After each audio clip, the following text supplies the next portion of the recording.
Introduction. Multiple faces of an imperial culture. Imperialism, anti-imperialism and national identity. This study examines the modes of thought that were described as anti-imperialist in the late Victorian era. It argues that the common ground between the various critics was that they all declared to represent true Englishness in contrast to what they regarded as a distorted imperial identity. Thus, there were two versions of Englishness or patriotism at the time, one that was centered around Britain's imperial world role, and another that advocated a more domestic-centered point of view and was often labeled an anti-imperialist or, disparagingly, a Little England approach. Linda Colley has shown how the British identity was closely connected with the idea of a British Empire, as opposed to an English Empire. 1. According to this view, Britishness was connected to the imperial idea, even to the extent that the empire was to many the most essential thing in Britishness. 2. Although any simple equation between imperialism/anti-imperialism and Britishness/Englishness cannot be drawn, anti-imperialists usually preferred the term Englishness. They emphasized the long line from 1688, liberty, constitutional rights, and parliamentary development. There was no place for an authoritarian empire in this view. 3. Wilfred Scawen Blunt, perhaps the most famous late Victorian anti-imperialist, expressed this vision clearly when discussing a prospect of a radical party with his friend. In my opinion, there were only two policies on which party lines could run: one, imperialism, which meant a bid for the empire of the world, a gambling venture which entailed the sacrifice of everything else we had of value at home: liberty, freedom from corruption and financial prosperity; the other, anti-imperialism, which meant letting the world alone, and the colonies to work out their own destinies without our interference, and the same for Ireland. 4. The present study largely develops the main point raised by Miles Taylor in an article nearly 20 years ago. 5. Instead of seeing imperialism merely as British control over other peoples, he examined the repercussions of imperialism on the structure of power in the metropole. He argued that it was the Caesarist notion of imperialism which was most common at the time and provoked critique from a wide range of political opinion.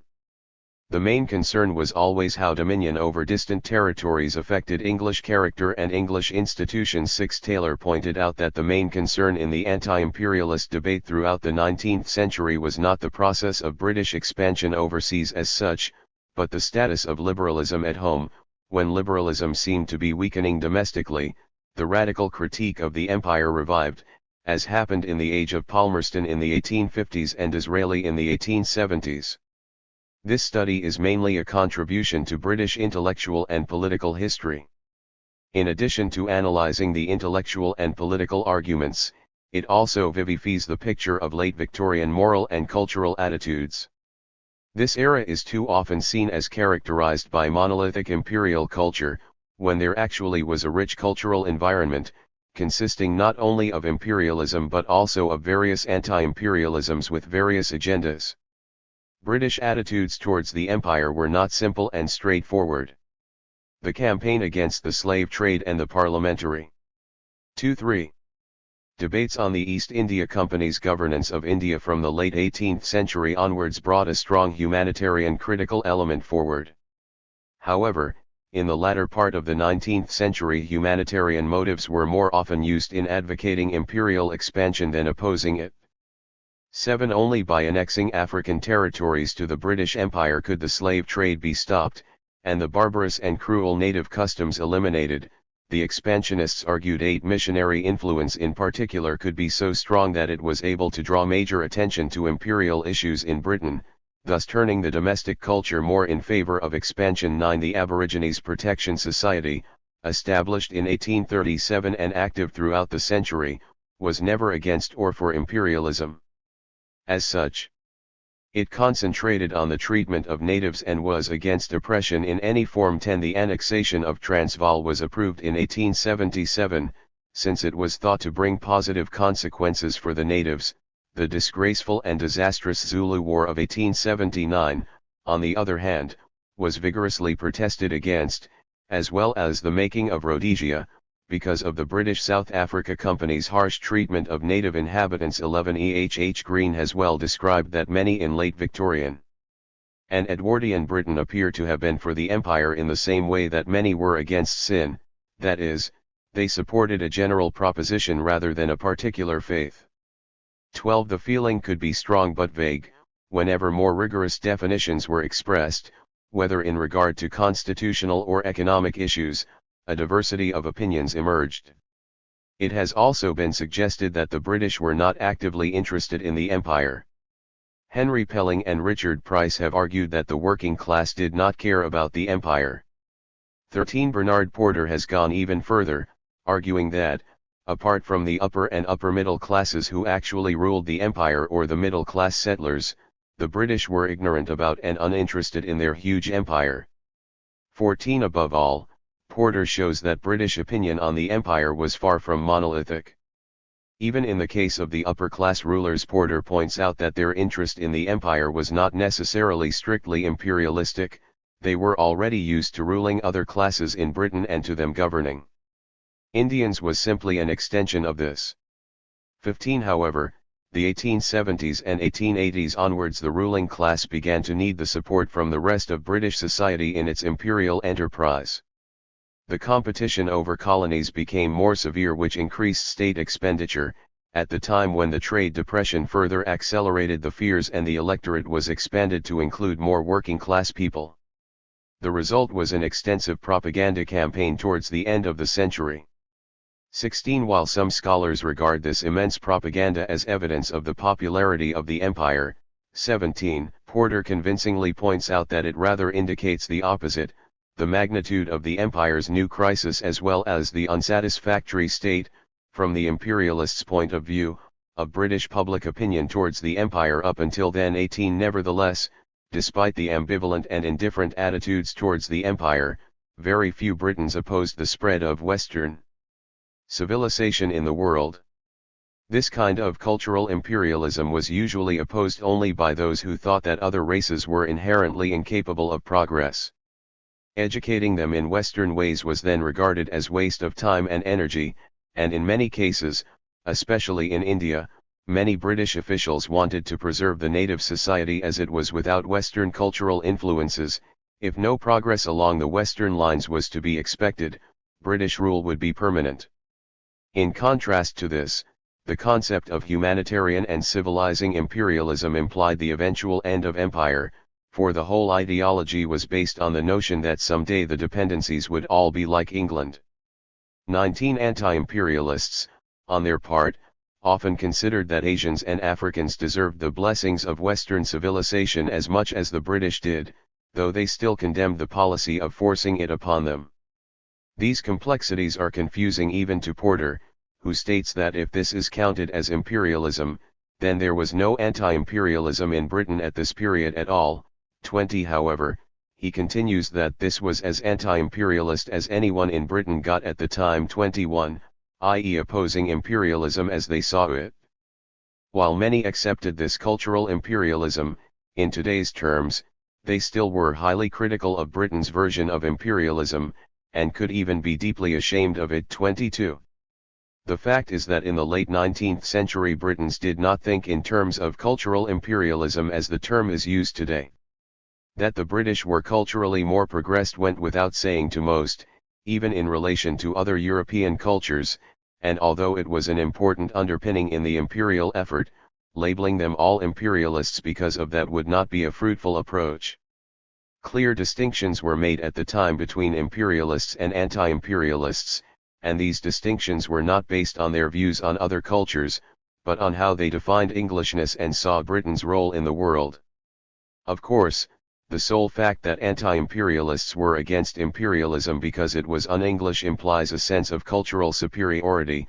Englishness, as they saw it, represented everything that was good, whereas any bad policies were simply un-English. 23 The main concern in late 19th century anti-imperialism was thus different from that of the following century, when the emphasis was on the relationship between the colonizer and the colonist. However, signs of change were there, especially in the debate on British India. To William Digby, in particular, the main point of criticism was not the English character or reputation or even British imperial expenditure, but the fact that, in his view, India was drained of its resources and condemned to increasing poverty because of British misrule. Nevertheless, in these cases too the effectiveness of the message usually seemed to demand an appeal to English virtues, and the two approaches became mixed. A good example is Digby's close friend, Indian nationalist and liberal MP Dadabhai Naoroji, who continuously emphasized Indian poverty as a consequence of both the drain and the un-Britishness of British rule in India. 24 Thus, in the late Victorian era the traditional and modern anti-imperialist approaches existed side by side, one stressing that Englishness should be protected from imperialism, the other that the dependencies needed protection from British imperialism. Late Victorian anti-imperialism has been touched upon in many biographies and studies on anti-imperialists. 25 There still is, nevertheless, a major gap in the story, for two reasons.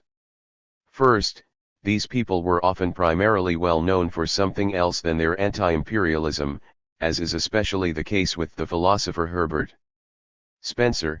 While there are plenty of studies on Spencer, they all have focused on other, more famous aspects of his thought.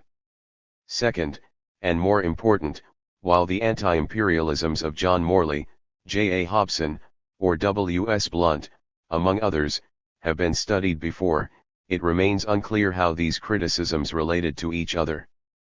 The present study thus explores a much wider scope of British anti-imperialism, with a larger spectrum of its varieties and complexities. The same fragmentariness applies to other previous studies as well. There are several articles and monographs on specific campaigns, especially on the Boer War, but nothing with a more all-inclusive or comparative approach. A. J. P. Taylor's The Troublemakers and A. P. Thornton's The Imperial Idea and Its Enemies go to the other extreme, both being very general studies with wide time periods. 26 Bernard Porter's Critics of Empire is the major exception. Although limiting his study to Africa, Porter has managed to explore a wide spectrum of critical opinion in the somewhat later period than the present study, from the Jameson Raid to the First World War. These radicals protested against the worship of power and force and the glorification of war, as well as the perverted patriotism, composed of national conceit. 27 The things that stirred the opposition were not primarily the injustices that happened overseas, it was above all the popular temper which made them possible and applauded them, i.e. the domestic manifestations of imperialism. 28 Hence, Porter stated it already in 1968, the anti-imperialism was there, but it was directed more against jingoism at home than imperialism in Africa. 29 While the present study thus elaborates Porter's statement, it argues more overtly that the certain notion of Englishness was at the center of the whole debate. Moreover, since Porter did not develop the idea beyond some passing references to it, it is most likely that this rhetoric was more powerful in the period of this study, 1878 to 1901, than it was in that of Porter's, 1895 to 1914.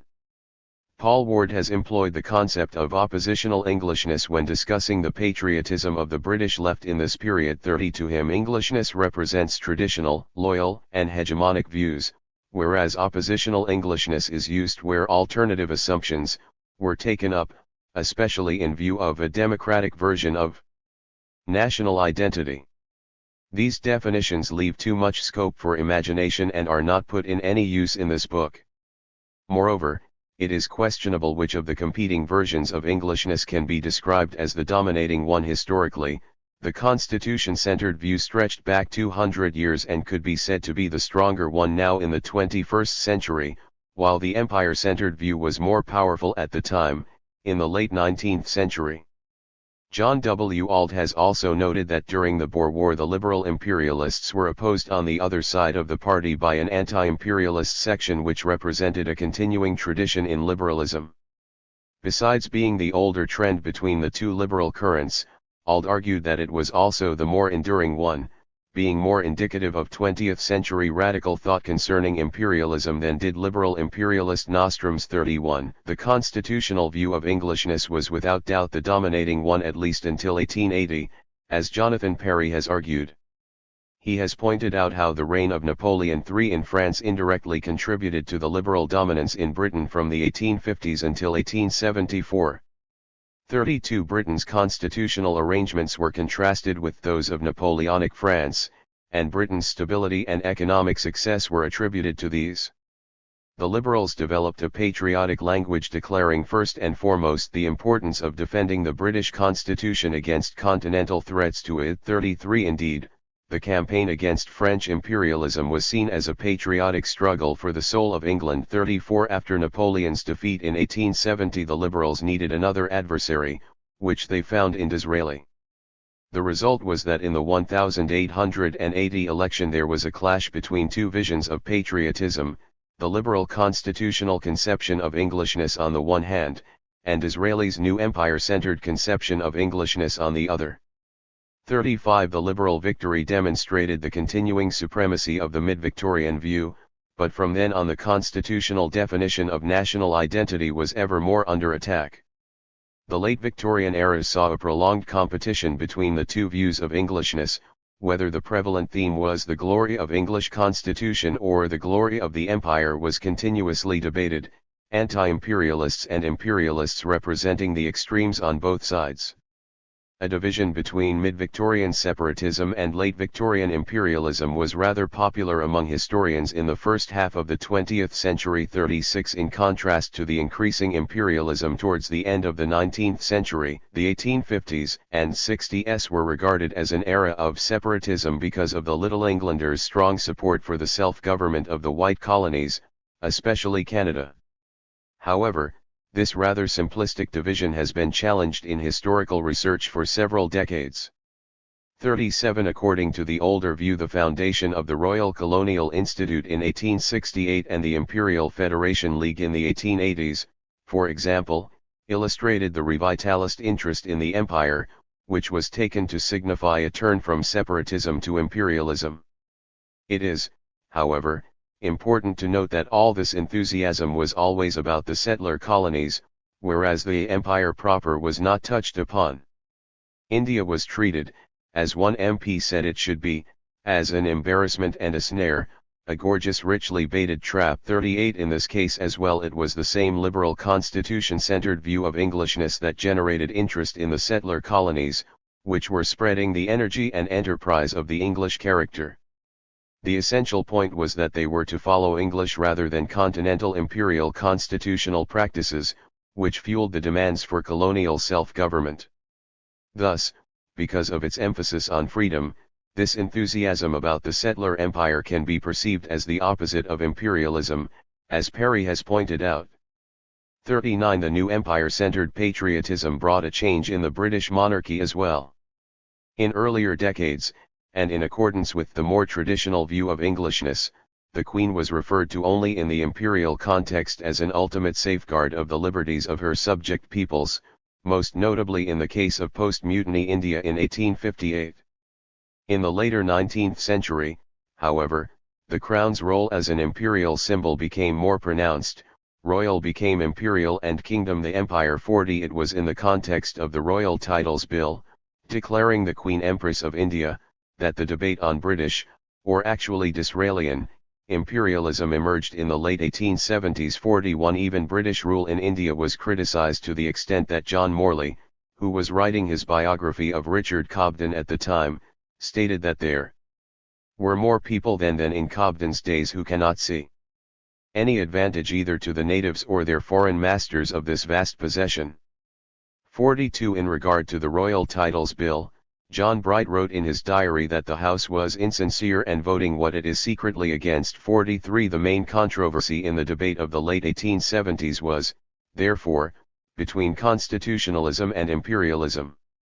Disraeli, like Napoleon III before him, was seen to be after personal fame and military glory for his own sake, which fitted ill with the constitutional and moral values that defined an English patriot.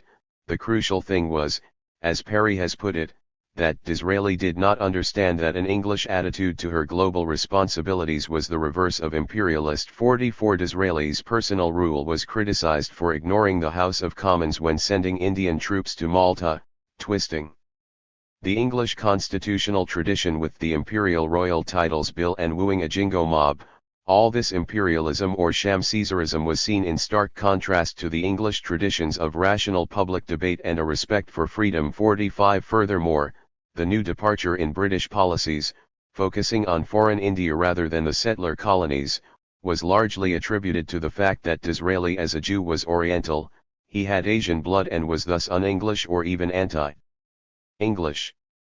46 The two aspects of Englishness were well represented by Edward Dicey, editor of The Observer, and William Gladstone, when Dicey argued that Britain owed its power and greatness to its being an imperial nation. 47 Gladstone replied that the central strength of England lies in England. 48 Robert Lowe argued the anti-imperialist case even more strongly. He defined imperialism as the assertion of absolute force over others and the apotheosis of violence. 49 He considered it a line of policy that a single despot might willingly pursue, but surely not the some 35 millions of people who were called England, especially if they knew all the costs involved. 50 In his view it was not particularly wise to regulate the policy according to the interests of the empire rather than those of the kingdom, especially when the whole strength lies in the kingdom, and our weakness mainly in the empire. 51 Lowe was especially displeased with British rule in India and stressed that the conquest of India was not the work of the English government but of a mercantile company. At the time when it passed into the hands of the crown, we had a wolf by the ears which it was as difficult to let go as to hold. We could not go back, we could not stand still. We had no choice but to advance. 52 He contrasted the principles which had helped Britain to grow and prosper, industry and freedom at home, and peace, fair dealing, and moderation abroad, with the stupid worship of mere size and bulk. He stressed that the choice was not between a great and a little, but between an honest and happy and a disgraced unhappy England. 53 Lowe's attack on imperialism can be seen as logical development on the line he had taken when opposing the Reform Bill in 1866. The jingoism of the 1870s was to him a concrete manifestation of the bellicose propensities of democratic man he had warned about a decade earlier. 54 Towards the end of the century the imperial discourse became much stronger and even the mildest criticism was easily dismissed as unpatriotic. 55 Many anti-imperialists regarded this as serious confusion of thought. They stressed that far from being unpatriotic, their approach actually represented true patriotism in contrast to imperialism. 56 One of them, Free Britain, argued that it was Joseph Chamberlain who was against England, the conduct of our government, through the Colonial Office, towards these people Boers has for some years past been unjust, dishonourable, weak, and un-English, altogether unworthy of the great country whose flag we have loved as the symbol of right and freedom all over the world. To Free Britain it seemed absurd that the opponents of Chamberlain's policy were called pro-Boers, since they criticized the policy exactly because they were so keenly British.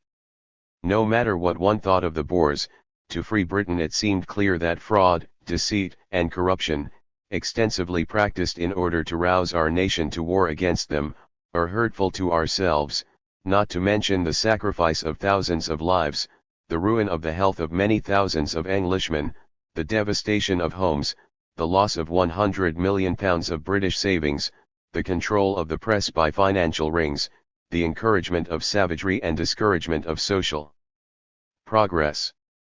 57 The conclusion was that Mr. Chamberlain is against England. He is the real enemy, because, through his bad work, we have lost in honour, lost in justice, lost in freedom, and lost in that humanity which, above all, should be the distinguishing quality of power. These elements of strength have made the England that we love. 58 To some extent the late Victorian anti-imperialists can be seen as public moralists. They thought that imperialists did not live up to the traditional English ideals, which amounted to significant failings of character. 59 Victorian moralists put great emphasis on altruism in the context of right character. 60 The opposition to imperialism was, in this sense, part of larger antipathy towards selfishness in general. As one old-school anti-imperialist, Lord Hobhouse, put it, "My country, right or wrong is a cry which one has heard called of late years a patriotic one.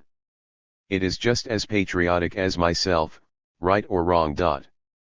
61 Altruism was seen as the heart of all moral virtue, especially by positivists. 62 Who also formed the most committed anti-imperialist group in late 19th century Britain. One has to remember, however, that humanitarian concerns, especially if religion was involved, could be equally imperialistic.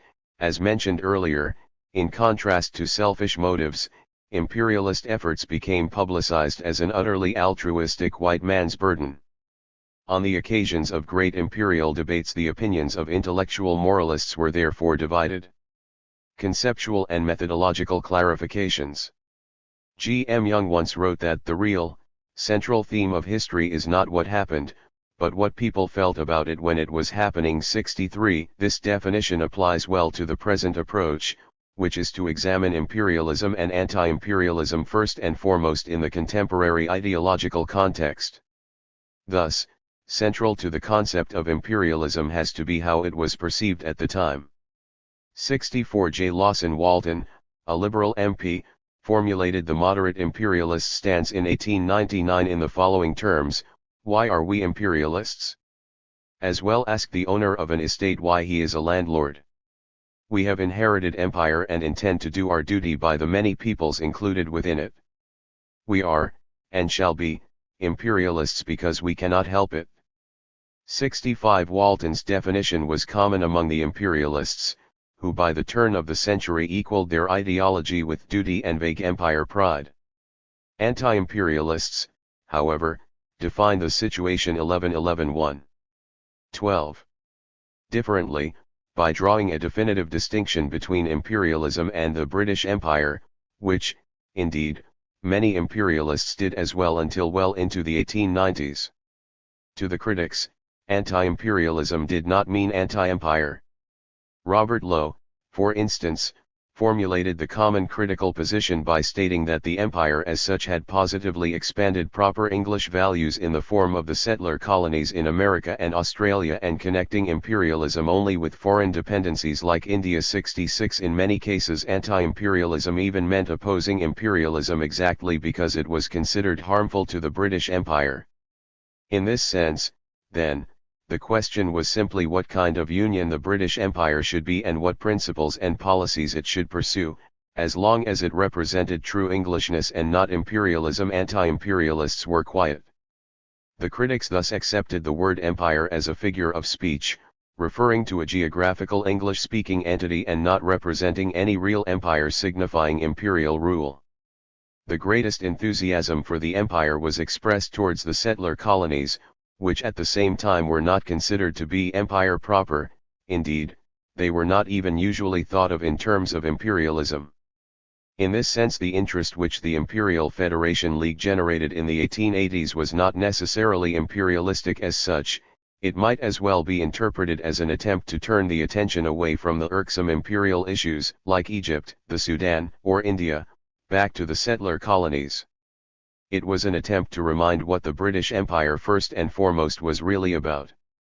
In this picture, the empire was the result of a natural expansion of England. Colonization was the term used, whereas India and Africa, and the imperialism they represented, were distracting factors. Miles Taylor has expressed the same idea when noting that the Imperial Federation League, as a revival of the positive version of empire, based on the transplantation of Englishmen overseas, could be seen as indirect opposition to Gladstone's occupation of Egypt in 1882-67. It would therefore be quite mistaken to equate the sense of affinity with white settler colonies straightforwardly with Britain's being imperialistic. 68 While the late-century liberal imperialists, in particular, comprehended imperialism in these terms, as empire patriotism, there were 12.1. 13. Plenty of those who saw imperialism in more traditional terms, connecting it with authoritarianism and militarism. The whole definition of imperialism was thus in this sense continuously contested. Whereas the empire signified emigration and kinship to most, imperialism was connected to militarism. Francis Hurst, an anti-imperialist and young Oxford academic, defined imperialists as people who favored expansion all over the world and did not shrink from the wars that might so easily come from a clash of rival imperialism. 69 The philosopher Herbert Spencer's disgust at imperialism sprang out of his conviction that the rise of militarism led to the rebarbarization of the nation, threatening vital liberal, intellectual, and industrious virtues. 70 Even to the historian J.R. Seeley, imperialism signified military dictatorship. 71 In short, empire with imperialism was strictly against traditional and true Englishness. Frederick Harrison, a positivist and front-row anti-imperialist, put it like this. The events of 1857, the Indian Mutiny, forced all of us to consider the whole question of the empire. From that day I became an anti-imperialist, as I am still, in the sense that our vast heterogeneous scattered bundle of dominions is not a normal and permanent development of English nationality, and in many ways retards and demoralizes our true national life. 72. Defending the empire from imperialism and all the vices connected to it formed a general current in a wide spectrum of criticism. Major Evans Bell, when campaigning for an Indian prince against British imperial administration, claimed to represent the interests of the empire in opposition to Mr. H. M. Durand, who champions the interests of a family, a class, and a profession. 73 John M. Robertson declared in 1901 that fanatical imperialists in South Africa were in fact wrecking the empire with their methods of farm burning, looting, unjust imprisonments, folly and tyranny. The result of imperialism was martial law and military society. 74 Free Britain, 2, wrote how Chamberlain's actions had led to the degradation of the moral tone and health of the British Empire, leaving it without honor, justice, freedom, and humanity. 75. 13.1. 14. Sir William Harcourt, a rather ambiguous critic and front-bench liberal who, like John Morley, first supported Gladstone's Egyptian policy but soon turned against it, defined the imperialism which he opposed as extensionism. Harcourt strongly emphasized that opposing this kind of imperialism did not amount to opposing the empire. If imperialism meant simply pursuing a policy which is the wisest and best for that great empire to which we belong, of course we are all imperialists in that sense, he stated. But the problem was the right policy of imperialism. He was all for the consolidation of the vast dominions, the development of their resources, the lightening of their burdens, the fostering of their natural growth, and the relief of distress within the empire. But the other and exactly opposite view of imperial policy, he argued, was to postpone and subordinate all these objects to vanity, to the acquisition of fresh populations, the adoption of additional burdens, which was the extensionists' theory. Harcourt compared these extensionists to inflationists in currency, since they thought that the more paper you issue the more wealth you create and the more prosperity you will have. Instead of this kind of inflated imperialism, expansion, at any rate, at whatever cost, and by whatever means, Harcourt considered it a greater and a wiser policy to cultivate an empire than to boom an empire. This would have meant an empire of social reform instead of an empire committed to land speculators and mining syndicates, who determined the limits of the empire and the methods of its administration. 76 Contemporaries were quite confused about these issues and often used the concepts imperialism, anti-imperialism, or the British Empire inconsistently. This applied to imperialists and anti-imperialists alike as well as to those who did not really take either side. Regardless of the concepts used, however, a clear distinction was made between Britain's natural relations with its settler colonies and problematic relations with Asia and Africa. For instance, H. M. Hindman, the social democratic anti-imperialist, had no difficulties in combining his consistent opposition to British ruinous policies in India and South Africa with staunch support for the federation of the self-governing colonies. 77 Three young anti-imperialists and Oxford academics, Francis W. Hurst, Gilbert Murray, and John L. Hammond, were among the few 1414-1. 15. Who recognized these confusions. They regretted the common use of that word empire as ambiguous and unfortunate. They stressed that empire meant the rule of one nation over other nations. We hold empire over India, over the Sudan, we do not hold empire over Canada or Australia. Free Canada and free Australia are grander evidences of England's greatness and solider elements in her strength than all those tropical provinces which she has won as a conqueror and holds as a foreign despot. The word empire has blurred this great distinction. More, it has infected ordinary English thought about the colonies with associations drawn from the regions that are ruled despotically and held by the sword. Even so laudable a movement as that for the federation of all the free English commonwealths began by calling itself imperial, and ended by pinning its whole faith to militarism and protection and certain large financial enterprises. The greatness of Greater Britain lies not in these things, and is not compatible with these things. Our conceptions of it must be utterly freed from the false atmosphere that has now clogged and blinded them. 78. Hence, anti-imperialism rarely meant opposition to the British Empire as such, especially in regard to the settler colonies. W. S. Blount was no exception in this sense, although he declared to be against the whole imperial enterprise. When Britain met significant resistance from Russia, France, and Germany in its efforts to expand in China at the end of the century, Blount wrote that he was rejoiced at it and the prospect there seems at last to be of the British Empire breaking up. Nevertheless, when he continued to explain why he wished this, it becomes clear that he did not count the settler colonies among this negative vision of the British Empire. He looked forward to the end of empire because Britain had done too much harm in the world, and though the other nations also would do harm, they could not do it so effectively as we do, adding most importantly, also because the empire is after all a mere Cockney affair invented hardly 20 years ago and which was ruining our position as kingdom at home. 79-15-15-1. 16. The anti-imperialist declaration of two positivists, Henry Crompton and Richard Congreve, came perhaps closest to include the settler colonies in their negative vision of empire, although even they did not do it in so many words. They wrote that rejection and reversal of the imperial policy, together with all ideas and schemes of empire, is the essential political condition of future progress. Not only is conquest in every form, whether by annexation or protectorate, to be deprecated, but the fundamental idea of imperialism, namely, one centralist administration for vast and widely scattered countries, is mistaken in theory, in practice impossible to be realized, and productive of mischief and misery where it is attempted. 80.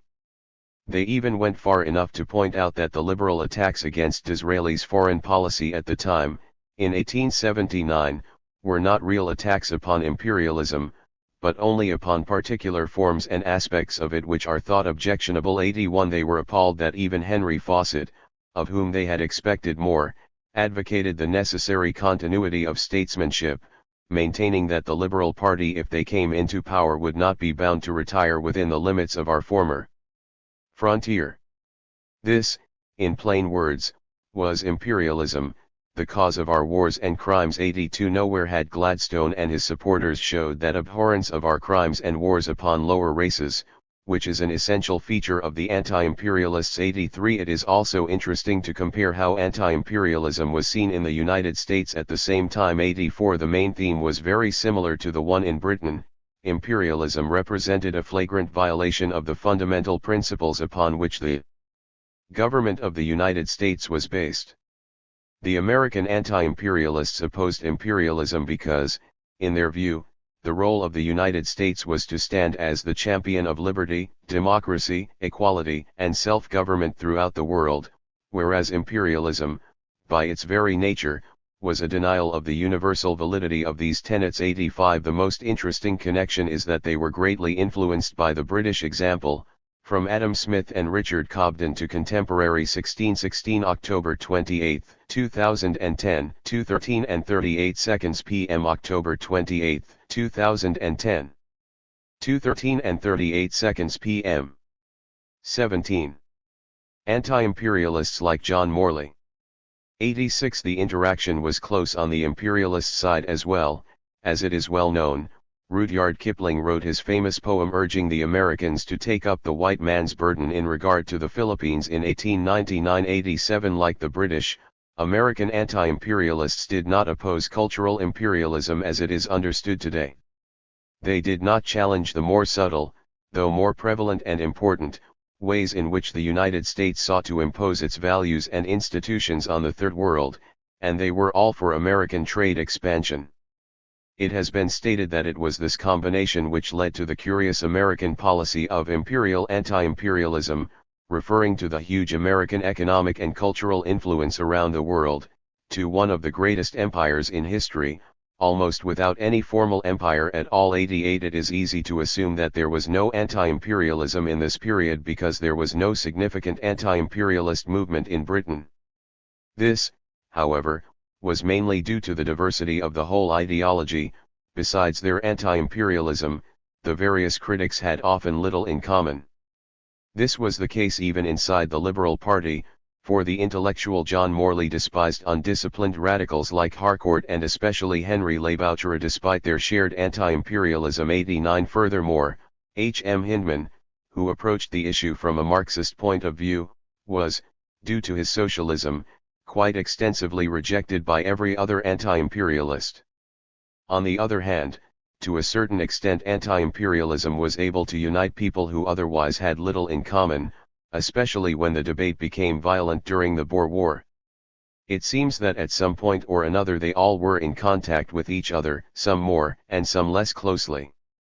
In this sense there was an anti-imperialist network in Britain, although it was not official or formal in any kind. The uniting spirit was expressed even by Hyndman in 1899. I feel proud, no matter how much I may differ from them on other matters, to be abused in common with such little Englanders as Herbert Spencer, Russell Wallace, Frederick Harrison, John Morley, and Edward Beazley, as well as my old and intimate 1717 October 28, 2010, 2:13 and 38 seconds p.m. October 28, 2010, 2:13 and 38 seconds p.m. 18. Friends Frederick Greenwood and George Meredith. I had far rather be damned with these than saved with those others. 90. This book does not intentionally focus on any certain individuals or groups. However, the fact that it concentrates on the public debate puts more emphasis on active publicists. This leaves out persons like William Morris, who was an anti-imperialist but did not take any public part in the debate. As a consequence of this approach, the most prominent and active anti-imperialists, or active critical publicists, who emerge in this study are the poet and ex-diplomat Wilfred Scawen Blunt, the philosopher Herbert Spencer, the propagandist for India, William Digby, Liberal MPs John Morley, Henry Labouchere, and Sir Wilfrid Lawson, who in Blunt's opinion was the most honest man in Parliament. 91, and a Liberal Unionist Leonard Courtney. The list also includes all positivists, especially Frederick Harrison, Edward Beazley, and Richard Congreve, as well as a large group of new liberals, in particular William Clark. These anti-imperialists formed a scattered but continuous force which contributed to the public sphere in many ways. The main forums for great structural questions like those of imperialism and the British Empire were pamphleteering and periodical reviews.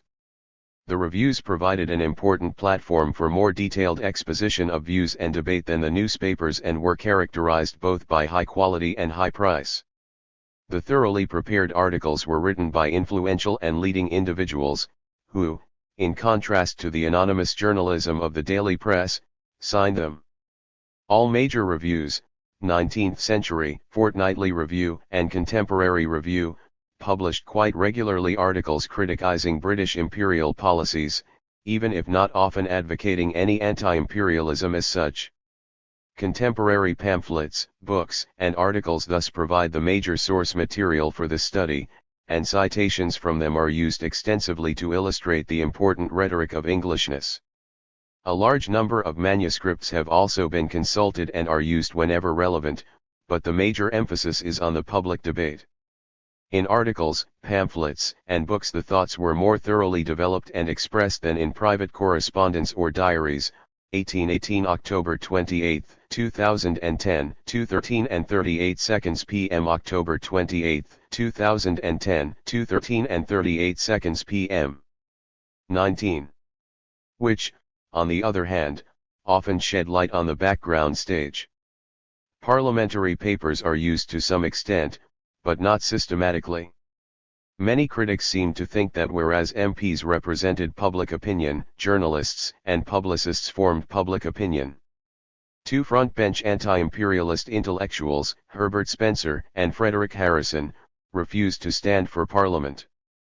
Both considered it more important to influence events and opinions through writings and pressure groups, since these methods aimed directly at improving the character of the population. 92 William Clark, too, pointed out that the intellectual man does not like the House, he does not approve of its short views, of its carelessness of general principles, of its indifference to logic and to ideas, and that the House showed an instinctive distrust for men who do not live merely for the moment. 93 Even John Morley is more often depicted as a literary man than as an MP. The first part of the book examines the two main economic approaches. 1. Dating as far back as Adam Smith, maintained that the empire caused enormous costs to Britain without corresponding benefits. The other, more modern approach, stressed the view that the empire drained resources from the dependencies, thus causing extreme poverty in them. Since the debates on trade, economy, expansion, and war were closely linked, the various pacifist and anti-expansionist movements of the period will also be discussed in this connection. The second part then expands the intellectual debate on Englishness and patriotism and compares the old and new liberal anti-imperialist approaches. Old liberalism, represented by John Morley and Herbert Spencer, for instance, advocated non-intervention both in international and domestic politics, whereas the new liberal generation, William Clark, J. A. Hobson, J. M. Robertson, and others, advocated non-intervention in international relations but interventionism in domestic politics. The last, third part, explores anti-imperialism in practical politics. It expands the debate on the nature of the British Empire and examines the relations between British anti-imperialists and Indian and Egyptian nationalists. It also highlights the limitations and inconsistencies in their anti-imperialism, paying special attention to the debate on India. Chapter 1. The costs and gains of the Empire. Anti-imperialists regarded the Empire as a burden to British taxpayers. The economic criticism can be traced back to Adam Smith, who argued in The Wealth of Nations in 1776 that colonies caused severe strains on British economy, distorted the allocation of funds at home, and dangerously increased threats of war.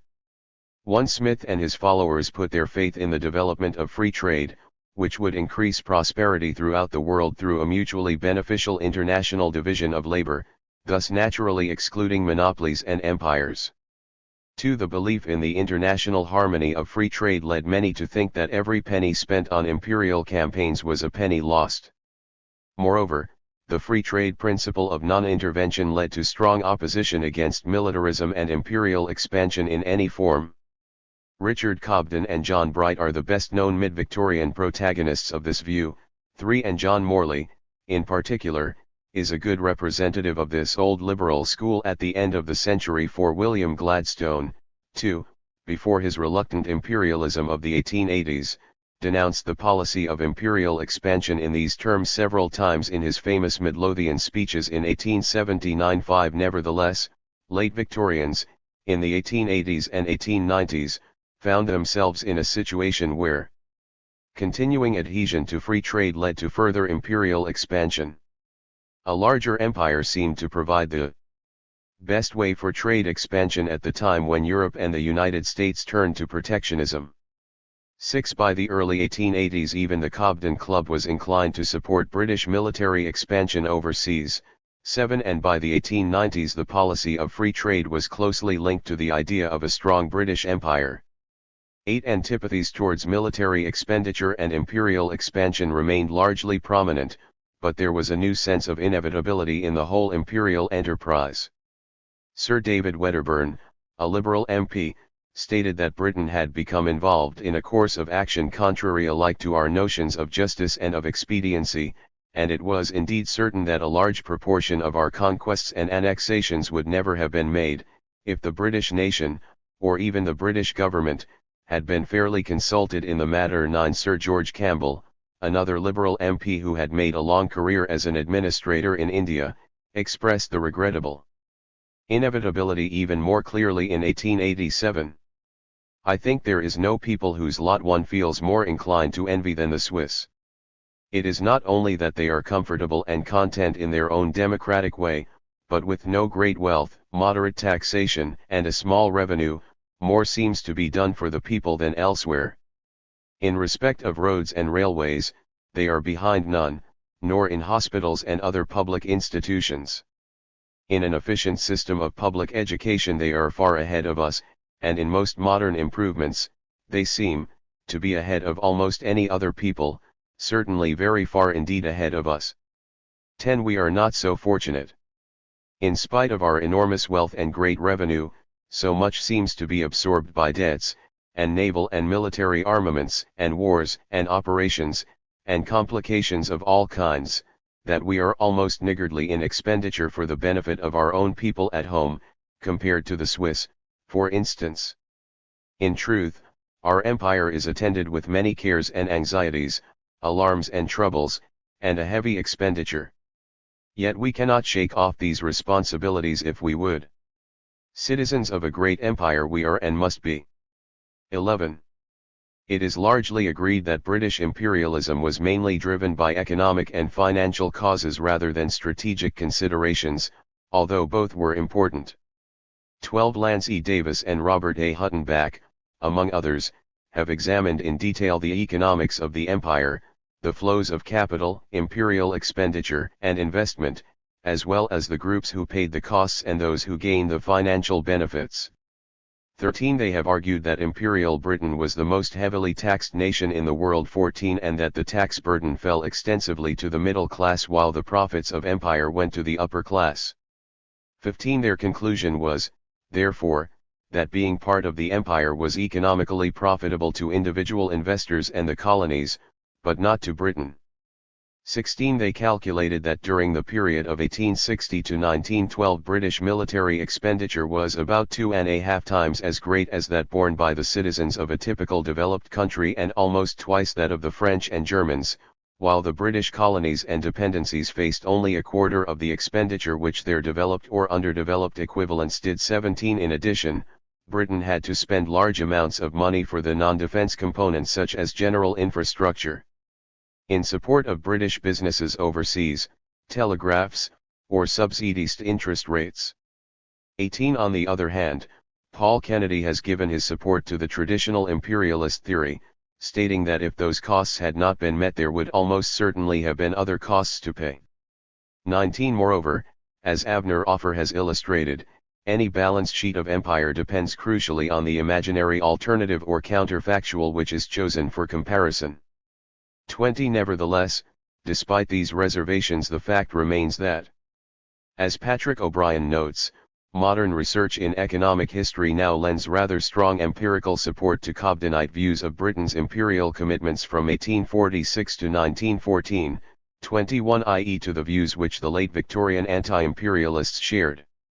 The anti-imperialist arguments of the time are best examined focusing on three key issues: first, the debate on Egypt, the Suez Canal shares, and the interests of the bondholders; second, the debate on British expansion in Central Africa; and third, the question of how the anti-imperialists met the argument that imperial expansion was a necessary presupposition for trade expansion.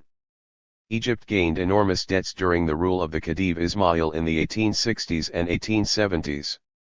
British interest in Egypt increased simultaneously, when European powers financed the Khedive's modernizing projects with loans upon loans and, in addition, Britain purchased the Egyptian government's shares in the Suez Canal in 1875. Worsening financial chaos led to bankruptcy in 1876 and to the deposition of Ismail in 1879. The new Khedive Tawfiq began his rule under the Anglo-French dual control which represented the principal creditors. New strict financial rules and restlessness in the Egyptian army led to revolts in 1881. Many regarded these as ordinary military revolts, but others, especially their leader, Urabi, contemporaries in Britain transliterated his name as Arabi, claimed them to represent a genuine nationalist movement. Britain and France published a joint note on January 8, 1882 aiming to end the restlessness by interfering more fiercely into Egyptian matters. The result was, however, the opposite, stirring the revolt further, as did the sending of British naval forces to Egypt in May. After severe riots in Alexandria in June, Britain finally bombarded the city. France having withdrawn from the military operations, Britain was left to occupy the country unilaterally after its victory in Tel el-Kebir on September 13, 1882. The occupation of Egypt was defended by referring to the anarchy and the uttermost importance of the safety of the Suez Canal as a route to India. The critics were amazed to realize, as Annie Besant summed it up, that Gladstone was now supporting the kind of policy of aggression on weak countries, under the pretense of safeguarding British interests, and for the supposed protection of India on which the nation had pronounced a distinct vote of censure only 2 years earlier. Besant claimed that Gladstone had won the election exactly because he had proclaimed to represent the policy of peace, of righteousness, and of respect for the rights of others. 22 John Bright was equally disappointed. He bitterly announced that, including the Egyptian expedition, he could calculate as many as 17 wars as the price we pay for that great, historical, marvelous dependency of the British Indian Empire. 23 In Bright's view there was no doubt that the canal was never in the smallest danger. The excuse of self-defense is ludicrous and wicked, he wrote to his old friend Goldwin Smith, complaining. This year we shall raise in taxes about 56 million sterling, to pay for wars past or preparations, it may be, for wars to come. In India 20 million more are raised from the Indian population to keep it in subjection to our supremacy. These are tremendous figures, and the great empire some day will be in difficulty, and the people of these small islands may grow weary of the burden they now sustain. 24. Most likely, the Suez Canal was not in risk in 1882 and, as Kane and Hopkins have pointed out, the state of anarchy in Egypt on the eve of the British occupation has been exaggerated. 25 The reasons for the occupation had more to do with economy and finance than mere strategic concerns, as many, indeed, suspected at the time. Why is it a special concern of ours whether Egypt is well governed or ill governed? Asked John Morley in his editorial for the Fortnightly Review. The first answer was that there was a considerable quantity of British capital in Egypt.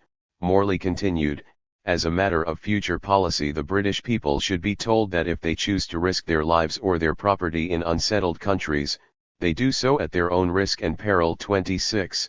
It was not the place for the British government to go and safeguard their investments, as many thought was happening. Money, sir, money, wrote Frederick Harrison in the Pall Mall Gazette, was the key to the question.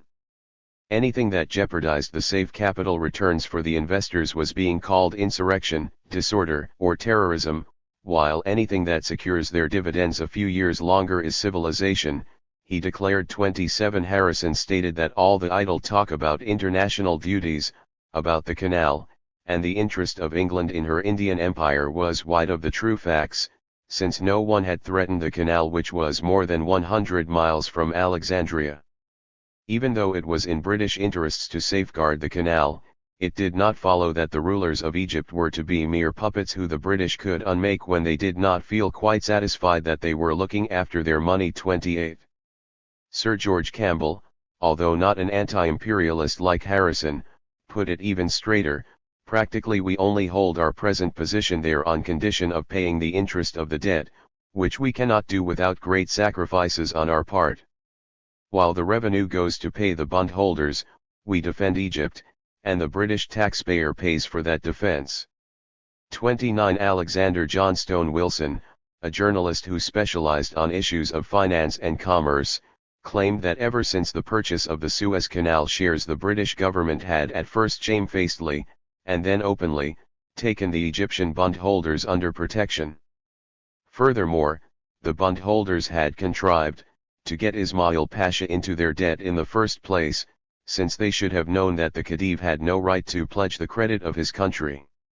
The Egyptian people in whose name the money had been borrowed got absolutely no benefit from the loans at any time, Wilson argued 30 in his opinion the Liberal government should have recognized this from the start and pursued the only honorable policy, worthy of the name England claims to bear, and cut the country adrift from this Egyptian coil the moment it came into office. It was no part of the duty of an English government to act as debt collector to a gang of extortioners. 31 Wilson pleaded that it was not too late for a new departure, but soon the English constituencies would begin to cry, "Are these the men who promised to lead us in ways of peace, retrenchment, and reform?" 32 A. G. Hopkins has argued that the bondholder thesis was advanced by a clutch of writers grouped around Wilfred Scott and Blunt, 33, which does seem to be somewhat exaggerated. Although Blunt was the figurehead of the Egyptian campaign in Britain, he always was first and foremost the defender of Egyptian nationalism and Muslim culture. He did advocate the bondholder thesis as well, but it was never the main issue for him and did not originate from him. In contrast to Blunt, Frederick Harrison, in particular, was an economic critic first and defender of Egyptian nationalism second. Blunt's main thesis was to argue continuously that Britain's role in Egypt was harmful to Egypt, hence the nationalist movement, whereas the main advocates of the bondholder thesis wanted to emphasize the harmful effects for Britain in particular. About the fact that the bonds were the real reason for the occupation, Blunt was, however, never in any doubt. Over 10 years after the beginning of the occupation he campaigned for British withdrawal as hard as ever, arguing that the Egyptians did not want them and Britain did not need Egypt proper but only a piece of land around the Suez Canal. The occupation was continued only on bondholders' account, he maintained. 34 In practice the bondholder theory can be rather convincingly applied to Henry Lavouture. At first Lavouture was a strong supporter of the Egyptian expedition, stressing the strategic importance of the Suez Canal and denying entirely that it was a bondholders' war. 35 At this time he had, however, his fortune in Egyptian bonds, which he sold between October 1882 and February 1884, gaining a very good interest for his money. 36 By the time he began selling his bonds Lavouture had turned his coat completely and become the foremost advocate of the bondholder theory in Parliament, insisting that the importance of the canal was greatly exaggerated in the bondholders' interests. From then on he contended that the whole Egyptian business was in fact injurious to the prosperity of Britain and the safety of the British Empire, all in the mere benefit of the bondholders. 37 Similarly, it might also be worth noting that Gladstone himself had 37% of his investments in Egyptian stock in 1882, which he sold some 2 years later when prices had considerably recovered. 38 Right from the start both political parties declared the occupation to be temporary. Indeed, some potential critics, like John Morley and Leonard Courtney, ended up supporting, albeit reluctantly, Gladstone's Egyptian policy only for this reason. 39 After the first decade many began to question these pledges and demand the decision of either a formal annexation or withdrawal. After 14 years of temporary occupation, asked one, has the time not come when we may ask ourselves, without being exposed to the imputation of being Little Englanders, whether we are going to make any serious attempt to relieve ourselves from the burden of Egypt? After all, no patriotic Englishman could desire the fettered and impotent condition where the British were bound by pledges which we have neither the hardihood to violate nor the courage to fulfill. 40 Nevertheless, Britain stayed in Egypt without formal annexation. Already before the occupation of Egypt some had criticized British presence in South Africa and advocated its independence. In their view, like in the case of the Suez Canal, Britain only needed a naval port at the Cape, not the whole South Africa. 41 Lavouture went in 1883 far enough to state that even a naval base was conditional upon retention of India. 42 When British presence in Egypt continued and even led to further difficulties in the Sudan and Central Africa, the criticism was also bound to continue. George Baden-Powell, without any meaning to criticize, made the situation even worse by testifying that the British public did not at all realize the great total of the minor sums from time to time paid away in South Africa by the home taxpayer.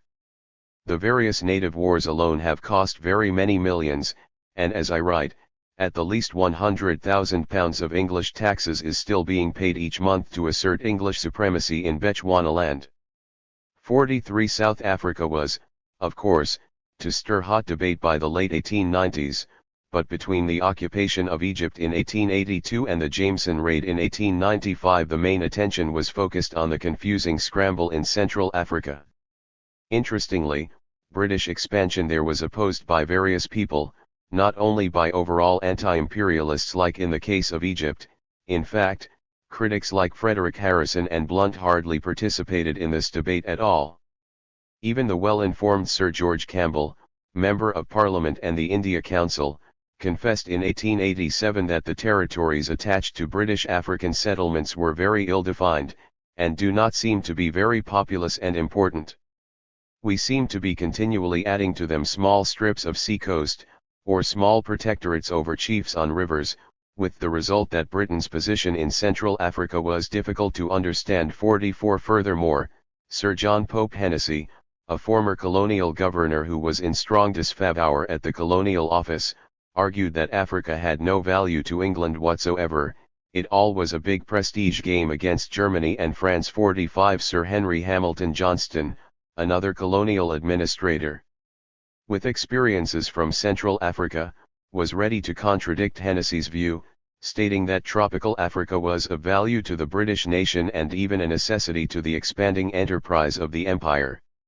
He even argued that new Central African dominions would provide not only fresh markets for British manufactures but also new homes for our surplus population. 46 Hennessy further contradicted these views and, rather surprisingly, was supported by Edward Dicey. 47 Dicey thought that the acquisition of vast territorial rights in Central Africa would not prove beneficial to the interests of Great Britain, and Britain was therefore competing for stakes not worth the winning. Although a staunch imperialist, Dicey stressed that he could only advocate profitable expansion of the empire. 48 Similarly, the severest criticism in relation to British dealings in Uganda in 1892-3 came not from the anti-imperialists but from Sir Charles Dilke and Sir William Harcourt, who was the Chancellor of the Exchequer in Gladstone's cabinet. Uganda, which was strategically situated between Egypt and the Cape, had attracted both French Catholic and English Protestant missionaries which ended up quarreling with each other as well as with the native Muslims. The Ugandan territory was then approached by the British East Africa Company, under Captain Luggard, and a German expedition, both offering protection to the Christians. The British East Africa Company was, however, in severe financial difficulties and was soon compelled to withdraw. Salisbury's government had not been willing to back the company or take over the responsibility in Uganda. The company had then delayed the evacuation after the change of government, adding pressure on the public as well as the Parliament. Harcourt was extremely hostile to the idea of Britain paying off the company's Ugandan expedition. "I will die 1,000 deaths rather than have anything to do with it," he declared to John Morley. 49 To the Prime Minister he wrote, "The company have ordered evacuation because the occupation is so costly and because the territory yields no funds, ergo the British government are to undertake it. Cui bono? Is it trade? There is no traffic. Is it religion? The Catholics and Protestants, as they call themselves, are occupied in nothing but cutting each other's throats, with their bishops at their head. Is it slavery? There is no evidence that there is any slave trade question in this region. I see nothing but endless expense, trouble, and disaster in prospect if we allow ourselves to drift into any sort of responsibility for this business, and devoutly hope we shall have nothing to do with it. The company have made this terrible mess, and they must bear the responsibility." 50. When the matter was discussed in Parliament, Dilke testified that the only information he had received about it was in favour of annexation. 51. Emphasizing that he was not one of those who object under all circumstances to the extension of the responsibilities of this country, he, nevertheless, was compelled to object the British occupation of Uganda. 52. In his opinion, the imperialist fervour had gone out of proportion, and this was, to some extent, a counter-reaction to anti-imperialist criticism. There are many people who seem to think that the best way to protest against the views of those who desire to contract the responsibilities of the empire is to advocate their extension on every side, and we are subject, in consequence, to waves of unreasoning feeling, to hot fits, which are followed by cold fits from time to time. 53. Dilke was against British entanglement in Central Africa because he thought it was not profitable to Britain in any respects and British responsibilities were already greater than the provisions for safety. Most of all, he warned that there was great danger that the public spirit and patriotism of the nation may be exhausted by the drains made upon it in wrong quarters. 54. Harcourt also emphasized that Britain already had as much empire as the nation can carry. What seems to me to be at issue is a whole policy. Are we to attempt to create another India in Africa? He wrote to the Foreign Secretary, Lord Rosebery. It is said, we have India and Canada and Australia, why not Africa? That is like a landowner who, having secured many great estates which he can with difficulty manage, thinks it an argument for buying more and mortgaging those which he has for the purchases. That can only end in bankruptcy. I am amused at the people who call themselves imperialists. 55. Uganda was retained, mainly as a result of strong missionary campaigning. First it was decided that it should not lead to extensive public expenditure, but a few years later Britain built a railway in Uganda after all, with a cost of millions of pounds to the British taxpayer. 56. British occupation of Uganda through the actions of the British East Africa Company reminded many of the similar story with the East India Company before. Dilke, for instance, pointed out that the British should ask themselves how far it is safe for the country to allow itself to be committed by chartered companies to imperial action. 57. The advocates of the chartered companies insisted that they did valuable work advancing civilization and ending slave trade more efficiently than any government actions. 58. Indeed, when the Liberal government revived the institution in 1881, the hopefuls thought that this would be the case.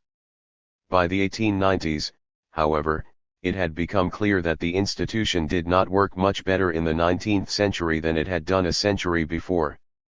Moreover, the East Africa Company was only the beginning, the real troubles were yet to come through the South Africa Company, a charter of which was granted to Cecil Rhodes in 1889. At first even Harcourt was thrilled about Rhodes.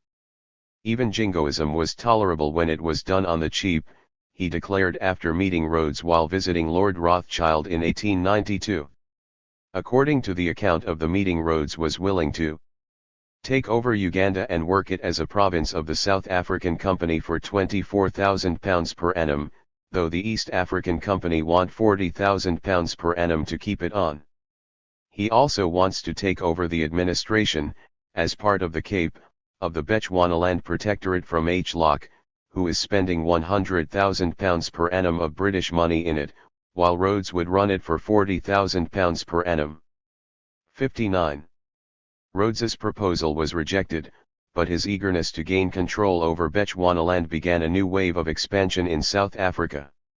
Simultaneously, an old border dispute between Venezuela and British Guyana worsened to the extent of affecting the hitherto cordial relations between the United States and Britain.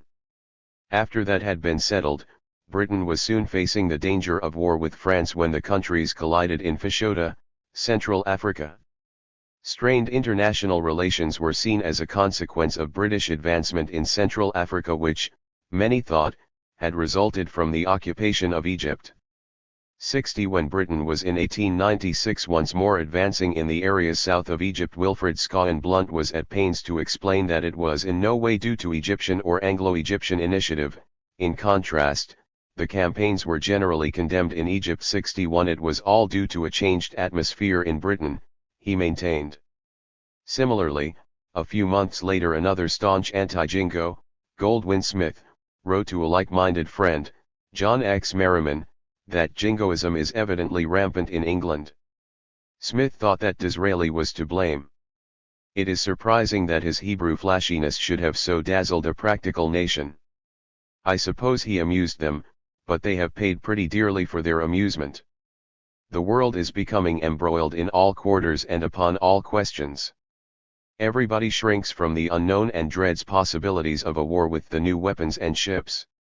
This dread now keeps the peace. But the tension cannot last forever. Somebody must break in the end.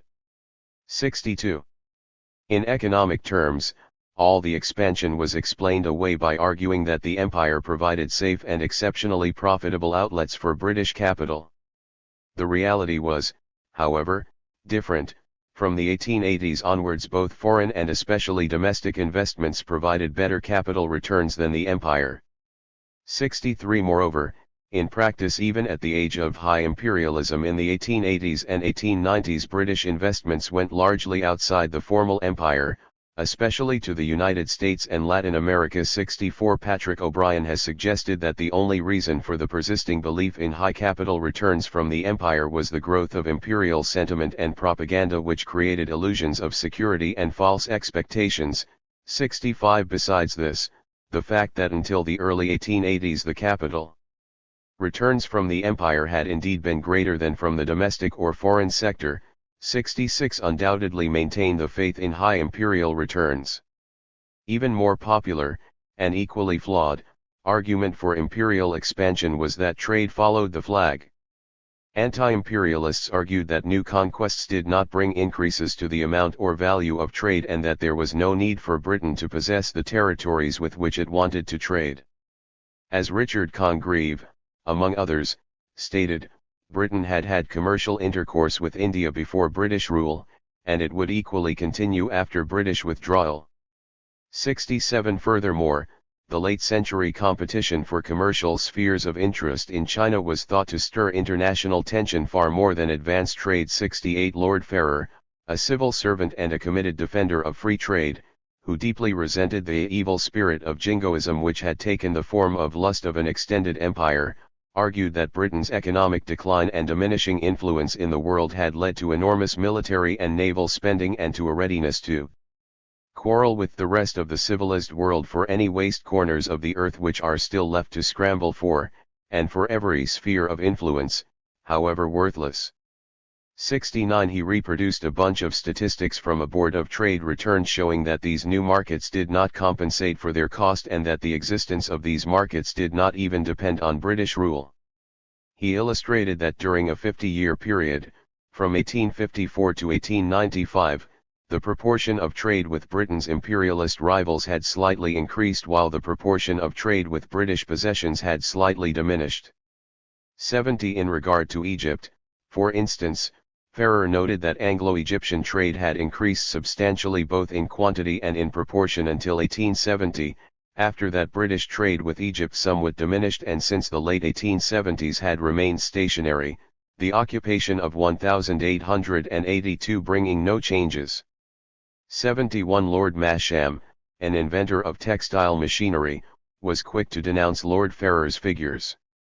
72 He argued that it was indeed evident and undeniable that trade did follow the flag, since the true trade figures were revealed only when calculated per head instead of per country.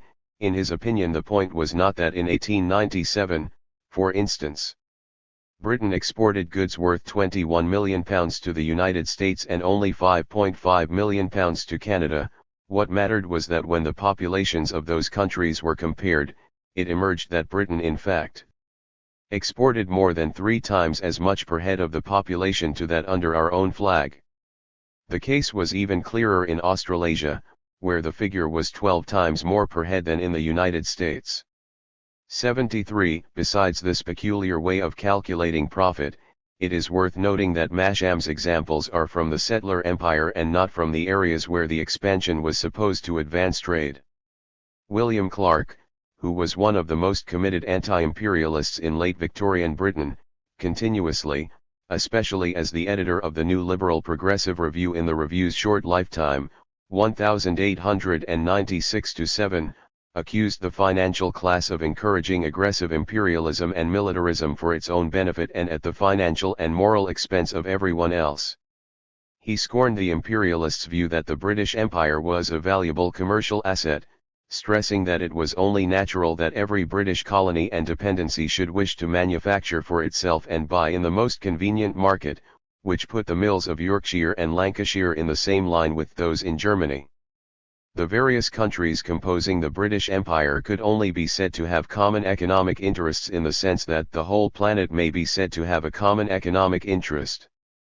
Especially in regard to the dependencies, the view was gloomy. England has been annexing territories which are, economically speaking, of no use. No effective demand can come from the Sudan or Uganda, or even from Rhodesia. One single first-class continental city is of more value to England, from the economic point of view, than tens of thousands of square miles in Africa. As Macaulay said, an acre in Middlesex is worth a principality in Utopia, a hint for present-day expansionists.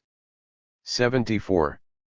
John Mackinnon Robertson was another prominent New Liberal anti-imperialist. In his book Patriotism and Empire, Robertson attacked the three main explanations for imperial expansion. The imperialists argued that the expansion was necessary, as Robertson summarized it. 1. To provide openings for the emigration of our superfluous population, and 2. To open up fresh markets. When answered that we need not own our markets, and that trade normally goes on between different states, he answers, 3. That trade follows the flag. 75. Robertson then went on to contradict these statements one by one. He showed how the huge majority of emigrants headed for the United States instead of the Empire, and reminded that the latest imperial expansion, in China and tropical Africa, did not seem to offer any prospects for emigration at all. 76. Furthermore, in his opinion, the Empire increased poverty rather than prosperity. Imperial England has proportionally more and worse poverty than almost empireless France, much more than Switzerland, Holland, and Scandinavia. Such are the fruits of imperialism, and the prescription is, more imperialism. 77. Indeed, Robertson predicted that the cheap labor of India and Japan would eventually destroy the home industry altogether. The only relevant sense in which trade followed the flag was that the flag was the means by which the gamblers of trade can best find their way to new grounds of exploitation after England was exhausted, leaving the seat of empire at home to sink, like a deserted ship. 78. Eventually the sources of British wealth would be outside of its proper soil, instead of in the home industry, and then decadence was sure to follow, as had happened in Rome and Spain previously. Robertson still added that the cry "trade follows the flag" implied that the commercial decadence had already begun, since when British trade was in a state of energetic expansion, no such cry was heard. In those days it was taken for granted that in the future, as in the past, trade would naturally go on between different nations, and that Britain was competent to trade with the subjects of other flags, as they with each other. 79. J. A. Hobson's Imperialism. A study was not published until 1902, but he had been developing the ideas for it at least since 1898. Clarke and Robertson both influenced him strongly in the process, Clarke with his fierce anti-imperialism and Robertson with his tentative ideas of oversaving. 80. Imperialism is generally regarded as the first study clearly arguing that the prime mover behind imperial expansion was overseas investment, which resulted from underconsumption at home. However, as it has been seen, this idea had been in the making for at least 2 decades, Robertson coming closest in formulating it before.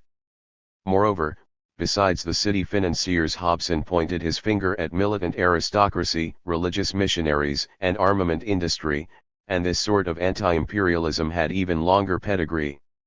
81. Hobson, too, attacked the notion that trade would follow the flag. He ridiculed the free trade pretensions of open markets policy since, as he wrote in 1898, the whole idea that England must be prepared to fight for markets was nothing else than a direct repudiation both of the logic and the utility of free trade. In truth, it was the policy of forcing doors open and forcibly keeping them open. 82. Like Ferrer, Hobson demonstrated with statistics that the increase of expenditure on armaments was not attended by corresponding increase of trade. Moreover, Hobson declared that it was equally erroneous to concentrate only on foreign or colonial trade as an index of the real prosperity of a nation, since in fact home trade provided a more solid and substantial basis of industrial prosperity. Instead of inciting the policy of imperialism, therefore, British politicians should stimulate home consumption. 83. In short, the issue was between external expansion of markets and of territory on the one hand, and internal social and industrial reforms upon the other, between a militant imperialism animated by the lust for quantitative growth as a means by which the governing and possessing classes may retain their monopoly of political power and industrial supremacy, and a peaceful democracy engaged upon the development of its national resources in order to secure for all its members the conditions of improved comfort, security, and leisure essential for a worthy national life. 84. Hobson further stressed that this was no mere rhetorical antithesis, but the plain and very practical issue which Cobden and his friends strove to place before the Liberal Party half a century ago. Moreover, it was exactly the refusal to face this issue which had crippled the principles and grievously impaired the working efficiency of liberalism at the end of the century, he argued. 85.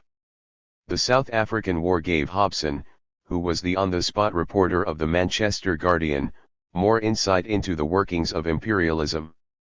He returned to Britain convinced that Britain had waged war on behalf of a small confederacy of international financiers which contained a few Englishmen like Rhodes, but chiefly foreign Jews. 86. He was convinced that this financial oligarchy worked through a kept press with the object of securing a regular supply of cheap labor for their mines. 87. H. M. Hindman had written very similarly a year earlier, blaming the Jews, mine capitalists like Rhodes, and other blotters to be only after cheap labor, in which the Jingo Metropolitan Press assisted them by inspiring war spirit. 88. Frederick Harrison was thrilled to note that Hobson, too, had traced the imperialist war to a ring of international financiers as he had always been saying. 89. But it was Hobson who finally, as Peter Kane has aptly put it, helped to establish, in the minds of anti-imperialists, the belief that the war was being fought at the behest of alien financiers who had hijacked the British state. 90.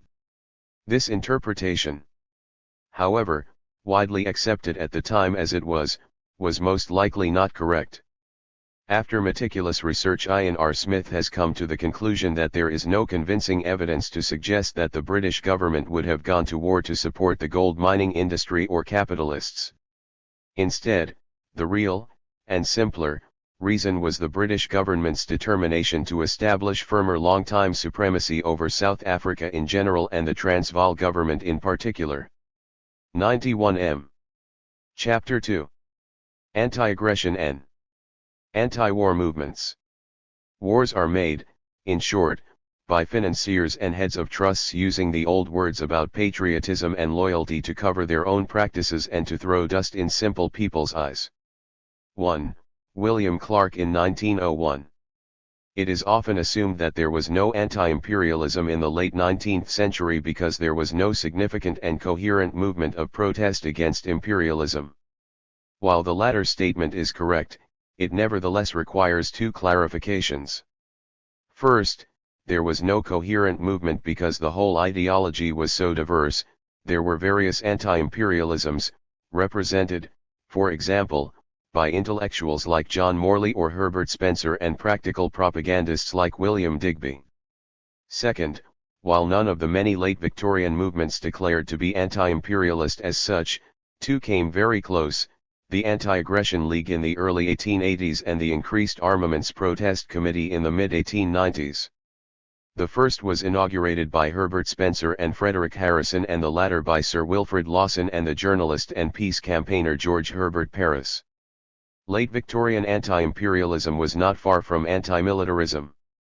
Many followed the arch-anti-imperialist Herbert Spencer's famous division between the militant and industrial type of society. Spencer had rather seen the militant society as part of a distant past when tyrants or oligarchies had ruled with martial law repressing proper liberal virtues. Only after centuries of progress, according to Spencer, had England changed from militant to industrial, and it was due to this change that England had prospered.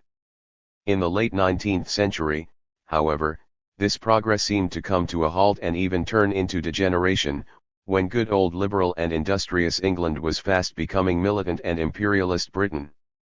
2. Spencer was to describe later his involvement in the Anti-Aggression League as a grievous mistake. 3. And even the greatest disaster of my life, a disaster that resulted from doing more than I ought to have done.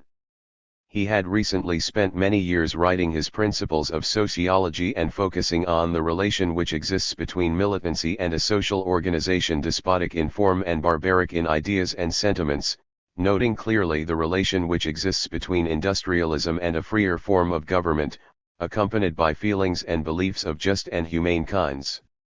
In the climate of Midlothian in 1879 a further thought occurred to him concerning the possibility of doing something towards checking the aggressive tendencies displayed by us all over the world, sending, as pioneers, missionaries of the religion of love, and then picking quarrels with native races and taking possession of their lands for 2 years past. And Spencer began writing Political Institutions, becoming even more profoundly impressed with the belief that the possibility of a higher civilization depends wholly on the cessation of militancy and the growth of industrialism.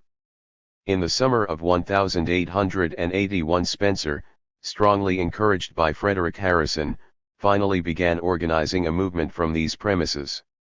5. He knew that John Bright, who was now a member of Gladstone's cabinet, agreed about the antagonism between industrial progress and war, and one of the first things he did was to inform Bright that he was finally gathering together the large amount of diffused opinion against our aggressive policy, which now tells but little because it is unorganized. 6. Bright remained sympathetic and supportive towards the League but was not willing to get involved in it to any great extent. 7. However, John Morley and many others soon joined in.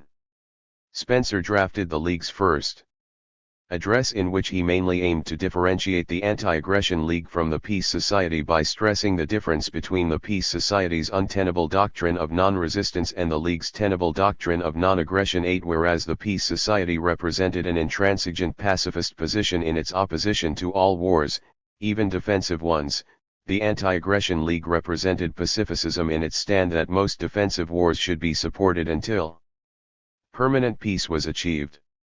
9. Frederick Harrison's active involvement in the Anti-Aggression League was a logical sequence in a long line of anti-imperialist activities since the Jamaica Committee of the 1860s. One public outcry he did not participate in, however, was the Bulgarian agitation in the 1870s, which under the charismatic leadership of Gladstone gave loud support to Christians in the Balkans against Ottoman rule. 10. Anti-imperialists like Harrison, Spencer, or W.S. Blunt did not see this as their campaign. To them it was a religious crusade which only opened an era of general confusion and war, as Harrison put it. In their eyes the spirit which Gladstone inspired was not much less imperialistic than that of Disraeli's in its eagerness for the entire dismemberment of the Ottoman Empire and its partition amongst its rivals in Europe. Harrison later noted that his Gladstonian friends had dubbed him a jingo at the time, since he was not on Gladstone's side on the matter. He supposedly supported Disraeli's policies. 11. This misconception, however, was only temporary, since when the Afghan War broke out Harrison proved to be one of its fiercest critics. He published 2 articles in the Fortnightly Review attacking the expansionist policies of the Viceroy Lord Lytton and Disraeli. 12. Harrison later confirmed that he was at the time in daily communication with Sir Arthur Hobhouse and Sir Henry Norman from the India Council, as well as some other old soldiers and officials, who supplied him with inside information from the India Office. 13. Hobhouse was the legal member of the Viceroy's Council until 1877, but he nevertheless loudly denounced the war and imperialist policies. 14. When Hobhouse returned to Britain he, as Harrison testified, took a noble part in opposing this Indian system of expansion. Harrison and Hobhouse even formed a small Afghan committee on the lines of the Jamaica Committee, 15, for which anti-aggression and anti-war movements. 43. They received some support even from 2 bishops and the Duke of Westminster. 16. It was not difficult to persuade Hobhouse to join the Anti-Aggression League as well. After the Liberal victory in 1880, Hobhouse later stated, "Sanguine people proclaimed that the Jingos, the party of aggression and empire, were destroyed. I was one who thought them still the most powerful force in the country, as well as the most dangerous." Herbert Spencer thought likewise. 17. The first tentative meeting of the Anti-Aggression League was then held at the house of Sir Arthur Hobhouse in July 1881. 18. During the winter the movement matured further and grew in size. The first public meeting of the Anti-Aggression League was held on February 22, 1882 at the Westminster Palace Hotel. 19. The meeting was presided over by John Morley and it was a success. By March the League's council included 36 MPs and around 40 other well-known politicians, professors, or writers. 20. The speeches from the meeting were published as Anti-Aggression League pamphlets, number 1 in March. Frederick Harrison, in his speech, persuasively calculated in the meeting that due to the Empire England had more wars than any other nation in Europe, not even excepting Russia. 21. On the evening of the first public meeting, Herbert Spencer wrote in his diary, Anti-Aggression League meeting took place quite successfully. I spoke well, and was much complimented. 22. He was, however, immediately disappointed by the obscure amount of press attention the League received. He blamed the simultaneous and tremendous disturbance in the House of Commons about the case of Mr. Bradlaugh for not only having kept away very many members of Parliament who had promised to attend but also occupying so large a space in the papers as to leave little room for the report of the meeting. 23. Moreover, the Anti-Aggression League had barely been formed when it faced the Egyptian problem. Spencer wisely pointed out that the League itself should be wary of expressing aggressive attitudes and show somewhat more sympathy with the government in the difficulty of its position. The right attitude might even do much towards conciliating those whose aid is important. 24. After a meeting with Gladstone in June 1882, Spencer reported to John Bright that, in regard to the League, Gladstone had expressed his entire sympathy with its aims and recognized the fact that our aims were in harmony with the progress of liberalism at large. Spencer was strongly encouraged by Gladstone's assurances, since thus far too many sympathizers had been deterred by the fear of hampering the ministry, but if it could be known among such that not only do you sympathize with us, he wrote to Bright, but that Mr. Gladstone does so too in respect of our general aims, the difficulty would disappear and we should at once have ample and probably energetic aid. 25. The League had time only for another great meeting, on June 26, before it collapsed at the beginning of the occupation of Egypt. Frederick Harrison addressed the representatives from trade unions and labor associations who had been specially invited. The address was published as Anti-Aggression League pamphlets, number 2. 26. On the occasion, Harrison stressed that the League was not acting with any desire whatever to embarrass the government, on the contrary, it was seeking only to remind them of their principles. The League's principles were, Harrison stated, the principles of the Midlothian campaign, of the government of Mr. Gladstone, the principles that the nation ratified in May 1880. That is to say, that this policy of extending the empire, aggrandizing the power of Britain, thrusting ourselves as managers and masters of our weaker neighbors, backing up our adventurous people in every enterprise, just or unjust, bullying the weak tribes, making petty kings our vassals, opening markets by gunboats, and maintaining controllers by ironclads, this system must cease, once for all. 27. In Harrison's view, M.R. Gladstone and Lord Granville were personally most unwilling for war or for annexation, but politically they were thrust into both by others whom they could not control, since, as usual, financiers and money dealers pulled the strings unseen. 28. Wilfred Scawen Blunt, who attended the June meeting, was pleased with it and wrote in his diary, Sir Wilfrid Lawson, in the chair, was excellent. He is the pleasantest speaker I have listened to. Also anti-aggression and anti-war movements. 45. Sir Arthur Hobhouse was good. Frederick Harrison read a lecture in which he stated the Egyptian case fairly. 29. Nevertheless, after the bombardment of Alexandria in July and the occupation of Egypt in September, nearly all of League's most important members became tepid or neutral, as Harrison put it, declining to oppose Gladstone. Harrison, Hobhouse, Spencer, and Sir Wilfrid Lawson, among few others, were soon the only ones left in the League.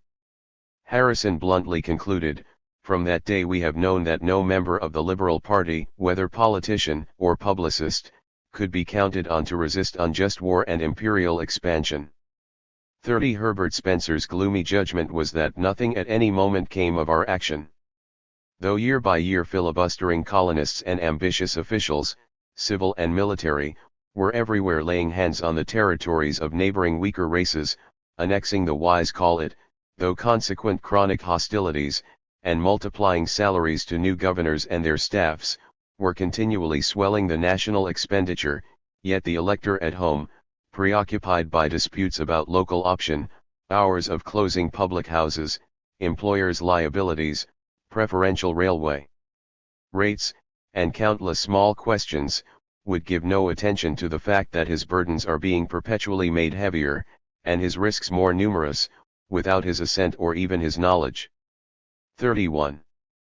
Furthermore, the organs of the upper classes were even worse, ever favoring a policy which calls for increase of armaments and multiplication of places for younger sons. With hindsight, Spencer condemned it a foolish hope that any appreciable effect could be produced under conditions then existing, and with an average national character like that displayed, with a parliament and people who quietly look on, or even applaud, while, on flimsy pretexts, the forces of our already vast Eastern Empire successfully invade neighboring states. The expectations had been irrational. According to Spencer, the only result of the League was that the vast amount of hard work he had poured into it had completely ruined his health. 32. Organized anti-imperialism remained then buried for more than a decade, until Sir Wilfrid Lawson took the initiative. Like Spencer and Harrison, this second baronet and long-term Liberal MP was an anti-imperialist veteran, or, as he probably would have preferred himself, an anti-jingoist veteran. By a jingo, Lawson meant an irresponsible, impulsive, ignorant shouter for war. 33. The parliamentary session in 1878 was to him a miserable session, jingoism triumphant and leading to mad and mischievous expenditure. 34. When the parliament was called in December 1878 to provide for the expenses needed in Afghanistan, Lawson supported the vote of censure for the war, but of course we were well beaten by a majority of 101-35. In 1882 Lawson was one of the few MPs to condemn the occupation of Egypt. He also was a member of the Anti-Aggression League, presiding over the second public meeting in June. Moreover, after the bombardment of Alexandria he tried to get the Cobden Club to condemn it because peace throughout the world was a great object with Mr. Cobden and should be a great object with the club, he argued. 36. This, however, did not happen. In the mid-1890s Lawson, together with George Herbert Paris, took the trouble of organizing an increased armaments protest committee. The first meeting was held on March 13, 1896 and presided over by Lawson. The committee was especially constituted to provide an effective antidote to the jingo, militarist, and sham-patriotic sentiment which at present exerts an almost unrestrained influence upon the public mind. 37. Robert Spence Watson was chosen as president and 22 other influential members of the community formed the executive committee. In addition to Lawson there were two other MPs in the committee, Robert A. Allison and Henry J. Wilson, and the committee also included Sir Robert Head as honorary treasurer, Paris as honorary secretary, and William Clark. 38. The increased armaments protest committee was not long-lived either, but it brought out one significant publication. This was titled Empire, Trade, and Armaments, an exposure and published in the name of the committee in 1896. 39. The publication indicated three closely related phenomena which dominated the life of the people of Great Britain at the time, perverting their development, wasting their resources, and filling all true patriots with anxiety for their future. We refer in the first place to the rapid and generally unreasoning expansion of an empire which already overtaxes our capacity for good government. The second and derivative fact is the unconscionable increase of armaments claimed to be necessary for the defense of this empire. Supporting these, and carefully cultivated by the classes which profit thereby, a new form of jingo imperialism has sprung up, and, because it makes a specious appeal to the more selfish instincts of an industrial nation, has obtained a certain vogue. 40. Nevertheless, the committee did not at all believe that this sentiment had a real hold upon the mind of the people. A great deal of corruption can be done with £50 million a year. The committee's function, then, was to attack this pernicious sentiment by a candid examination of the expansion policy and its fruits. The statement continued. Considering, 2.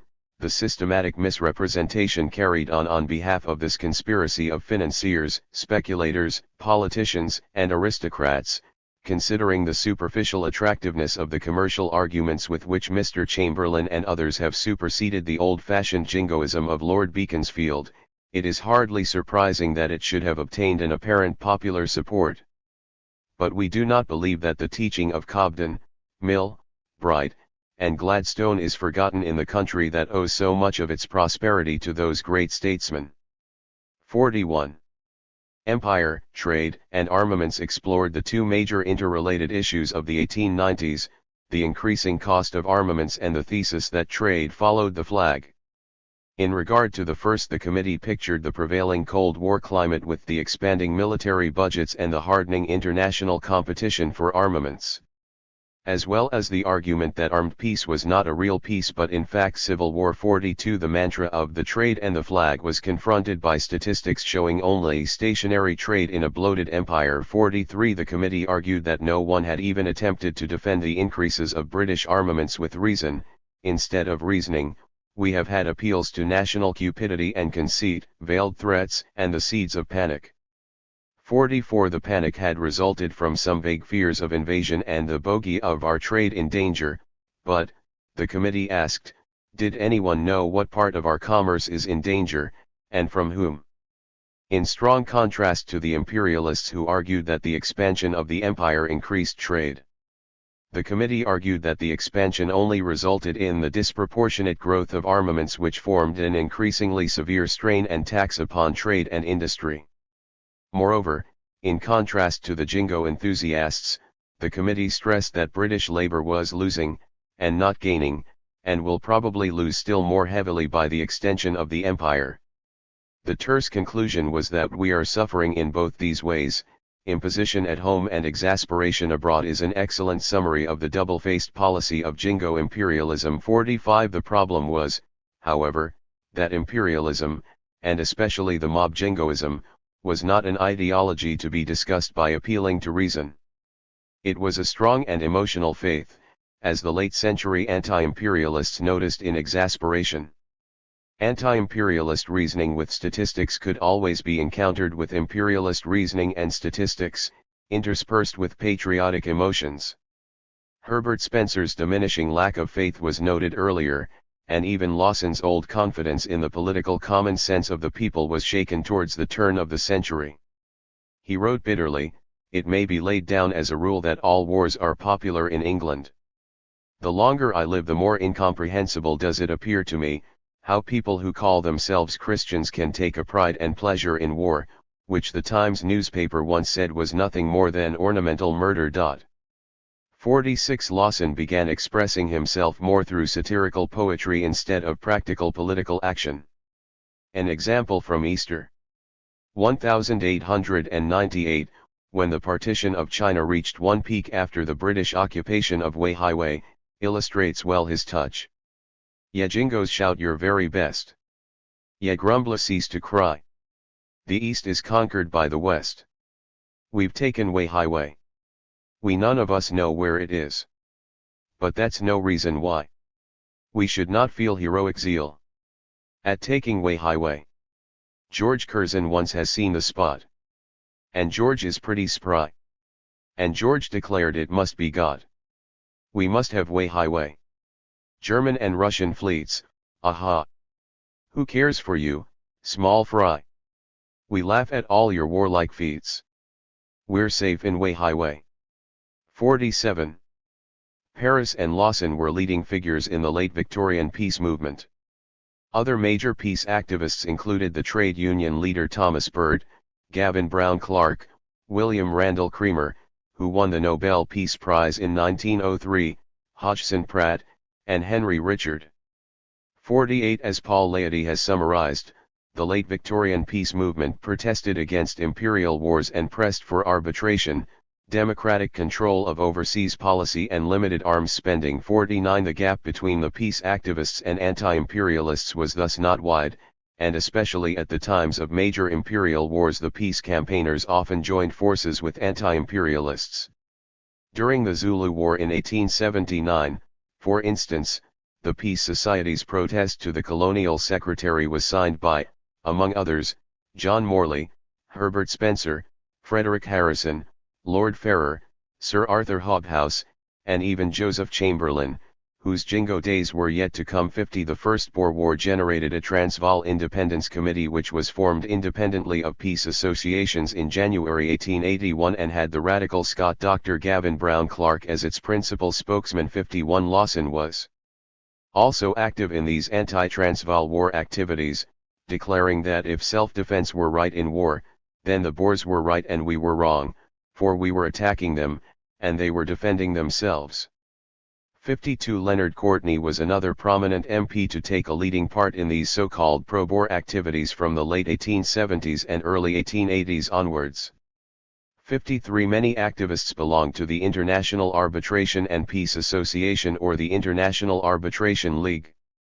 Both organizations had their own published organs, the first published Concord and the latter Arbitrator.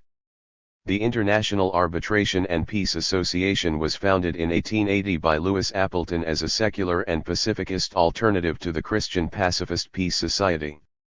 It was a rather moderate and respectable middle-class organization, including Clark, Lawson, H. J. Wilson, and Sir William Wedderburn as its members. Paris, as the editor of Concord, was the dominating figure in the association in the late 1890s. Paris was also closely involved in the Progressive Rainbow Circle and other ethical societies, thus knowing well eminent figures like William Clark, G. P. Gooch, Ramsay MacDonald, John M. Robertson, Leonard T. Hobhouse and J. A. Hobson, many of whom also were active members in the association. The International Arbitration League, on the other hand, was more radical and had more lab members. It was first formed as the Workmen's Peace Association in 1870 by the carpenter William Randall Creamer. Due to its active and loud opposition to the Boer War at the end of the century, many of its members left the League and its meetings began to be poorly attended, which was not the case in the more middle-class association. 54 The Second South African War gave rise to many new organizations, among which the South Africa Conciliation Committee was the leading one.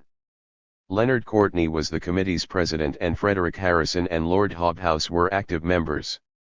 Like the International Arbitration and Peace Association, the South Africa Conciliation Committee was a respectable and fairly moderate organization with a large number of supporters, including the old and ill Herbert Spencer.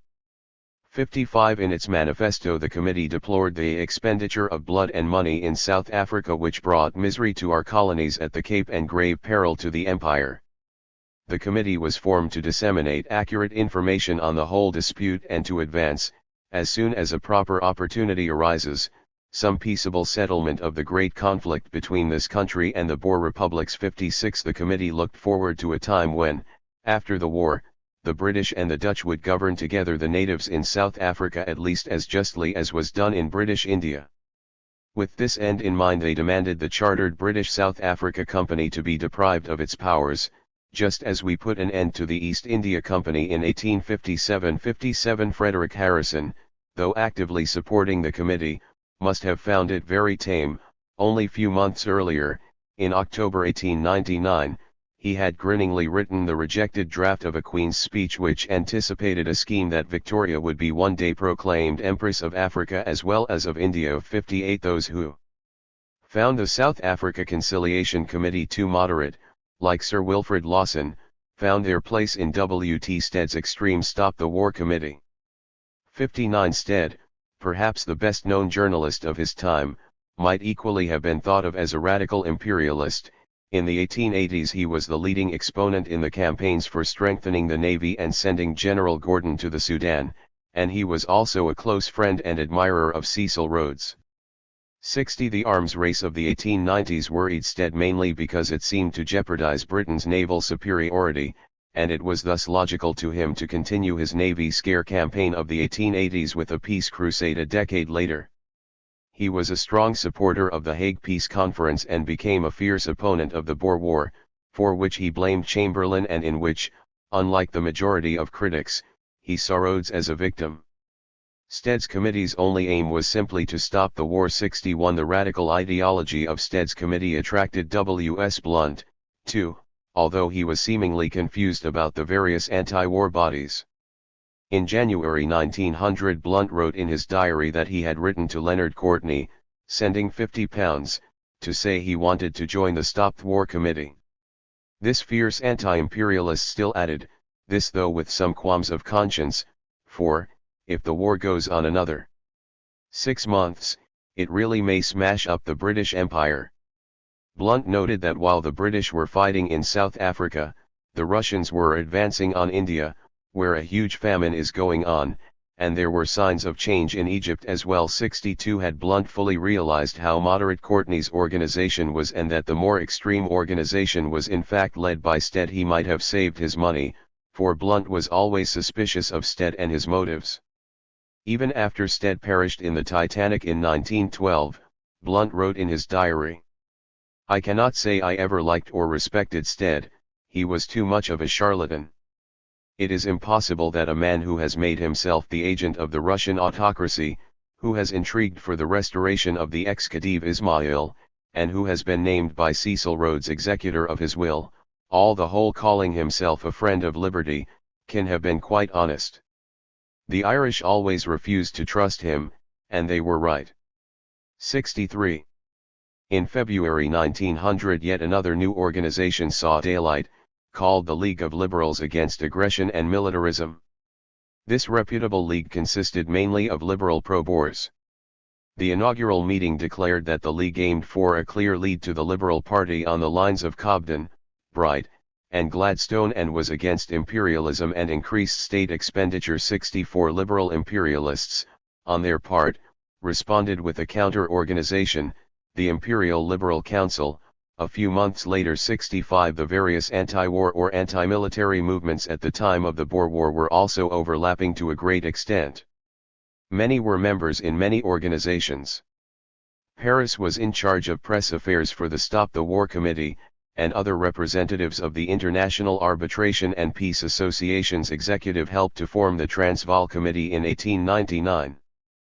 Paris was also involved in the League of Liberals Against Aggression and Militarism and sat in its committee along with J. L. Hammond, J. A. Hobson, F. W. Hearst, Fred Madison, and H. N. Brailsford. 66 William Clark, who participated in the anti-war activities mainly by writing for the Concord, 67 saw the situation as desolate. Was ever greater satire known in history, he asked, than the aspirations and actual formal deeds of the Hague Conference, followed instantly by two needless and unjust wars in the Philippines and South Africa, waged by the very two nations which were foremost in urging methods of conciliation and arbitration at the conference. And like this was not enough, they had the Chinese expedition of the Allied powers, in which the Western soldiers proved themselves quite the equals of the Chinese in ruthless barbarism, and more than their equals in wholesale robbery. When the enormous increases of the already immense armaments of Europe were added to the picture, nothing could be said to characterize the beginning century more than the recrudescence of brute force. Clark concluded, the prophet of the 20th century is Friedrich Nietzsche, with his brutal overman responsible to none, with no law but his pride and egoistic will. It is not a pleasant outlook for the friends of humanity and democracy. 68 Chapter 3 India and the Drain Theory. I admit at once that if it could be shown that India has retrograded in material prosperity under our rule, we stand self-condemned, and we ought no longer to be trusted with the control of the country. 1.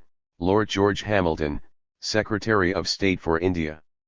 India is not an organic part of our empire, but a foreign body, upon which we form a parasitic growth. 2. John Atkinson Hobson in 1897. This study has thus far concentrated on the critical debate on economy from the point of view of imperial expansion in the last 2 decades of the 19th century. This approach has minimized the existence of British India, the area which brought imperialism into the British Empire in the first place by transforming it from the settler empire of Greater Britain to an autocratic military empire. As one critic put it, the possession of India is the only argument ever used to enforce the claims of an imperial policy for England.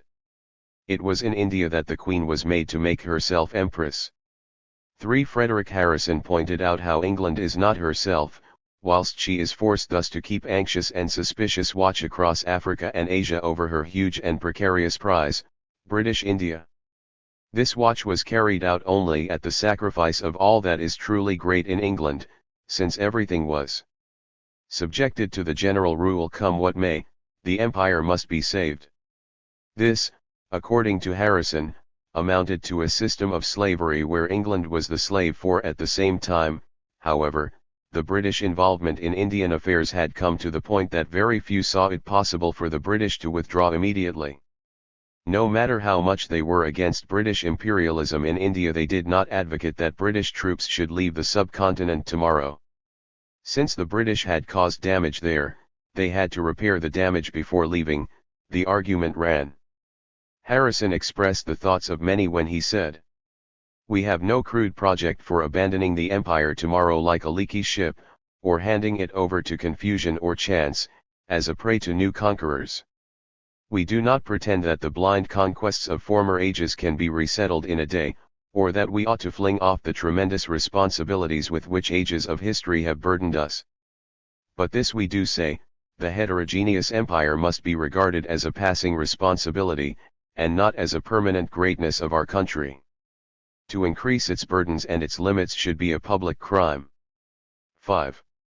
Harrison added crucially that in the meantime it must be governed in the sole interest of the countless millions who compose it, until the time shall arrive when, part by part, it may be developed into normal and national life of its own. 6. Thus, the central issue causing critical debate in regard to British India, apart from the question of how efficiently it was prepared for self-government, which will be discussed in more detail later, was the question in whose interests the subcontinent was ruled while still in British possession. The most obvious way to calculate this was the state of Indian economy, and the debate on whether it was improving or worsening was continuous. The main factors in this often heated discussion were the famines, public expenditure, cotton duties, opium, and, in particular, the alleged drain from India to Britain, which summarized it all. James Geddes was the one who set the tone for late Victorian criticism on British India. Geddes had joined the Indian civil service in his youth and later become committed to positivism. Had he not died suddenly and prematurely in 1880, he would have without doubt been the most relentless among the critics. Even as it was, his writings strongly influenced the later writings of H. M. Hindman, Dadabhai Naoroji, and William Digby. He anticipated the drain theory as early as 1871 when declaring that, like Ireland in the past, India is being impoverished by the rule of absentees and aliens. 7. Geddes argued that Britain's moral image as a world power had weakened because of its unjust position in India. Moreover, he denied the existence of any real economic gain since British rule drained wealth away from the English at large as well as the Indians for the sole benefit of idle rentiers. He predicted that British rule would end up in bankruptcy, which would then fall the financial burden on the working class, causing eventually a social revolution in England. 8. Geddes testified that India costs in government more than it yields in revenue. At all times the English exchequer in India has been in deficit. At no time has it defrayed the full charges of a single year out of a single year's regularly recurring revenue. The shortcoming is discharged by borrowing. The interest on old loans is paid out of new borrowings, or out of forestalments of coming revenue. 9. The severe famines in the 1870s and late 1890s gave strength to Geddes' arguments and thus cast a long shadow over British rule. Many argued that the famines were due to British failings, the crushing weight of its administration, and extensive public and military expenditure. The fact that both famine periods occurred at the times of expensive military crises in the northwestern border, the Afghan War in the 1870s and the Chitral and Tirah campaigns in the 1890s, did not go unnoticed. William Digby, one of the fiercest critics, insisted, with plenty of statistics, that people in India were more subject to famine now than they were 100 years ago. 10. Moreover, he stated that native Indian administration had functioned much better in famine times compared to the British one, since they had important local experience and more suitable and flexible administration.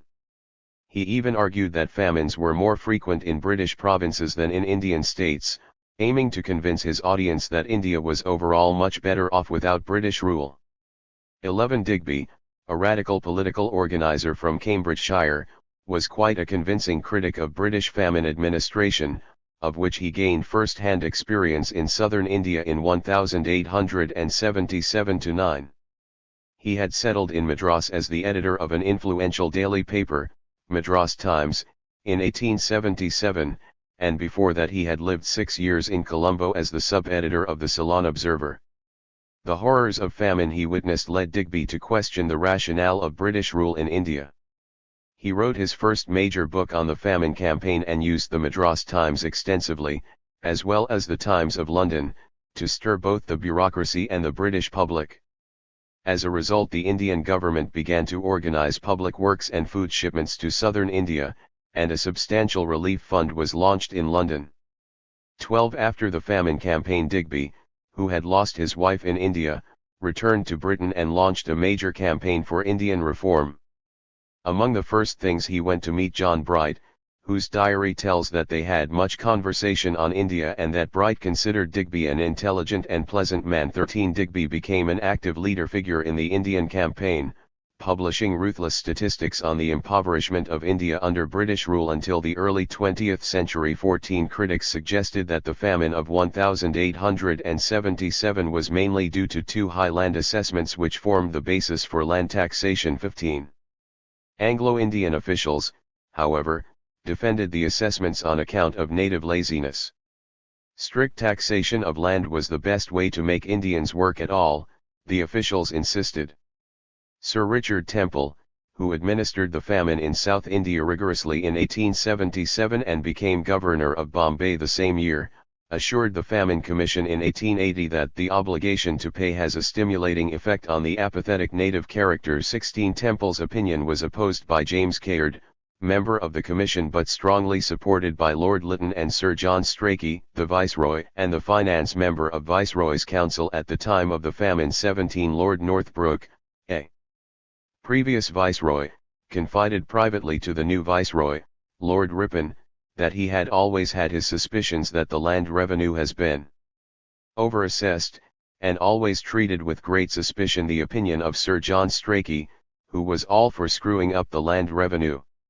18. However, despite Caird's dissenting opinion, the Famine Commission of 1880 came to the conclusion that the land assessments were not connected to the famine. 19. Nevertheless, the dreadful famine had revealed the appalling state of Indian finances and thus stirred the already loud opposition to the Second Afghan War. Sir Arthur Hobhouse, who was the legal member of the Viceroy's Council in India in 1872-7, complained how the situation of famine and war was a clear example of how the ordinary moral law was excluded from national policy.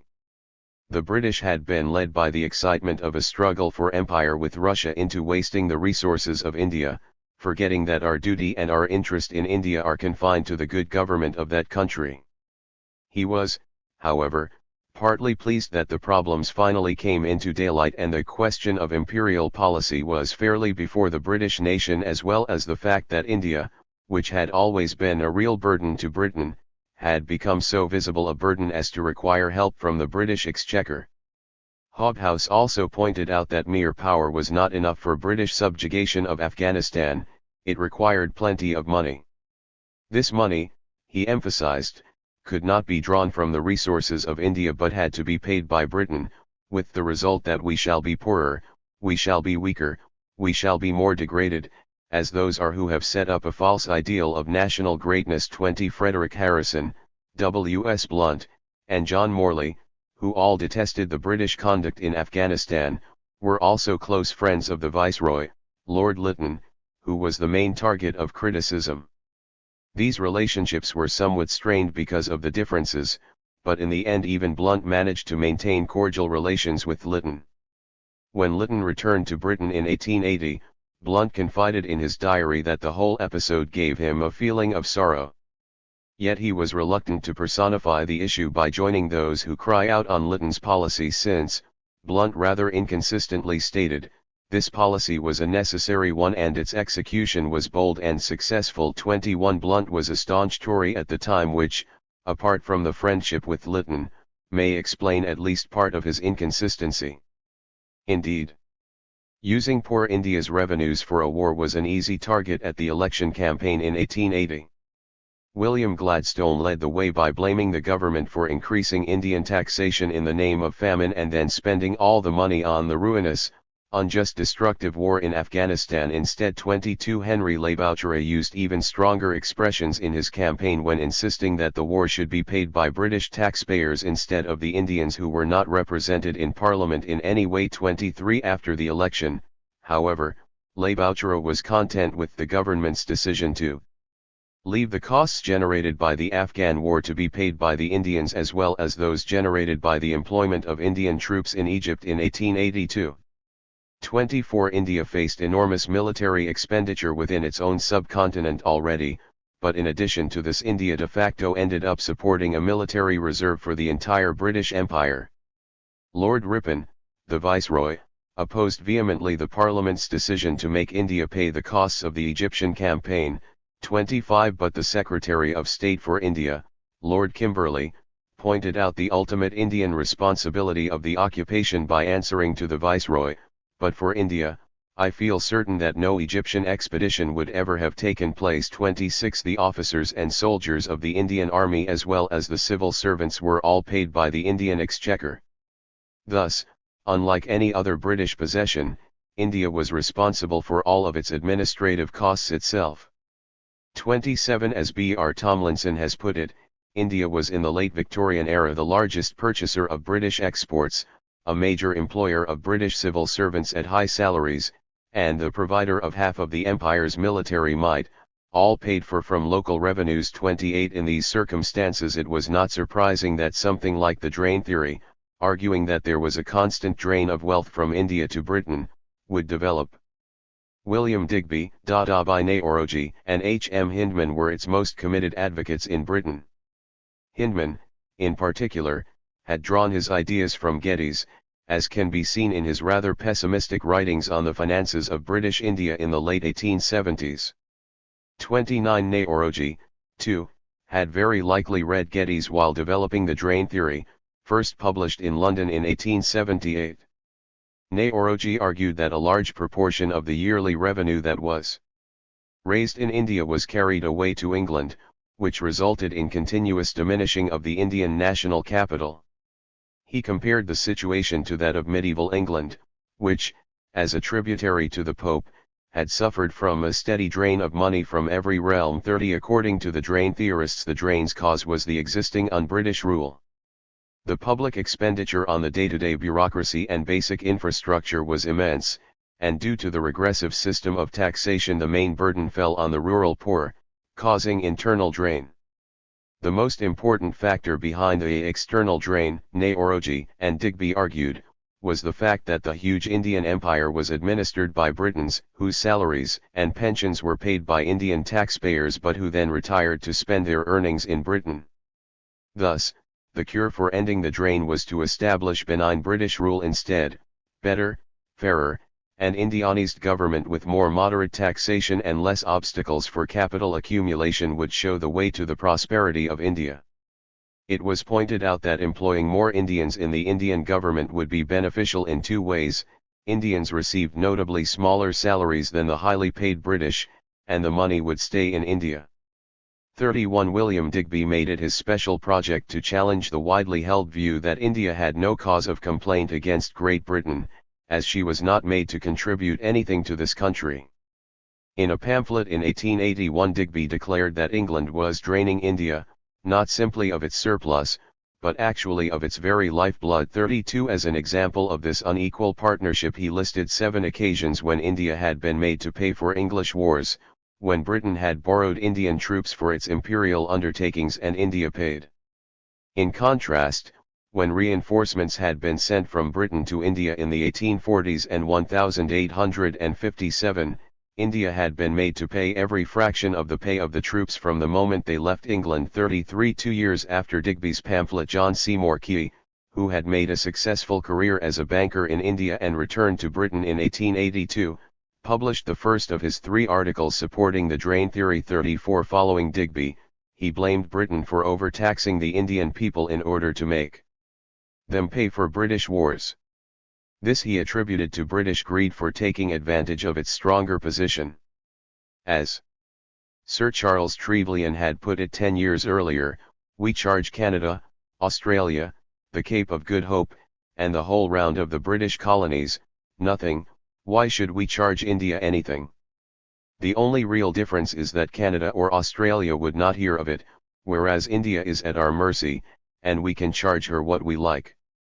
35 Like Digby, Key argued that this resulted in increasing poverty in India and that speedy collapse would occur unless the expenses of the Indian government were significantly reduced. 36 Simultaneously Sir William Wedderburn and Florence Nightingale also took up the Indian cause. Both gave lectures on Indian village economy and together they wrote an article supporting Key's assertions.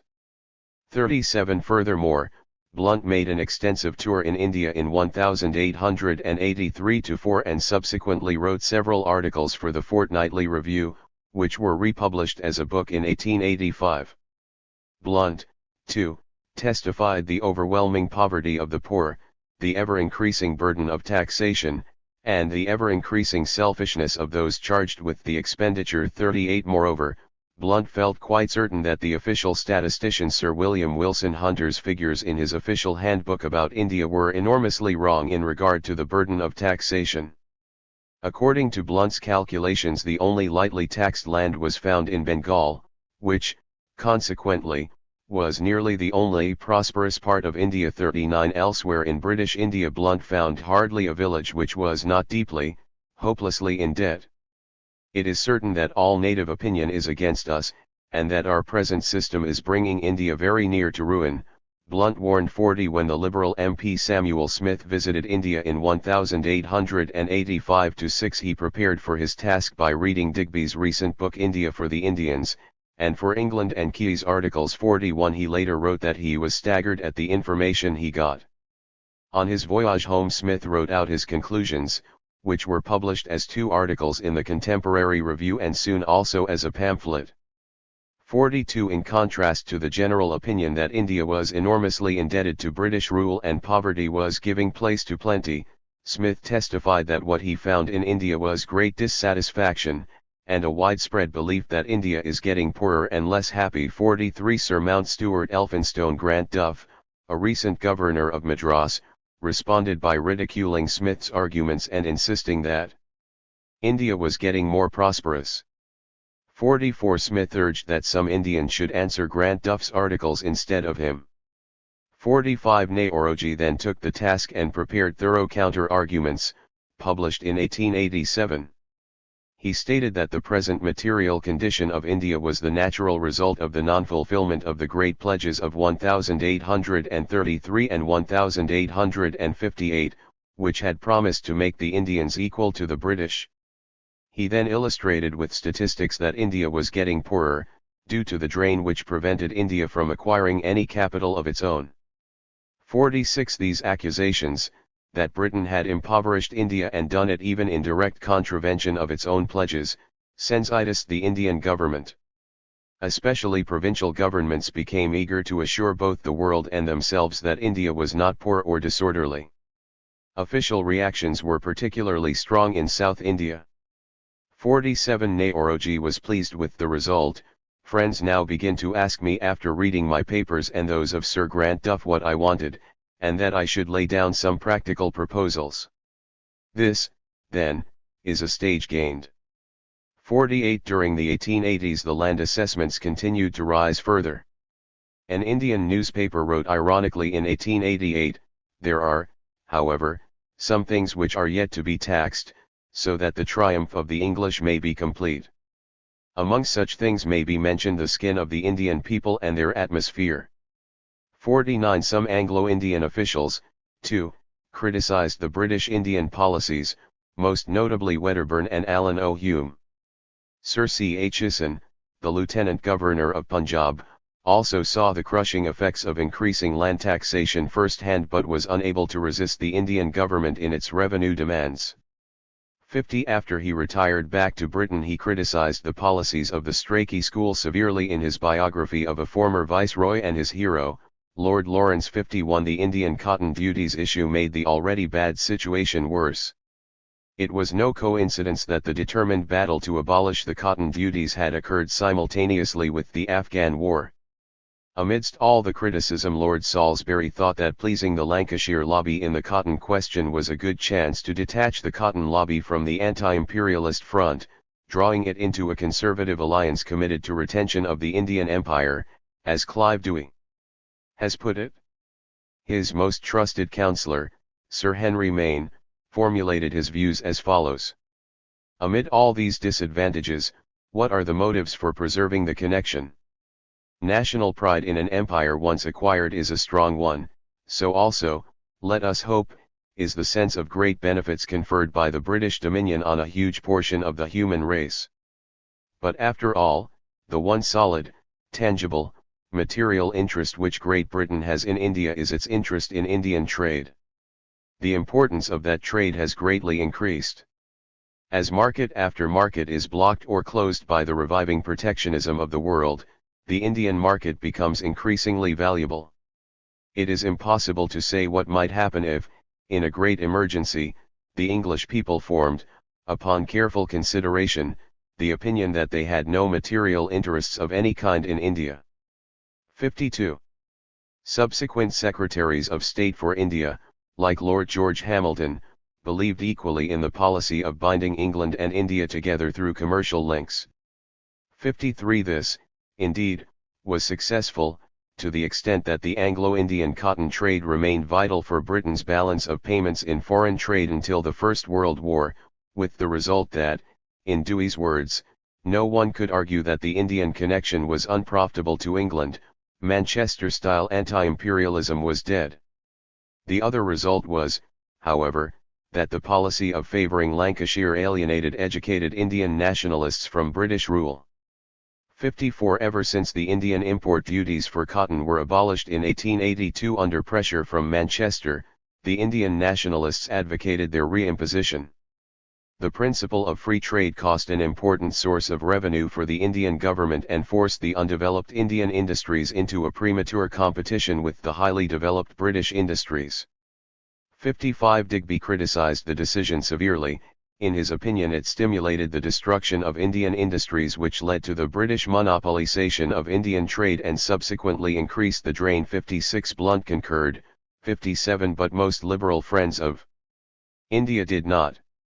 They, like Wedderburn, the Cobden Club's India expert, favoured the abolition of the cotton duties since it would enhance the supply of Indian cotton for British industry as raw material and enlarge the Indian market for British manufactured goods. It was also because of this favoured position of India as a producer of raw materials for British industry that the Indian government guaranteed railway construction and undertook numerous public works, even the experimental cultivation of cotton. This policy, then, increased Indian public expenditure on the one hand, while on the other it made the Indian economy appear as an ideal complement to Britain's economy in the eyes of the Lancashire cotton interests. 58. There were, however, notable liberals who considered this maladministration. The ardent free trader and economist Henry Fawcett stressed continuously that India's financial situation required the application of different rules, not those of free trade. Fawcett had been a staunch advocate of Indian interests in Parliament since 1865, and he campaigned hard for the retention of the Indian cotton duties.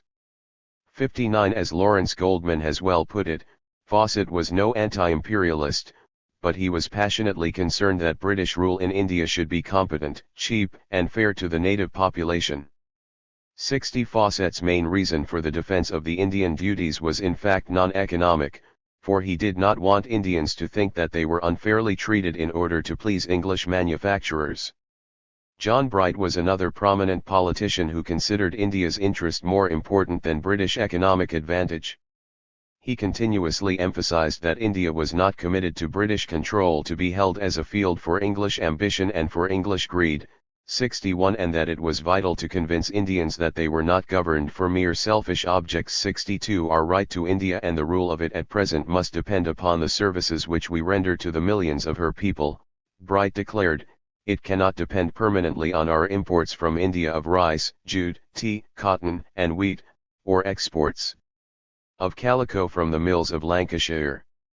63 The experiment on free trade in India was not successful, but the reasons for its failure had more to do with financial reality than moral criticism. When Lord Ripon repealed the duties, he believed that frontier wars had been left behind, but this was far from the truth. A few years later Britain faced yet another serious crisis in the northwestern border, in Penjate, coming close to war with Russia, and the Indian borders were simultaneously expanded to include Burma in the northeast, thus annoying France. These military operations led to the reimposition of income tax in 1886, which was much opposed in India. The continuously falling price of the Indian silver rupee in relation to the gold-based sterling added to the problems, since it increased the amount payable in England as interests and pensions, the home charges, enormously. 64 Soon the detested salt tax, successfully abolished by Ripon in 1882, was also reinforced, and by the early 1890s one after another viceroy kept asking the British government to reinstitute the cotton tariffs. 265 The British Parliament became convinced that, due to the disastrous state of Indian finances, the cotton duties were important for fiscal reasons, and despite vigorous opposition from Manchester the duties were reimposed in 1894, stressing in particular that India had to be ruled according to the interests of India and not Britain. 66 Nevertheless, Lancashire was still able to put considerable pressure on the government in regard to Indian tariffs. Clive Dewey has even used the word dictate, until the end of the First World War. 67 It was equally for fiscal reasons that the widely disapproved opium trade was allowed to continue until 1910.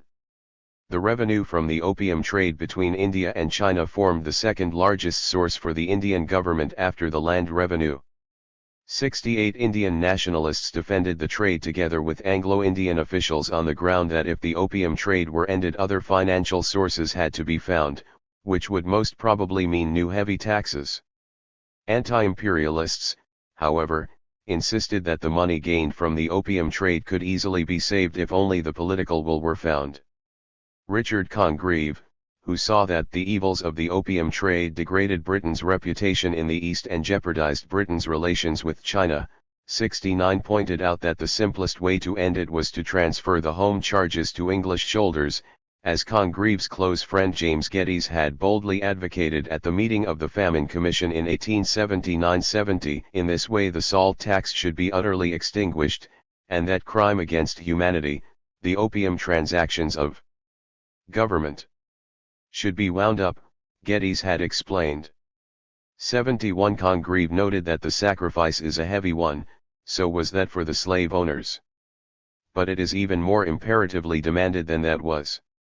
Britain should offer to the Indian government full compensation for the sacrifice of revenue which a new policy would necessitate, and in justice the burden should fall on that portion of the taxpayers of England which has derived advantage from our Indian possessions, i.e. the upper and middle classes. 72 Another way to save the money gained from the opium trade was, of course, to reduce public expenditure. Indeed, the critics argued that the costly bureaucracy and lavish projects might have been well reduced to the point that not only the opium revenue but also the land tax could have been reviewed.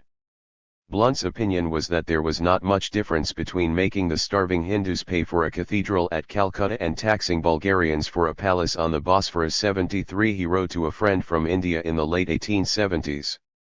The natives, as they call them, are a race of slaves, frightened, unhappy, and terribly thin. I have been studying the mysteries of Indian finance under the best masters, government secretaries, commissioners, and the rest, and have come to the conclusion that if we go on developing the country at the present rate the inhabitants will have, sooner or later, to resort to cannibalism, for there will be nothing but each other left to eat. I do not clearly understand why we English take their money from these starving Hindus to make railroads for them which they don't want, and turnpike roads and jails and lunatic asylums and memorial buildings to Sir Bartle Frere, and why we insist upon their feeding out of their wretched handfuls of rice immense armies of policemen and magistrates and engineers. They want none of these things, and they want their rice very badly, as anybody can see by looking at their ribs. As to the debt they have been saddled with, I think it would be honester to repudiate it, at least as a debt on India.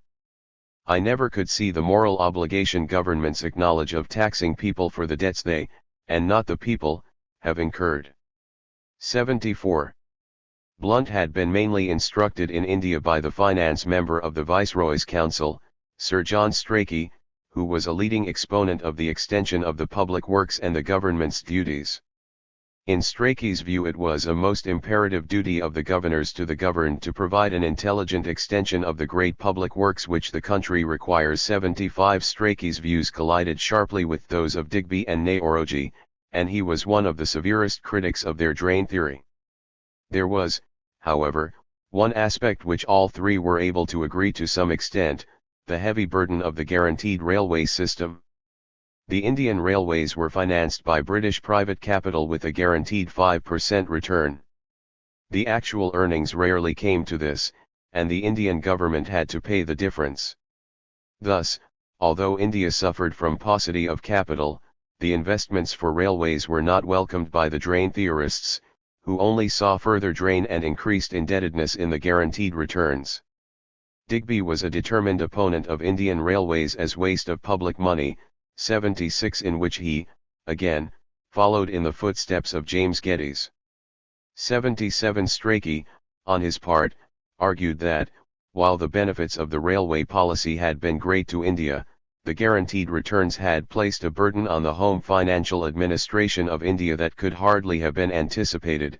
Its gravity increases year by year, and the importance of removing or alleviating this constantly growing burden cannot be exaggerated. 78. Davis and Huttenbach have put similar emphasis on the railway expenditure. They have calculated that expenditures in British India were in fact lower than those of the Indian princely states if the railways were excluded. 79. In other words, to put it crudely, what made British rule expensive, in their calculations too, was the system of guaranteed returns for railway investments. Along with India's financial decline, the tone of the debate grew harsher. William Digby put his message noticeably more bluntly in his open letter to MPs on the dark side of British rule in India, a side so dark as to make it doubtful if British rule has been and is a blessing to the masses of India. In 1891-80, the editor of Greater Britain magazine described Digby's letter as one of the most terrible indictments ever probably written of a governing race. 81. Digby explicitly blamed British Indian policy for selfishness. Britain prospered at the expense of India. He felt compelled to assert, on the strength of official statistics alone, that England, without meaning to do so, by want of foresight and through thinking mainly of her home industries and the interests of her own sons before those of her distant subjects, had caused that the Indian nation was being stupefied, demoralized, and starved. 82. Before British rule the subcontinent had been self-contained and prosperous, Digby argued. Britain had first destroyed nearly all Indian industries and then began to drain the profits made in India to Britain. Moreover, according to Digby, the increasing import trade of India was not a sign of native prosperity, as the other side argued. Only a mere fraction of the trade profits went to Indian people, since European capital and European firms commanded the trade. Even the trade, then, merely increased the drain. The editor of Greater Britain observed, yet, ironically observes Mr. Digby, so righteous and so considerate are we in our dealings with a helpless community, so high is our notion of honor, that we make India pay the cost of the India Office here, £220,000 a year, while the rich colonies pay never a penny towards the maintenance of the Colonial Office. 83. Digby expanded the debate further in the following issue of Greater Britain, which contained Digby's article British Rule in India, Has It Been, Is It Now, a Good Rule for the Indian People, subsequently also published as a pamphlet. 84. The pamphlet elaborated on the drain from India to Britain, the need for the Indianization of the Indian civil service, the destruction of Indian industries, the British monopolization of Indian trade, the maladministration and the breaking of the pledges of 1833 and 1858. Apart from economic exploitation, Digby found serious moral, intellectual, and social consequences arising from the fact that all chief positions in India were filled by foreigners. How should we feel if all the best positions in every department in our national life were filled by, say, Russians? He asked provocatively. 85. In regard to the poverty, he insisted that Indians were so weak that from fever alone there have been more additional and preventable deaths during 8 years than there have been deaths from all the wars in every part of the world in the past 100 years. 86. By the 1890s the poverty of India had become a more commonly acknowledged fact, and the critics were not always radicals. A retired Madras civil servant, J.B. Pennington, wrote a weighty attack against the British salt monopoly in India, declaring it a far greater evil than either opium or alcohol. Pennington argued that the monopoly led the people to live permanently in the want of an abundant supply of salt, which in Indian climate led to the virulence of cholera and cattle disease. Thus, the case for the prosecution is simple enough, Pennington declared. The British destroyed untold millions of the wealth of the people only in order to gain a rather small annual revenue. 87. Moreover, even an old arch-enemy of the Indian agitators, Sir Auckland Colvin, began to criticize the perilous growth of Indian state expenditure. 88. On the other hand, while the costliness of British rule was largely acknowledged, the impoverishment of India or the existence of drain as largely denied. General Sir George Chesney, like many other Anglo-Indian officials, argued that India was extraordinarily prosperous. 89. He denied the existence of any drain since, after all, any wealth in India was according to him the creation of British rule. At any rate, we found India poverty-stricken as it always had been before, and as doubtless it would still be if we had not appeared on the scene. Although there were indisputable money transfers from India to Britain, they were only natural. The majority of the transferred capital consisted of the payment of interest on the British capital invested in India to establish tea and jute industries and provide railways, which have enriched India more than anything else, and brought about her present prosperous condition. The salaries and pensions paid to English officials, on the other hand, were obviously a necessary condition of the maintenance of a stable government of any sort in India. 90. Without British rule there would be no internal peace and prosperity in India, Chesney argued. He summarized his position on the matter. All that can be said is that a good government by foreigners is more costly than would be an equally good government by the people of the country. So it would be cheaper for a man to cure himself when sick, if he knew how to do so, than to call in a physician. And the fact needs to be plainly stated that the capacity of the Indians to govern themselves has yet to be established. 91. Nevertheless, despite the efforts to assure otherwise, the extent of the impoverishment was once more revealed when India was again struck by disastrous famine in 1896-7. The Lord Mayor of London and the Lancashire Indian Cotton Duties Committee were anxious to start private charity work already in December 1896, but the Secretary of State for India, Lord Hamilton, when asked for a formal permission, requested them to wait. Many were angered at the India Office and attacked Hamilton in particular for his reluctance to appeal for charity.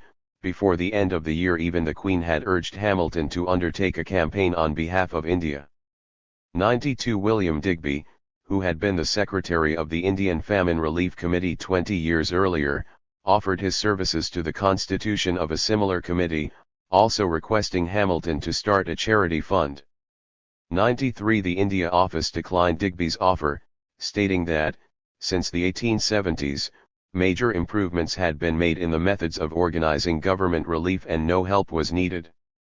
94. The famine of 1896-7 had barely ended when the most devastating famine of the century began in 1899. Belief in the Indian government's official statistics was strongly shattered, since it had been argued that great famine would not occur more often than approximately once in 12 years. 95. In early 1900 the India Office was again pressed to seek financial assistance. Sir William Wedderburn and Samuel Smith kept the issue alive in the House of Commons by their repeated inquiries in February, March, and April about the help from the imperial treasury towards the Indian famine. Each time they were answered that the Indian government was able to meet the expenditure and there was no need for British help. 96 Hamilton wrote to the Viceroy, Lord Curzon, that he opposed the idea of British official assistance mainly in principle, since it would destroy the independence of the Indian exchequer and lead to further British parliamentary interference with Indian affairs.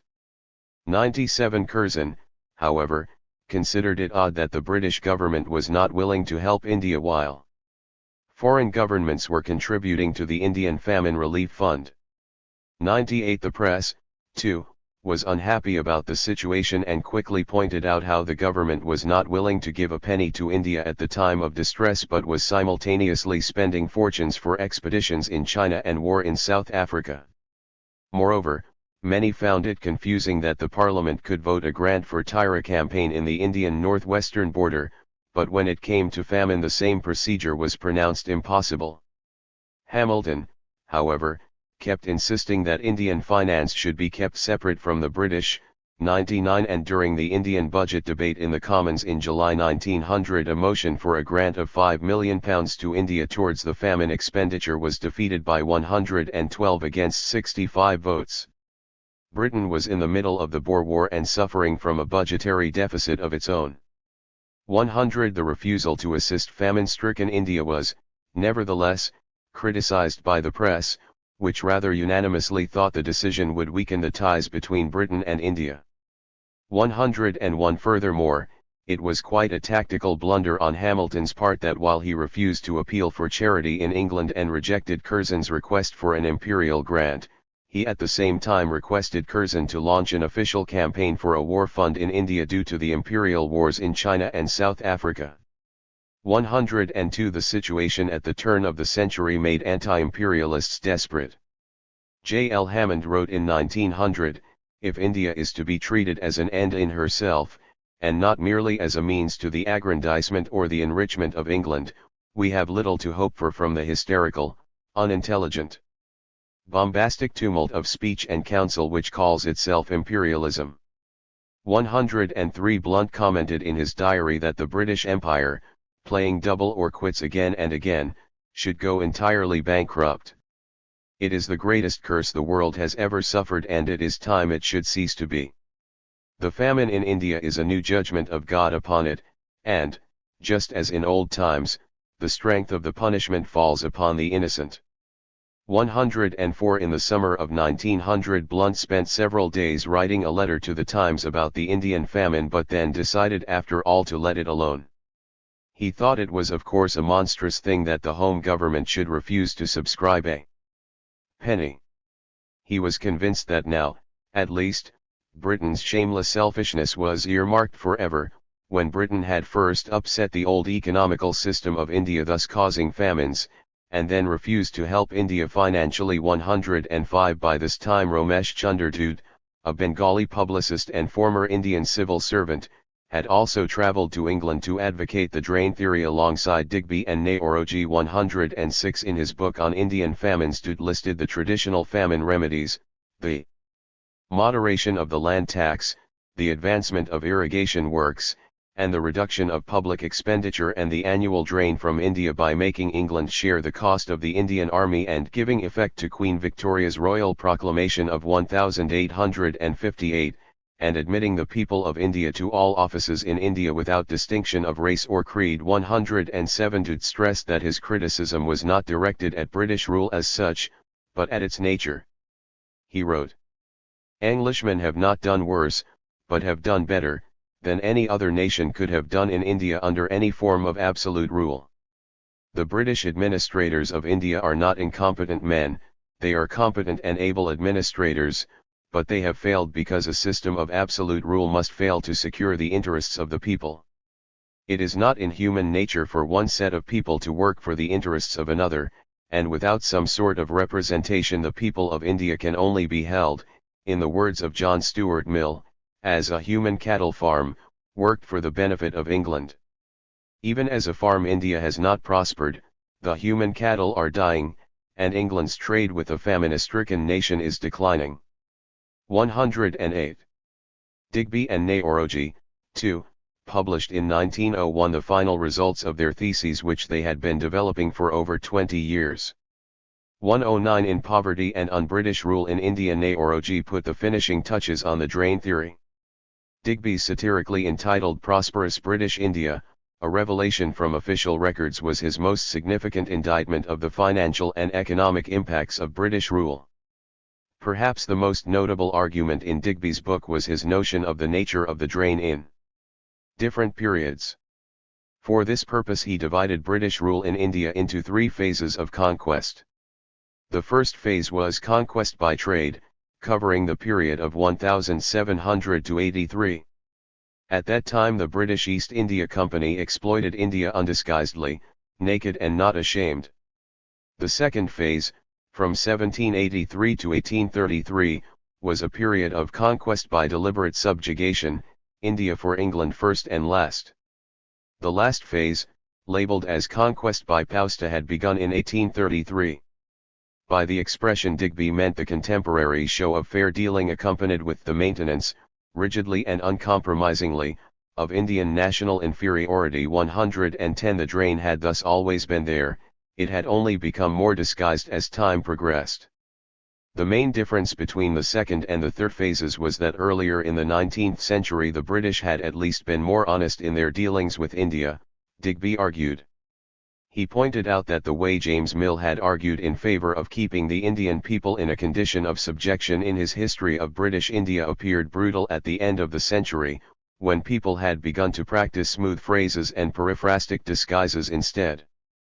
Digby maintained that the majority of Anglo-Indians and Britons, who take any interest in India, still think as James Mill thought and spoke. The difference is that Mill was frank, the others are disingenuous. James Mill had said exactly what he meant, whereas Digby's contemporaries were masters in the use of language which deceives. 111 Digby also emphasized, referring to a book on the Indian Tribute published in Calcutta in 1884, how the drain from India to Britain was in fact arranged in such a way as to disguise its real purpose from everyone but an expert. 112 He disparagingly quoted Sir George Camel's comment that what was sometimes called the tribute paid to England was not tribute, but it is paid for civil and military services, loans, railways, industrial investments, and all the rest, and the result is that a large part of the increased production is not retained by the Indian peasant. 113 In Digby's opinion this was the merest juggling with words, and is unworthy of so notable a public servant. Those civil and military services, were India governed with strict justice, could, all but a bare modicum, have been well performed, at any time within the past 50 years, by the natives of the country. 4. Every pound sterling which has been paid to a foreigner for services which a native could have rendered is in itself an unjust charge and, in addition, is a gross injury to the country in an economic sense. Such payments and pensions constitute a tribute of the worst kind with a grievance attached. 114.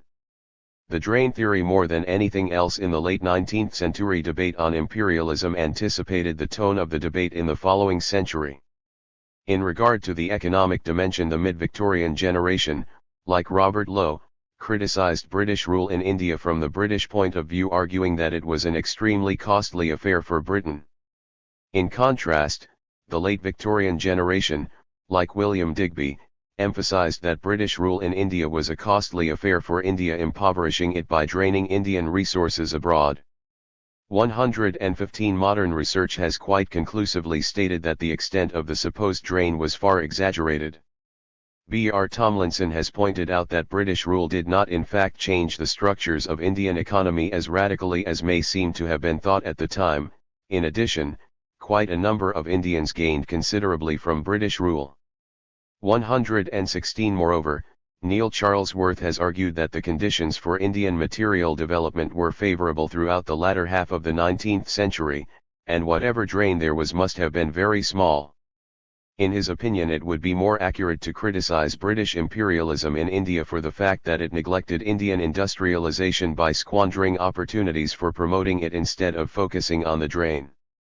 Thus, according to this view, rather than blaming British rule for being too destructive in regard to Indian industries, it might be nearer the truth to deplore it for being too weak in modernizing them. 117. Part 2. The Ethics of Imperialism and Anti-Imperialism. Chapter 4.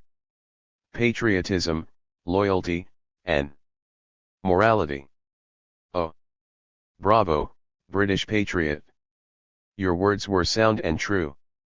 We have beaten wicked Kruger. And we've burned his Bible too. God save and bless this noble land. Whatever we may do, all foes will stubbornly withstand. And burn their Bibles too. Then history's pen some day shall write what now we say and do. How we with pride fought, stole, and lied. And burned our Bibles too. 1. Sir Wilfrid Lawson in 1900. Patriotism, morals, and two contrasting views on the desirable progress in society and the world in general were at the very heart of the debate between imperialists and anti-imperialists. The latter followed the lines of argument laid down by Auguste Comte, the founder of positivism, H. T. Buckle, the author of History of Civilization in England, 1857, and W. E. H. Lecky, the author of History of the Rise and Influence of the Spirit of Rationalism in Europe, 1865. Like Herbert Spencer, Comte, Buckle, and Lecky were certain of the ceaseless march of intellectual progress, which made the triumph of the pacific spirit over militarism a certainty, as Bernard Semmel has put it to Lecky's work, in particular, stated that military achievements as the primary source of prestige belonged to medieval Europe, whereas the 19th century and the era of free trade saw the advance of civilization and democratic spirit, and the decline of great heterogeneous empires and the passion of war. 3. While this mid-Victorian optimism faded notably towards the end of the century, the basic understanding of the nature of progress, from militarism to industrialism, remains central in the anti-imperialist minds. Imperialists, on the other hand, found their ideas of progress in the continuous expansion of the British Empire. In their view, this did not result in militarism as the anti-imperialists argued, but in the strengthening of patriotism. Indeed, imperialists linked imperialism so closely with patriotism that they did not hesitate to label anti-imperialists unpatriotic or un-English. This rhetoric was at first directed at liberals in general by the conservatives, to which the liberals responded by labeling Disraeli and his imperialism un-English instead, for at the end of the century the debate on patriotism was not confined to party politics anymore, and liberal imperialists accused liberal anti-imperialists as easily as conservative or unionist imperialists did. In the long run, however, as Hugh Cunningham has argued, even the conservatives failed in their attempt to promote the empire as a focus of loyalty. If empire contributed so little towards patriotism, of what then did the latter consist? Cunningham has asked.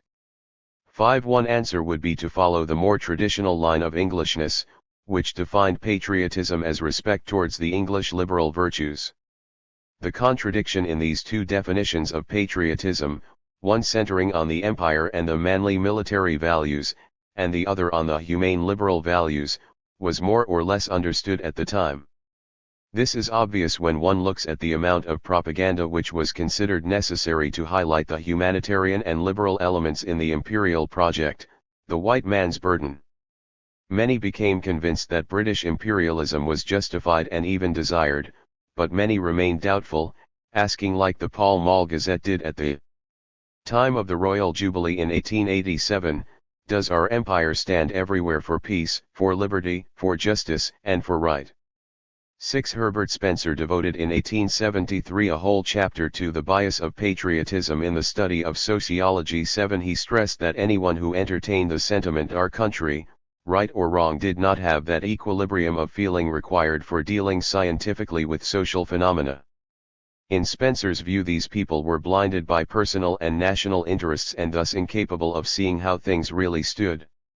In this way, Spencer pointed out, people with the bias of patriotism could not be expected to reach any balanced judgments respecting the course of human affairs in general. 8. He did not, however, oppose patriotism as such, since he made it clear that some patriotic sentiment was needed for the very existence of a society.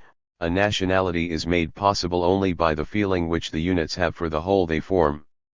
Spencer argued that patriotism is nationally that which egoism is individually, and a duly adjusted egoism as well as a duly adjusted patriotism were essential. 9. Too much patriotism would lead to national aggressiveness and national vanity. 10. On the other hand, the bias of anti-patriotism was almost equally serious, since, in Spencer's opinion, it led to the wish for a strong government, to secure the envied benefits ascribed to strong governments abroad. Spencer saw this as a result of undervaluation of proper English cultural and political traditions and overestimation of anything foreign. 11. True patriotism, for Spencer, meant respect for English liberal virtues, and this definition excluded both imperialism and socialism, the first because it contained too much patriotism, the latter because it was anti-patriotic. Robert Lowe, too, highlighted the importance of morality in politics in 1878, stating that his objections to the doctrine of imperialism turned very much on its immorality. Lowe denounced the whole imperialist principle, if anything so utterly unprincipled can deserve the name, which resolved itself to the oppression of the weak by the strong, and the triumph of power over justice. 12. Annie Besant wrote in similar vein at about the same time. It is said to be unpatriotic to blame one's country. But not so have I read the history of England's noblest patriots. Love of England does not mean approval and endorsement of the policy of some Oriental adventurer whom chance and personal ability and unscrupulousness have raised to power. Love of England means reverence for her past, work for her future. It means sympathy with all that is noble and great in her history, and endeavor to render her yet more noble, yet more great. It means triumph in her victories over oppression. It means condemnation of her bullying, boasting, cruel imperialism since Lord Beaconsfield seduced her from her purity, and regretful remorseful turning back to the old paths of duty, of honor, and of faith. 13. Likewise, at the time of the British occupation of Egypt, Besant declared that the most sacred principles of liberalism were being trampled underfoot. We have commenced a war to enforce a foreign yoke on a people striving to break it, to crush back into slavery a nation trying to shake it off, to stifle the aspirations of a race awaking into national life, to re-establish a despotism over a community endeavoring to create a system of self-government. 14. The events of 1882 were, indeed, a defining moment in the history of liberalism and imperialism. For until then anti-imperialism was linked with Gladstonianism and imperialism with Beaconsfieldism.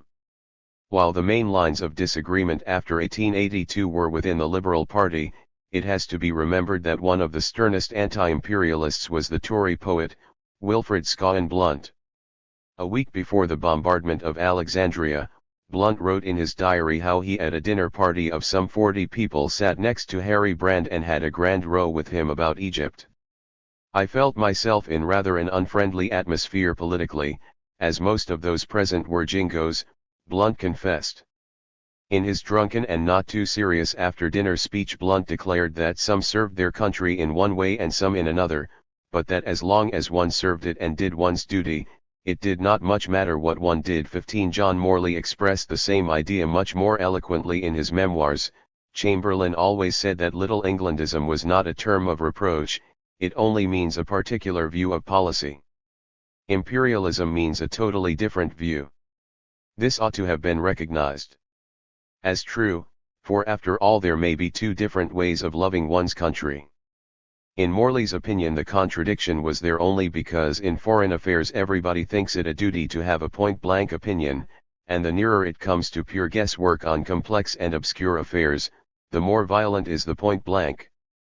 Morley did not quite accept the centrality of the empire in Chamberlain's definition of love of country. The very word empire is in history and essence military, emperor means soldier, all modern history and tradition associate empires with war. Asked at a meeting what I meant by a jingo, I tried to define the genus mocked by that terse designation as men who held that territory was territory, and all territory was worth acquiring without regard to cost. We held the purse of Fortunatus, and were free to fling our millions abroad, with the certainty that benignant fairies would by magic make them good. The advancement of the people of our own country in the note of civilized well-being was important but comparatively secondary. 16. The imperialist notion of patriotism equaled the love of country with unquestioned loyalty towards the nation and the empire in every enterprise. No criticism was tolerated, especially in regard to British India, which remained the centerpiece of the empire until the very end. As Mahajan has put it, the Indian Empire could not be peripheral to anything and was therefore jealously guarded and defended whatever the risks, costs, and enigmas of doing so. 17 Imperialists argued that the unpatriotic critics of British rule in India, like those who could not see the importance of strategic railways in the borderland or adequate military expenditure, failed to understand the bigger picture. If the military expenditure were reduced, they argued, India, and many even thought that Britain, too, at least economically, would face a serious danger from Russia. Some, like Charles Marvin in 1885, argued that Britain had already given too much in for the critics.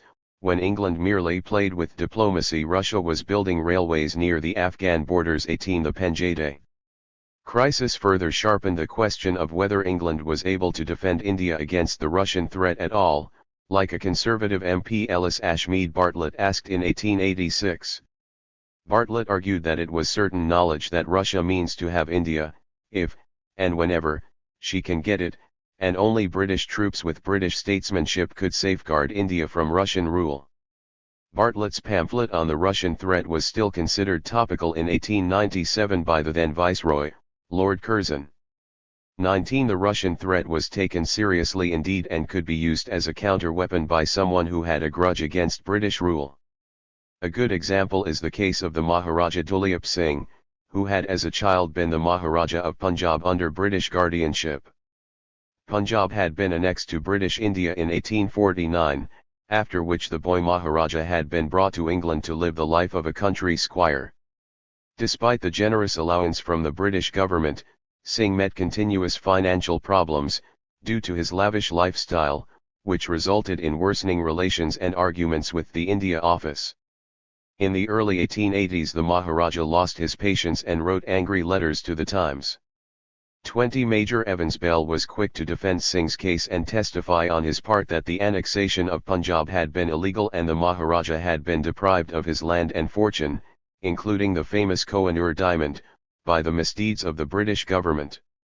21 The most telling part of the story is that when Singh finally decided to rebel openly against Britain, he used the Russian threat extensively in his demands for more money and compensation for his private jewels and estates. Although this method did not work, it caused increasing anxiety both in the India Office and the Indian government. The Queen's private secretary, Sir Henry Ponsonby, wrote to the Secretary of State for India, Lord Kimberley, that Singh had felt it his duty to warn me that if justice was not done to him, the news of his ill treatment would spread through India, and if we again found ourselves in difficulties the Sikh soldiers who had saved India for us in the mutiny would be found among our enemies. 22 Kimberley sent copies of Singh's letters to the Viceroy, Lord Ripon, noting that Singh was indeed in a very unsatisfactory state of mind and was possibly engaged in a seditious correspondence with some other Indian princes. 23 In his letters Singh assured the officials, there is a terrible storm gathering in India. I know that the advent of Russia is hailed with intense joy both by the people and princes of India in their secret hearts, whatever they may say outwardly, and they are all prepared to rebel as soon as that power advances a little nearer. 24 The government's main aim was to keep Singh away from India as long as possible, as Kimberley had promised to Ripon. 25 And in this they succeeded, for Singh never returned to India. Nor were his attempts to befriend the Russians any more successful either, and he died as a bitter, poor, and lonely man in France in 1893. 26 The likes of the Maharaja Duleep Singh made the India Office and the Indian government extremely sensitive towards any criticism. To them it was treason. Anti-imperialists, however, detested the use of the Russian weapon in stirring the imperialist patriotic, militarist spirit.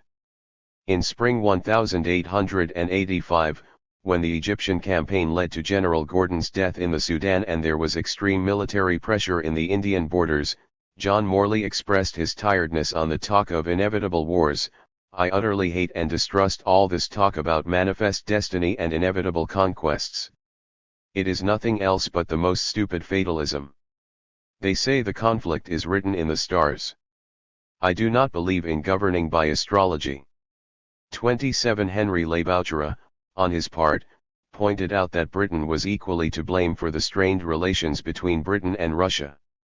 28 Leonard Courtney, like Morley, did not believe in the danger of war with Russia but stressed that the expansion of the empire in Africa led to danger of war with France. 29 He complained. We are distrusted if not detested by every European power.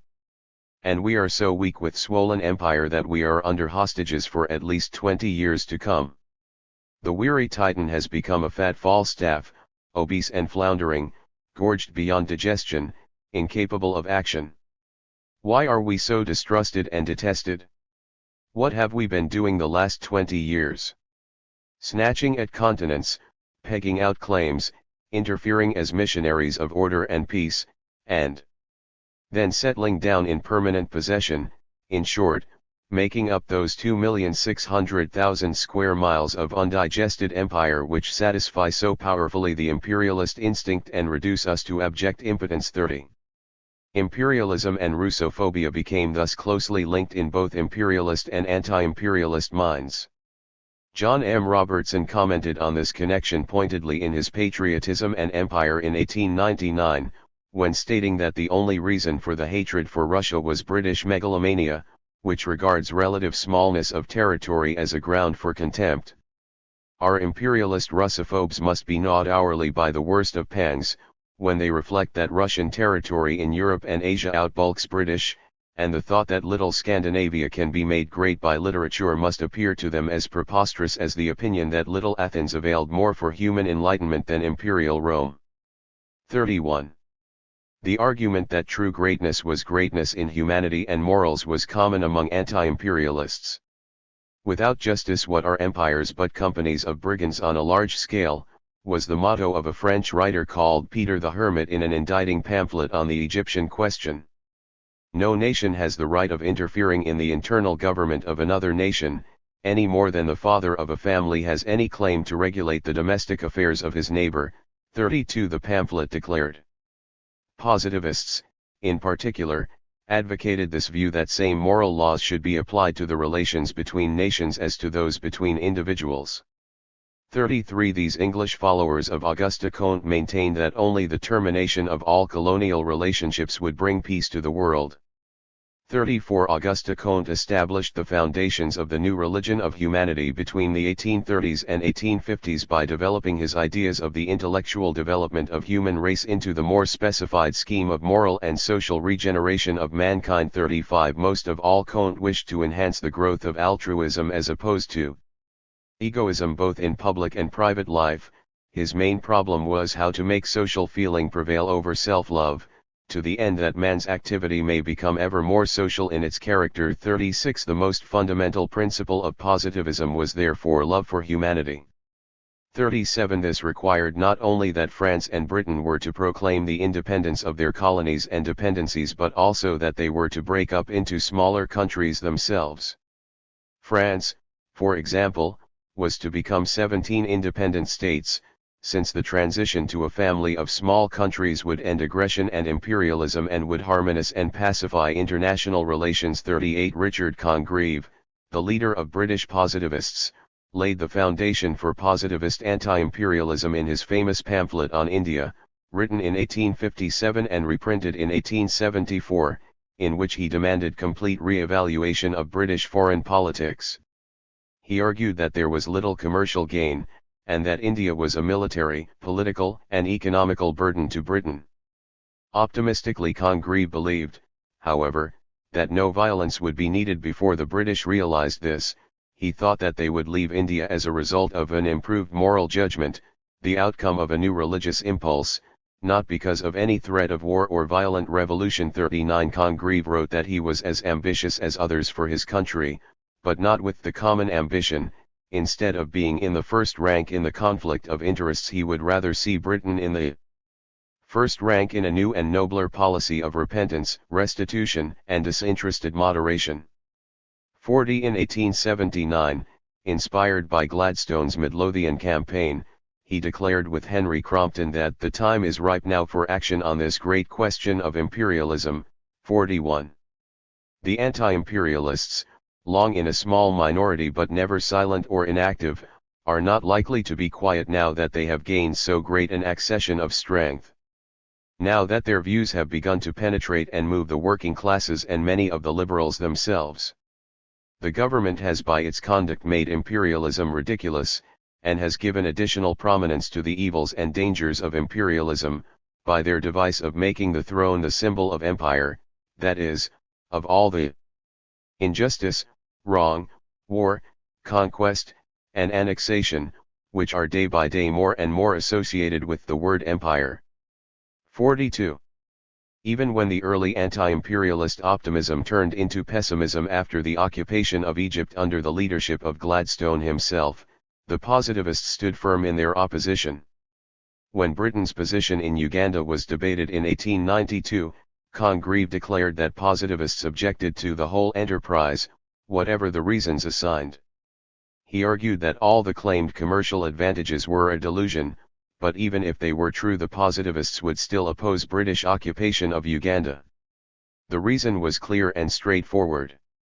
We think this partitioning of Africa by the Western nations wholly wrong in principle, a violation of all the obligations conferred by superior strength.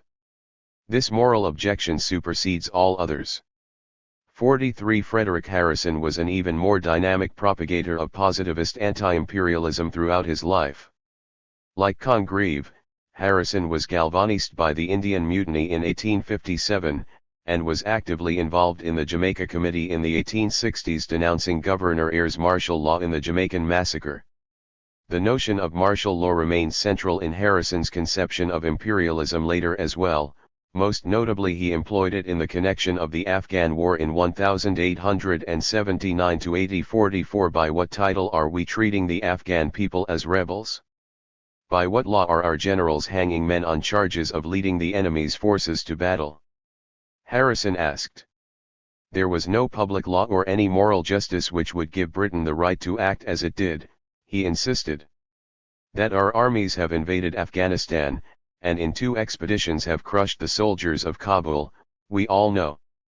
That we have broken up what shadow of state existed, that we have its titular ruler as prisoner, that we have seized its treasures, and destroyed the center of its capital, all this is very true. It is what invaders and conquerors usually do, or at least have done in former ages. 45. Harrison also chose the theme of empire and humanity for his annual address to the Positivist Society on the New Year's Day 1880. 46. The address was published in the Fortnightly Review and republished 28 years later because, as Harrison then put it, in all its essential principles it is now as true as it was then, and because succeeding events have proved how real were the dangers which it deprecated, and how continually the same evils are bred by the imperialist system. 47 Harrison asked his audience, who is a patriot, filled with the high memories of our glorious name, staunch to make every sacrifice to continue that heroic tradition to our children and our children's children to the 20th generation, if we are not amongst such men. Indeed, the anti-imperialist policy of peace, the active maintenance of the actual settlement, the protection of the weak, the resistance of the strong was an English, not an Asiatic policy, in contrast to that of the imperialists. To be sure, Harrison announced, we are against all oppression of conquered by the conquerors, we look for the dissolution of these empires of conquest, we desire decentralization of vast political communities, and not a never-ending system of annexations, and, above all, we protest against military government in every form. 48 Harrison's definition of patriotism was thus notably different from the imperialist definition. No. It is not that we have outlived the spirit of patriotism and care nothing for the bond of country. It is that we earnestly cling to the idea of country, and honor to the utmost the brave men who so nobly maintain that sacred trust. Those who have wantonly crushed the Zulu nation and broken up the Afghan kingdom are they who have trampled underfoot the duty of patriotism. It is we who defend the sacred name of country, it is the invader and the conqueror that drag it to the dust. 49. This inheritance of empire, Harrison concluded, forms for our England of today as great a moral peril as ever tasked a great people. 50. Indeed, the Boer War at the turn of the century was seen to illustrate so clearly the evils of vicious policy abroad, as Harrison put it. 51. Once again he stated that I prefer the name of a just, peaceful, and righteous England to that of an empire scrambling for half a continent at the bidding and in the interest of cosmopolitan gamblers and speculative companies, in search of bigger dividends and higher premiums. 52. Richard Congreve and Frederick Harrison had strong disagreements inside the positivist movement, but in regard to British imperialism they always agreed in public. Herbert Spencer, too, was at one point in private and public dispute over positivist dogmas with Harrison, although they on the whole were close friends. 53. At the time of Spencer and Harrison's public argument in the mid-1880s, Richard Congreve wrote to Spencer regretting anything which tends to alienate you, since, after all, your utterances on social and, especially imperial questions have been of a nature to obscure other differences between us. 54. Spencer, too, who had befriended Harrison during the Jamaica Committee in the 1860s, summarized their friendship in 1901, while we have sundry points of difference we have many and more important points of agreement. 55. Goldwin Smith and John Morley were close to the positivist circles as well and similarly veterans of the Jamaica Committee. 56. Harrison and Morley, in particular, were good friends, and the long correspondence between them forms the largest entity in Harrison's archive. 57. While Harrison and Morley mainly discussed literature or private matters in their letters, Harrison's correspondence with Smith was more political. The committed stance against imperialism combined them especially at the turn of the century, when Harrison noted to Smith, "I have observed with much sympathy and great admiration the powerful protests that you have made against the prevalent imperialism, the great moral plague of our time, it seems, on both sides of the Atlantic." 58. Smith subsequently tried to get Harrison to visit Canada to galvanize his lonely anti-imperialist campaign there, unsuccessfully. "I will not say that I have been crying in the wilderness," Smith wrote disappointedly about his attempt to stir an anti-Boer War campaign in Canada, "but I have been crying in an apparent wilderness." 59. Harrison's closest positivist friends, Edward Spencer Beasley and John Henry Bridges, argued the anti-imperialist case in similar positivist vein. Bridges, when examining the question of patriotism in 1898, declared that between imperialism and patriotism there is a gulf set which no sophistries can bridge. A common country, a common government, common memories, traditions, enthusiasms, these things constitute patriotism, Bridges wrote. Imperialism, in contrast, referred to an empire, which in the strictest sense could mean only India or other territories governed by material force, since such colonies as Australia, New Zealand, and Canada. Britain could not be said in any ordinary sense of the word to govern at all, even less so imperially. Moreover, that India would have been a wealth to Britain was an illusion long since dispelled, Bridges argued. Even the argument that the subcontinent was becoming more prosperous under British rule had become strongly doubted. His conclusion, therefore, was that no one who knows what patriotism really means can pretend to feel patriotic exultation at the maintenance of our Indian Empire. We may accept it as a duty inherited from the past. We may recognize its necessity. But to be proud of it is another matter altogether. 60. When the Boer War began, Bridges complained of the misery that we have been spreading in South Africa, wondering whether the positivists are not the only people left who have not forgotten their Bibles, and who retain dim memories of an avenging angel on the threshing floor of Araunah the Jebusite. 61. Beasley was the editor of the Positivist Review, of which the first issue was published in 1893.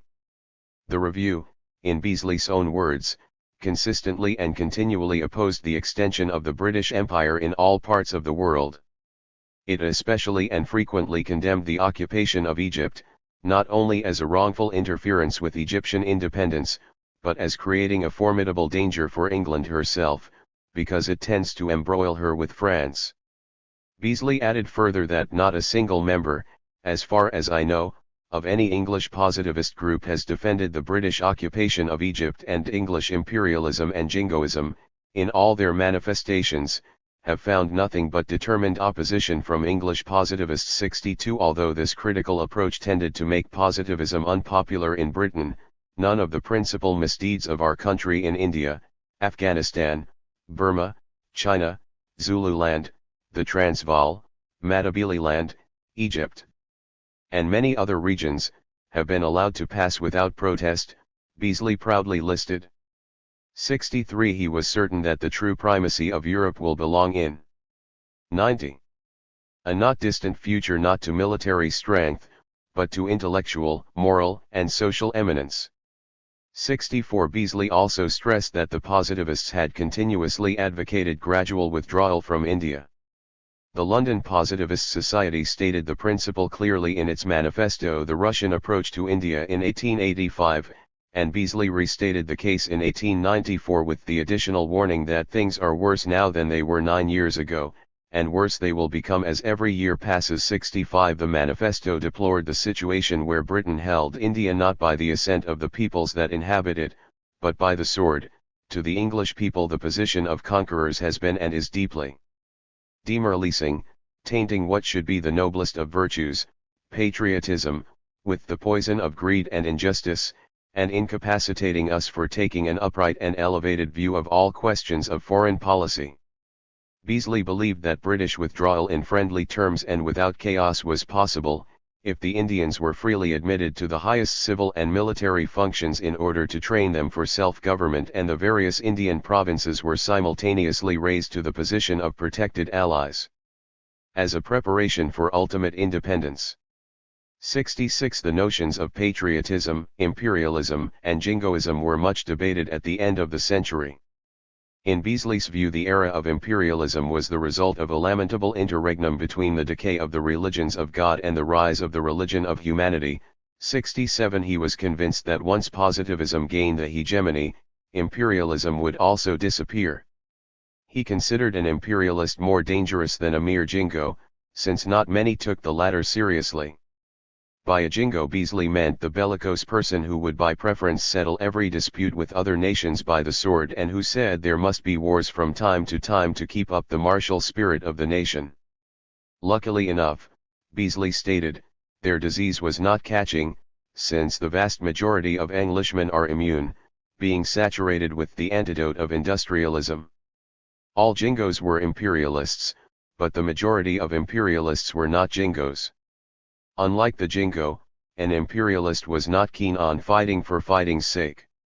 Some imperialists were simple megalomaniacs, rejoicing in every fresh acquisition of territory, however extravagant the cost or invisible the profit, while others had an eye to profit, either seeking their way to direct gain for themselves, or deluded by the often refuted maxim that trade follows the flag. Thus, Beazley argued, the imperialist is really far more dangerous than the mere jingo, because his policy is not in obvious antagonism to the industrial spirit, but is represented as favorable to and even necessary for the development of industry, and therefore enlists very wide support. 68 Nevertheless, Beazley continued, both jingos and imperialists were equally confused about the right notions of patriotism. True patriotism, in Beazley's view, consisted in maintaining the liberty and promoting the progress of our own country, in subordination to the general welfare of mankind, and in developing its friendly and harmonious relations with all the other peoples of the world. Furthermore, no nation was warranted in interfering with the freedom, domestic policy, or possessions of other nations, either for the spread of its religious opinions, for scientific exploration, for the accomplishment of political or supposed philanthropic purposes, or for the extension of its trade. Most important, all attempts at the extension of empire are to be condemned, as tending to prolong militarism, to imperil the peace of the world, and to retard the industrial, political, and moral progress of mankind, and in the case of existing empires it should be an object of policy to gradually and prudently grant complete self-government and independence to the various nationalities and colonies included in, or held in subjection to them, with a view to their free and voluntary cooperation on a basis of common interests and opinions. 69. As Beazley rightly pointed out, the imperialist patriotic rhetoric was indeed powerful and persuasive, and, from the point of view of their opponents, thus dangerous, 70 imperialists represented their policy not only as favorable but also necessary, stressing how the South African republics, for instance, lacked British liberties and how it was Britain's duty to bring liberty to the Boers, thus justifying the war. Moreover, this patriotic imperialism was epitomized as the manly fulfillment of duty, while their liberal opponents were depicted as unpatriotic and unmanly cowards due to their preoccupation with domestic issues at the expense of the empire. 71. This distinction between manly military values and humane cosmopolitan values was drawn by both imperialists and anti-imperialists, but what was valued by one group was despised by the other.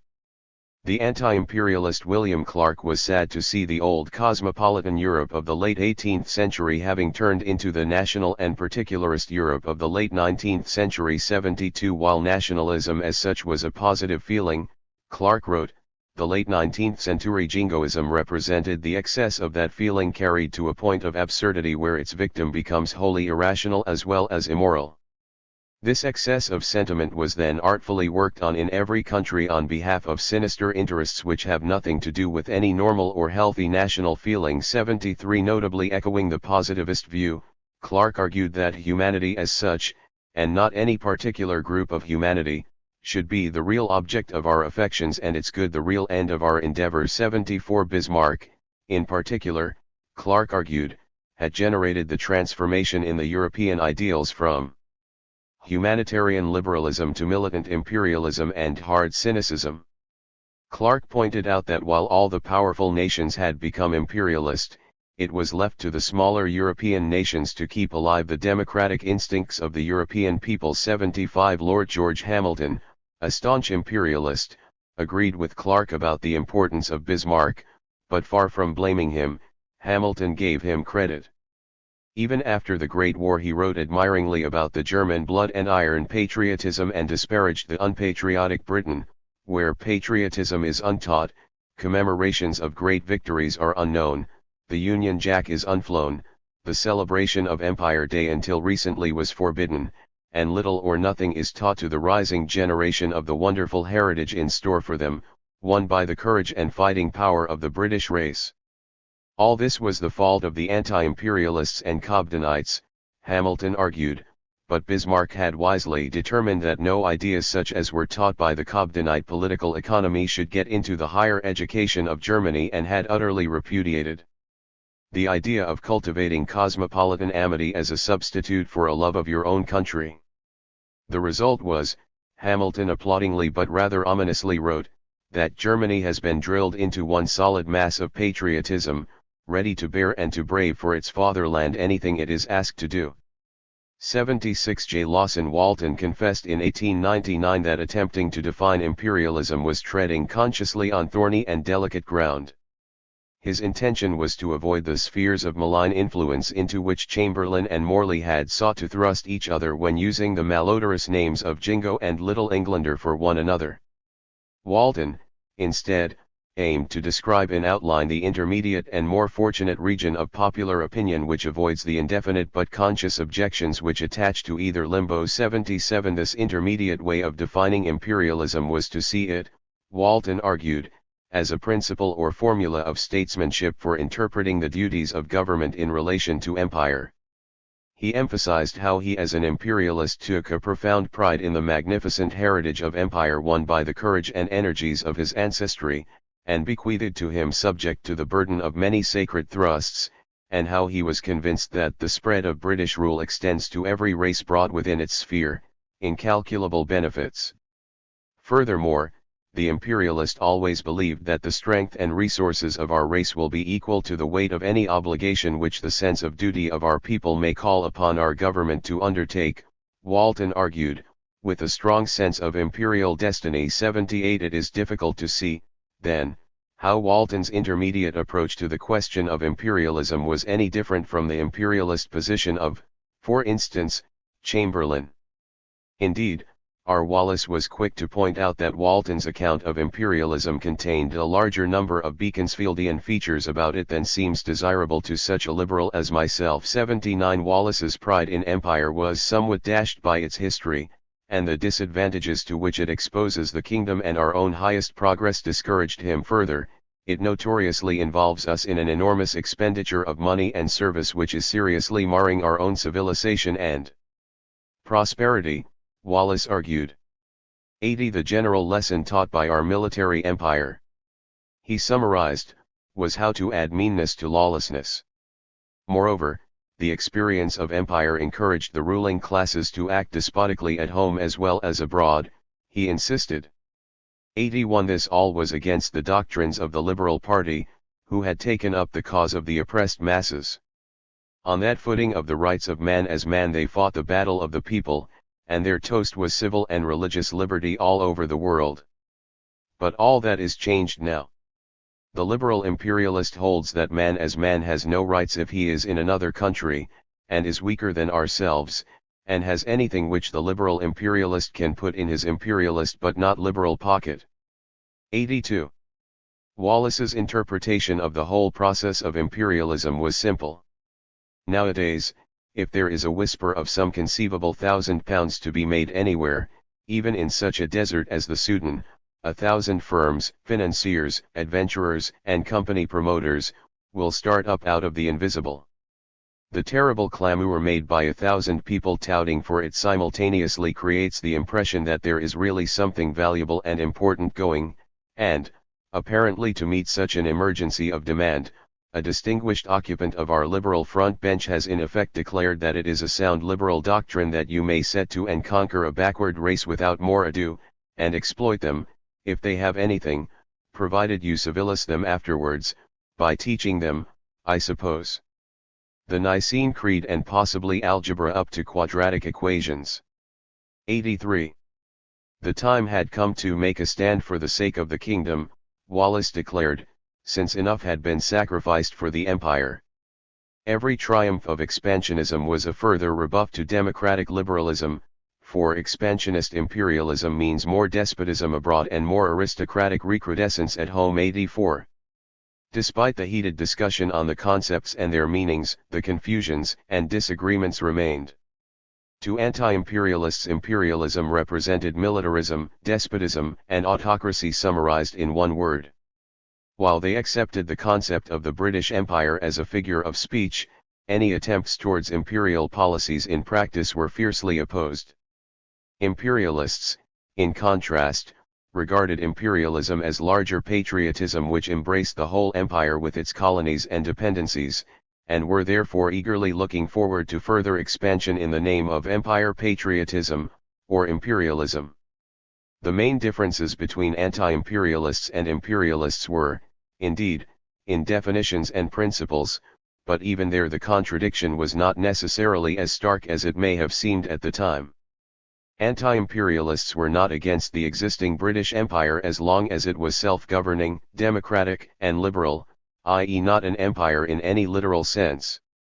Moreover, there was not one single committed imperialist who would have even proposed that the British Empire should really be an empire.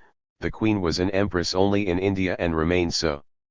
In the minds of the contemporaries the contradiction was there, however, and, for a while, it was significant.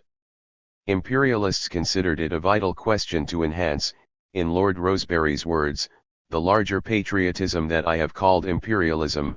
85 and disparaged the unpatriotic Little Englanders who did not accept this view. Sir William Harcourt, in contrast, asked, "What is this imperialism which, in the slang of the day, is paraded as the highest form of patriotism? I laugh sometimes when I hear myself and others denounced as Little Englanders. I confess I did not know that there was a little England to belong to. I always thought that England was the greatest, the most extensive, the most powerful, the most famous nation in the world, that it was one of which any man might be proud to be a citizen. Little England, forsooth. Where is it? 86. Harcourt, as his friend and biographer A. G. Gardner put it, loved England not for its possessions, but for itself, for the beauty of its 96. Countryside, the qualities of its people, the splendor of its intellectual achievements, the inspiration it had given to the world in the conceptions of social order and human liberty. This true patriotism he contrasted starkly with the vulgar notion that patriotism consists in a desire to paint the map red and whip unwilling peoples into obedience to our rule. 87. However, the wider the true liberal spirit of England spread over the world, the more Harcourt was content. As Gardner testified, there was nothing in which he took greater pride than in the triumph of the liberal doctrine of self-government, which had made the overseas dominions equal partners in a community of free nations inspired by the English spirit of liberty. But jingoism and imperialism were the negation of the English spirit. They aimed, not at widening the borders of freedom, but at imposing by force the will of a conquering race over subject peoples, and the fact that the conquering race was one whose chief contribution to the world was the idea of liberty added to the wrong the sense of disloyalty to the soul of England. 88. On the other hand, John St. Louis Strachey, editor of The Spectator, is a good example of someone who in practice was against imperialism in its literal sense but did everything in his power to avoid the label of a Little Englander. Throughout his memoirs he stressed every now and then how he always was an ardent imperialist or a strong democratic imperialist. 89. Indeed, so imperialist was he that he had hundreds of grounds for saying that, if the British Empire had not existed, it would have had to be invented in the interests of mankind.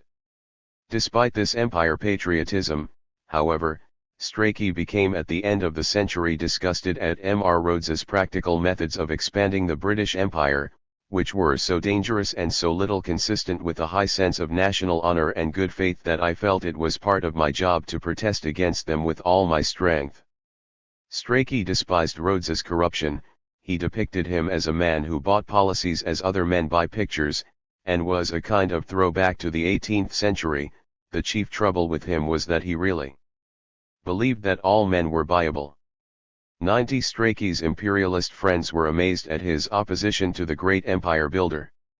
I told them that it was just because I was an imperialist, and did not want to see the empire destroyed, that I opposed Rhodes. I pointed out to them that he was an arch-corrupter, and insisted that corruption destroyed, not made, empires. I was told that I did not know what I was talking about. I was a foolish idealist who did not understand practical politics. 91. Curiously, this experience of an ardent imperialist was not that different from the experiences of explicit anti-imperialists at the same time. John M. Robertson, for instance, wrote in 1901 how the corruptive and despotic imperialist policies in South Africa were wrecking the whole empire. 92. Moreover, when anti-imperialists usually grew more steadfast if they were disparaged and ridiculed, Strachey's opposition to Rhodes's policies, too, was only strengthened by the criticism he met. As he himself put it, this talk, instead of putting me off, made me feel it was absolutely necessary, however disagreeable, to pursue my policy of exposing Rhodes. 93. Chapter 5. Progress and Civilization. Or Degradation and Rebarbarization. Will England be loyal to her love of truth and her hatred of oppression, or has she begun to tread the path of disregard of all duty, of contempt for all morality, the path that inevitably leads to national decay? 1. Annie Besant in 1879. England, then, must keep India, because India offers to England an unequalled scope for giving effect to the purest philanthropy, the noblest ideas, the loftiest aspirations by which the English people can be moved and actuated, and because England herself is elevated morally by the obligation of caring humanely and unselfishly for the good of a vast population which Providence has committed to her charge. 2. Sir Richard Temple in 1880. Imperialists believed strongly that the British Empire and its expansion advanced progress and spread civilization throughout the world. Anti-imperialists, in contrast, were convinced that pursuing imperialist policies resulted in the degradation and rebarbarization of England. In the late Victorian era, the imperialist rhetoric was notably more persuasive and successful than the anti-imperialist, and this led to wide disillusionment and pessimism among anti-imperialists at the turn of the century. The early imperialist rhetoric defended autocracy, pride of race, and the cult of force explicitly. Sir James Fitzjames Stephen, the famous critic of democracy, regarded the British governance of India through disinterested and gifted elite as an almost ideal model of government. 3. His cousin Edward Dicey, 2, defended the autocratic imperial spirit fiercely, arguing consistently that the British Empire was established for the sole benefit of Great Britain and not to expand any notions of liberal or democratic values. 4. This illiberal imperialism was confronted by Gladstonian anti-imperialism until 1882, after that the imperialist rhetoric began to change notably more liberal and the early anti-imperialist optimism subsequently began to fade. Although the strategic and economic reasons for imperialism remained important alike, the liberal imperialist rhetoric, putting special emphasis on the imperial humanitarian mission, gained considerably more strength in the 1880s and 1890s. This liberal notion of imperialism amounted to a huge and responsible duty to spread progress and Western civilization around the world through the benevolent, Christian, and anti-slavery British Empire. 5. Even scientific anthropology, which turned critical towards the Westernization project in the 20th century, provided its wide support. The connections between imperialism and anthropology were greatly enhanced by Sir Richard Temple, who served as the president of the Anthropological Institute after his retirement from the Indian Civil Service. 6. The pride of race was important, but it was not merely a notion of black and white. The contrast was drawn for the benefit of the British and for whatever reason between them and whoever was the opponent at the time. Fighting against the Islamist Mahdi in 1884-5 highlighted the notion of Christian imperialism. 7. In the South African context, on the other hand, the manly Briton was mainly compared to the Dutch Boer, who, according to George Baden-Powell's testimony in 1885, was slow to act, averse from change, greedy of land, and disdainfully ignorant. 8. Unlike the industrious Briton, the Boer did not succeed in making himself prosperous, and, even worse, was a drag on the prosperity of his neighbors as well, being the firm enemy of all cooperation. 9. Furthermore, when Britain's interests became in conflict with those of France in mid-Africa in the 1890s, it was argued that Britain was by far the better civilizer of the two. This was mainly because, as Henry Birchenough pointed out, the colonial movement in France is not directed and controlled of any well-informed public opinion. 10. In this sense, then, even some imperialists acknowledged that critical debate, on imperialism, 2, was indeed part and parcel of British political culture in a positive way. The concept of humanitarian and civilizing imperialism implied the eventual end of empire, for the whole ideology was based on the notion that someday the dependencies would become like England.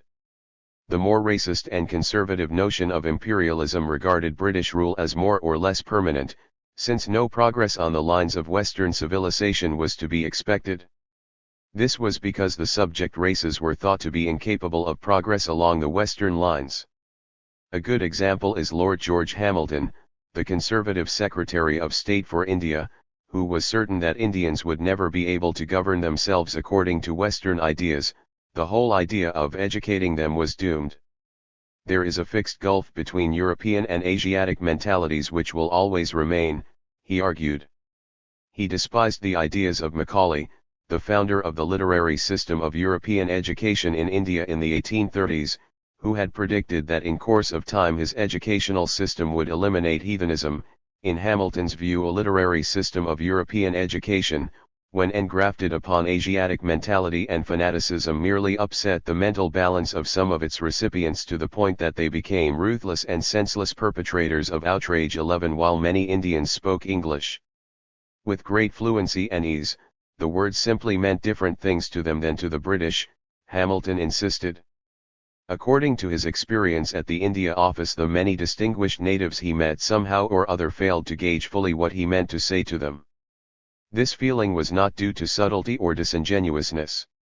It was inherent in the mental remoteness one from another of the talkers, Hamilton formulated. 12. The notion of British liberal imperialism played successfully with the old enthusiasms for anti-slavery campaigning and religious missionary work. Anti-imperialists' remark about British hypocrisy on humanitarian issues was not new, either. Richard Cobden had declared in 1858, "What a pretentious and hypocritical people we are in our dealings with the outside world. How we abuse and bully King Bombo because he will not govern his lazzaroni according to our notions of constitutionalism. But when you propose to apply a little of our love of liberty to our own fellow subjects in India, oh, is the reply you meet with in the House. Yet you would have no difficulty in carrying the cheers of the said House for any proposal to put the slaves in America or Cuba immediately on the same political level as their masters. This nation will meet with a terrible check some day, unless it makes a little better progress in the science of self-knowledge." 13. Neither did Herbert Spencer, though a philosopher of progress, ever believe in Britain's mission to civilize the world. For Spencer, there was only one way to global progress, and this was peace between nations. He took this notion to the extreme that he opposed not only aggressive imperialism but also government colonization already in the mid-century, when it was generally and strongly supported by others. 14. His main reason for this was moral economical, since he considered it against the law of equal freedom that one portion of subjects was taxed at a higher rate in order to give protection to another portion which emigrated to the colonies. 15. Thus, the political union of a parent state with a colony was, in Spencer's opinion, inadmissible, unjust, and absurdly unfit. 16. Anticipating the much later debate on the trade and the flag, Spencer wrote in 1851. "But not only do we expend so much to gain so little, we absolutely expend it for nothing, nay, indeed, in some cases to achieve a loss. All profitable trade with colonies will come without the outlay of a penny for colonial administration, must flow to us naturally, and whatever trade will not flow to us naturally, is not profitable, but the reverse." 17. Even in the colonies the system of colonization brought nothing but evil results, Spencer argued. 18. May we not reasonably doubt the propriety of people on one side of the earth being governed by officials on the other? Would not these transplanted societies probably manage their affairs better than we can do it for them, he asked. Furthermore, Spencer stated that the evils entailed by government colonization upon both parent state and settlers were nevertheless nothing compared with those it inflicts upon the aborigines of the conquered countries. 19. Thus, while the protection of the settlers was an expensive policy for Britain to adopt and morally wrong on the principle of the law of equal freedom, in practice this so-called protection also turned out to be oppression. 20. Spencer repeated the statement in 1880. When he was invited to sign an address to Lord Kimberley on the native question in South Africa. The address was in favor of transferring the government of Basuto territory from Cape Colony to the British government. Spencer, however, did not agree. He replied, "So long as it is felt by colonists that when they aggress on native and get into quarrels, the home government will come to their defense, and so long as men who initiate aggressive policies, which end in the annexation of territory, get titles and honors, notwithstanding their unauthorized actions and even their disobedience to orders, the filibustering policy with all its atrocities will continue." 21. A few months later he wrote to the poet Algernon Charles Swinburne, asking him to write a scathing exposure of the contrast between our Christian creed and pagan doings, our professed philanthropy and our actual savagery, in condemnation of our filibustering atrocities all over the world. Spencer hoped that an indicting pamphlet by Swinburne would amount to holding up to the English people a glass in which they might rightly see themselves and their doings.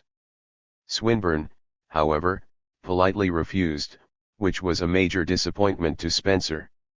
22. Africa was at the heart of the debate on the civilization project. It was not considered to contribute to the dignity of the empire in the way India did. It was not suitable for colonization, the southern part notwithstanding. Moreover, it was not considered that important for trade reasons, either. The major reason left to justify British imperialism in mid-Africa was the humanitarian one. Indeed, supporters of autocratic and illiberal imperialism, like Dicey, did not see sense in British expansion in the African tropics. It was not beneficial for Britain, which should be the sole motive for expansion. 23 liberal imperialists, on the other hand, had the Christian and anti-slavery ideology close to their heart. The critics, however, were not persuaded by appealing to humanitarian and religious reasons.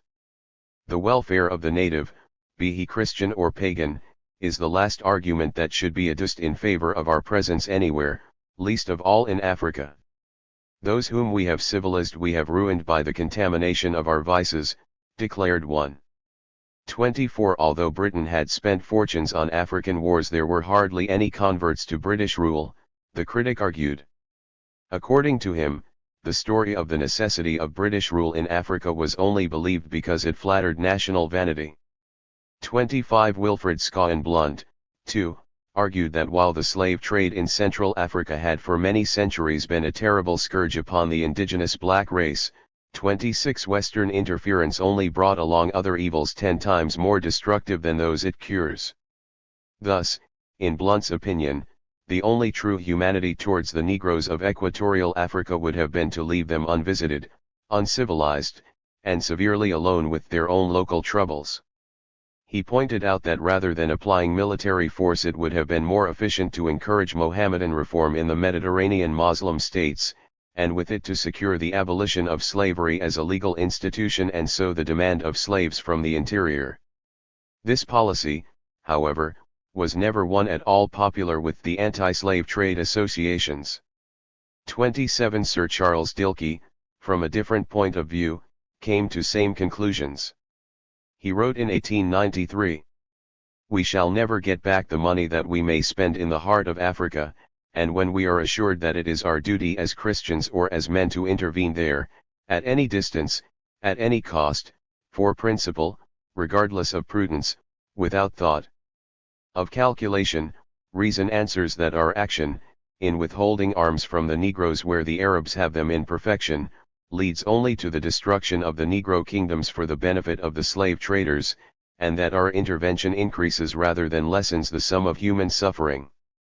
We break up bad but comparatively settled governments and we put nothing in their place." 28. Even the missionary enthusiasm was sometimes thwarted by news of European cruelty towards the Africans. In the early 1890s, for instance, the case of Major Barttelot, who had been a member of Stanley's expedition in 1887-8, was debated. Many genuine altruists were shocked by the news of Barttelot's behavior in Africa, the nature of which was revealed by Stanley himself in 1890.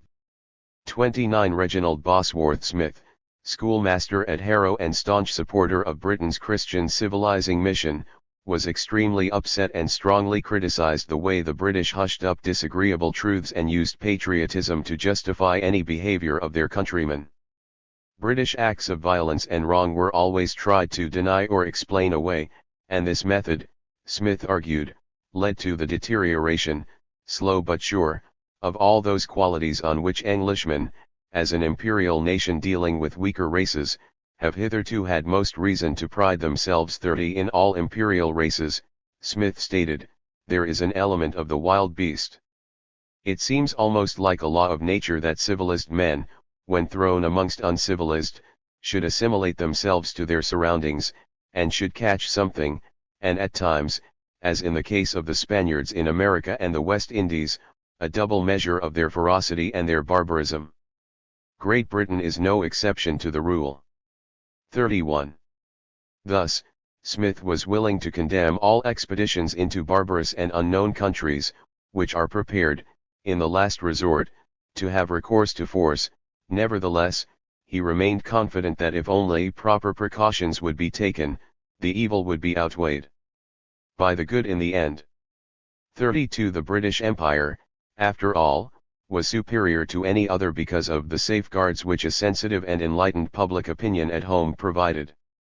Indeed, Smith concluded, of all the imperial races which have ever existed, there is not one, as the history of our Indian Empire, rightly viewed, will prove, which is more disinterested, more merciful, more just, more anxious to serve those whom she rules, and to rule by serving them. 33. In Smith's opinion, influencing, controlling, civilizing, and assimilating barbarous tribes was a noble job, as long as it was done by men who have a conscience which is keenly sensitive to right and wrong, as well as the more distinctively Christian virtues which we expect to find in the philanthropist and the missionary. 34. Smith's optimism and firm belief in the ultimate justification of British rule made his criticism very different from that of the committed anti-imperialists. Grant Allen represented the other extreme, condemning even the purchase of diamonds as symbolizing the British slaving of the Africans. To buy diamonds is sin against the creed of humanity, he declared. A diamond, viewed as an aesthetic object alone, is distinctly vulgar.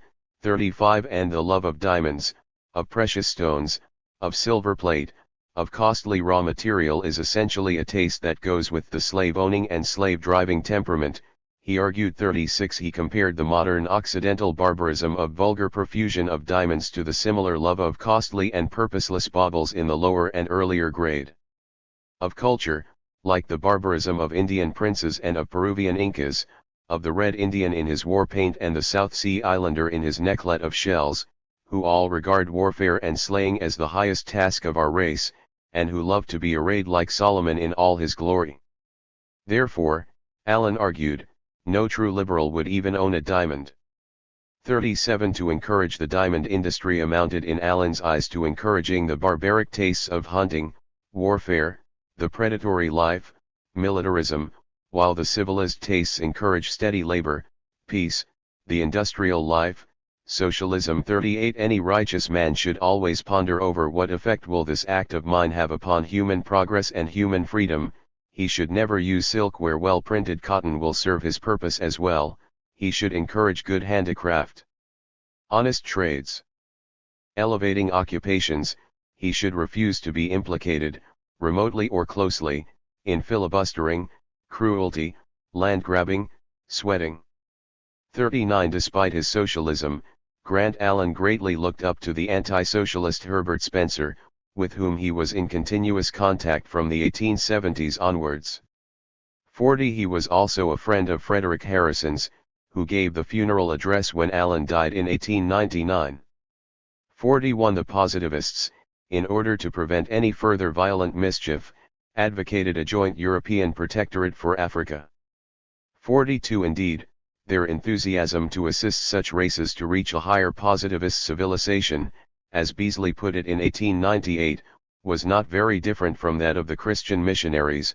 However, they continuously emphasized how they had learned and set forth better ways of fulfilling the duty, not violently and forcefully, but advancing peace and harmony, without compulsion by British admirals, generals, and administrators. 43. In the instance of the clash of British and French interests in Fashoda, for example, the positivists were quite exceptional in their stress on the rights and interests of the African inhabitants, whereas people in general debated whether it was France or England who had the title to Fashoda. 44. Similarly, the debate on British imperialism in South Africa was overwhelmed by the relations between the British colonists and the Dutch Boers. When Elizabeth Lecky, for instance, complained how the English people were strangely deficient in the power of putting themselves in the place of others and how every question was always examined from the British point of view only. 45. She, being of Dutch origin, was only concerned about Britain's relations with the Boers and not with the black inhabitants of South Africa.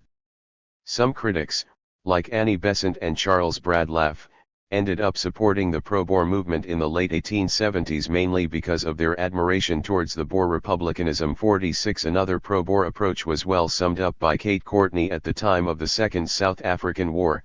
No, I will not read a paper on the treatment of the native races in Africa at the Christian Conference. While we are sinning so deeply in Africa, it seems to me to be mere hypocrisy to be condemning other people's sins. 47. H. M. Hindman, in contrast, combined a fierce anti-Boer attitude to his anti-imperialism.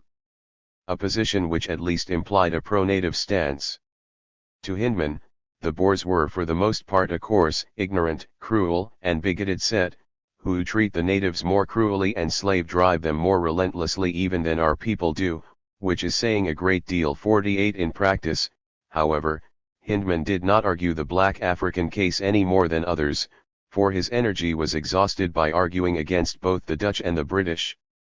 Although there was cause for remonstrance and ground for complaint against the greedy, overbearing, corrupt, impolitic, and in some respects unjust Boers, there still was no legitimate cause for war, Hindman argued. Only the British greed to get gold out of the Transvaal. 49 Thus, whether one was imperialist or anti-imperialist, pro or anti-Boer, the result was the same. To a large extent the black Africans were forgotten. Nevertheless, not all critics argued the cases purely from the Western points of view. William Digby always declared to be on the side of the Indians first and the English second. Wilfred Scawen Blunt, too, regarded himself primarily as the advocate of Muslims. Their concern for Britain was mainly concern about Britain's reputation in the eyes of their foreign friends, and neither of them hesitated to tackle the defects they witnessed.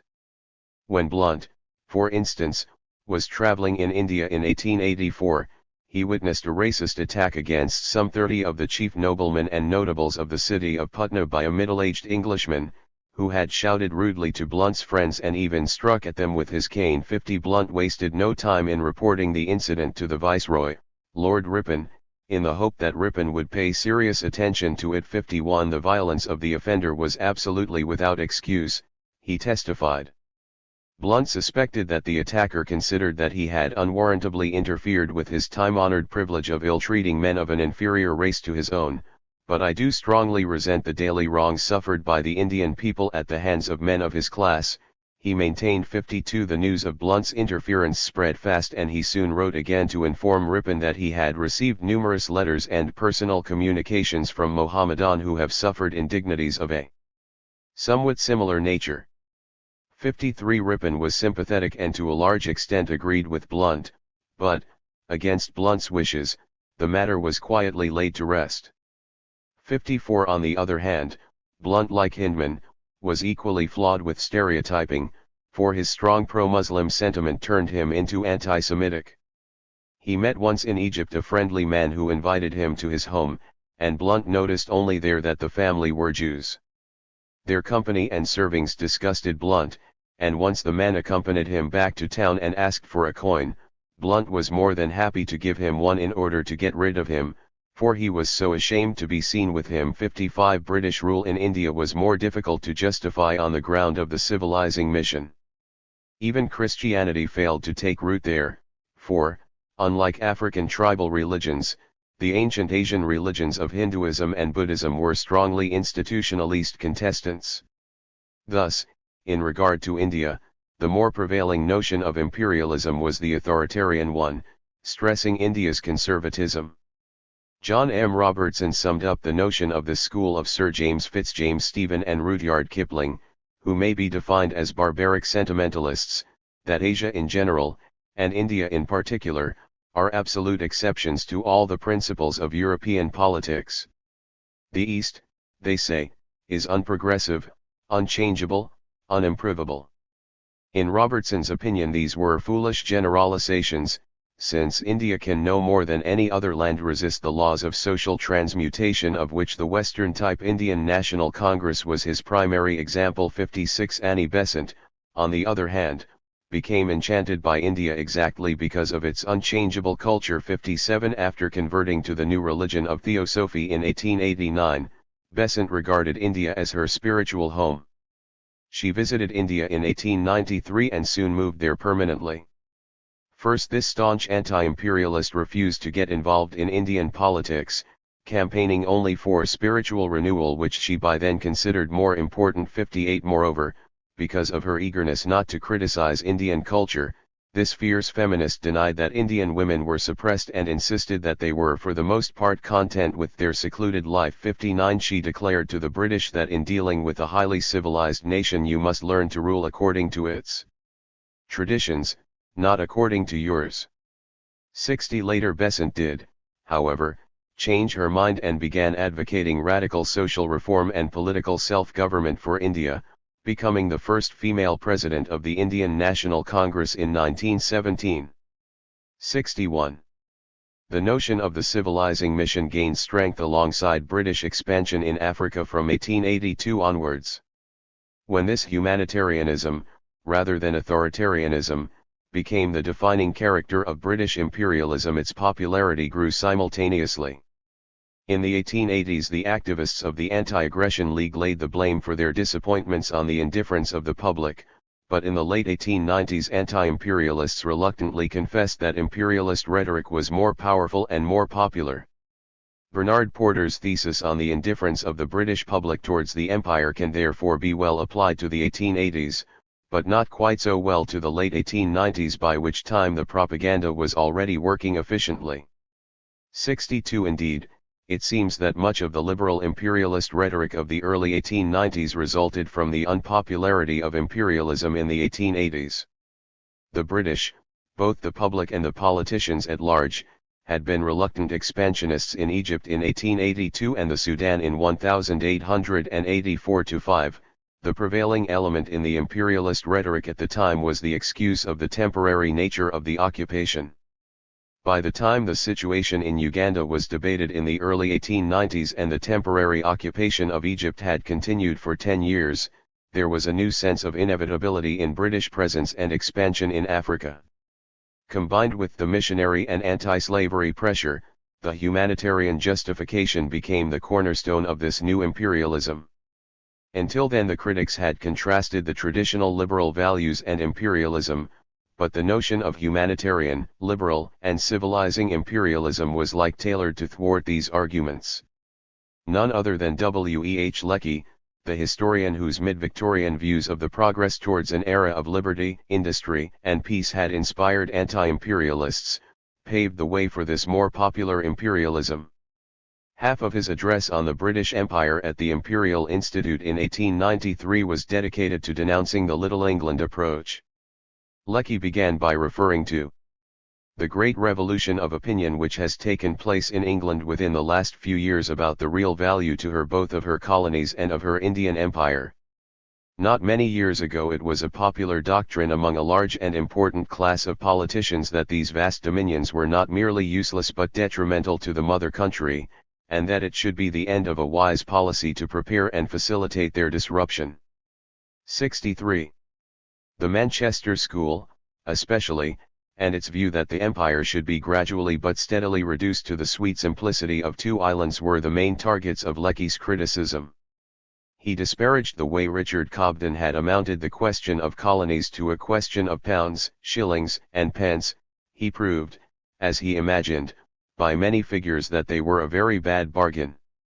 Even worse, in Lecky's view, was the way Cobden had described the Indian Empire as a calamity and a curse to the people of England which was destroying and demoralizing the national character. 64. Luckily enough, Lecky continued, these views had within the last few years steadily lost ground and given way to a far warmer and, in my opinion, nobler and more healthy feeling towards India and the colonies. 65. The empire increased trade and provided extensive markets for British products as well as various employment opportunities, Lecky argued.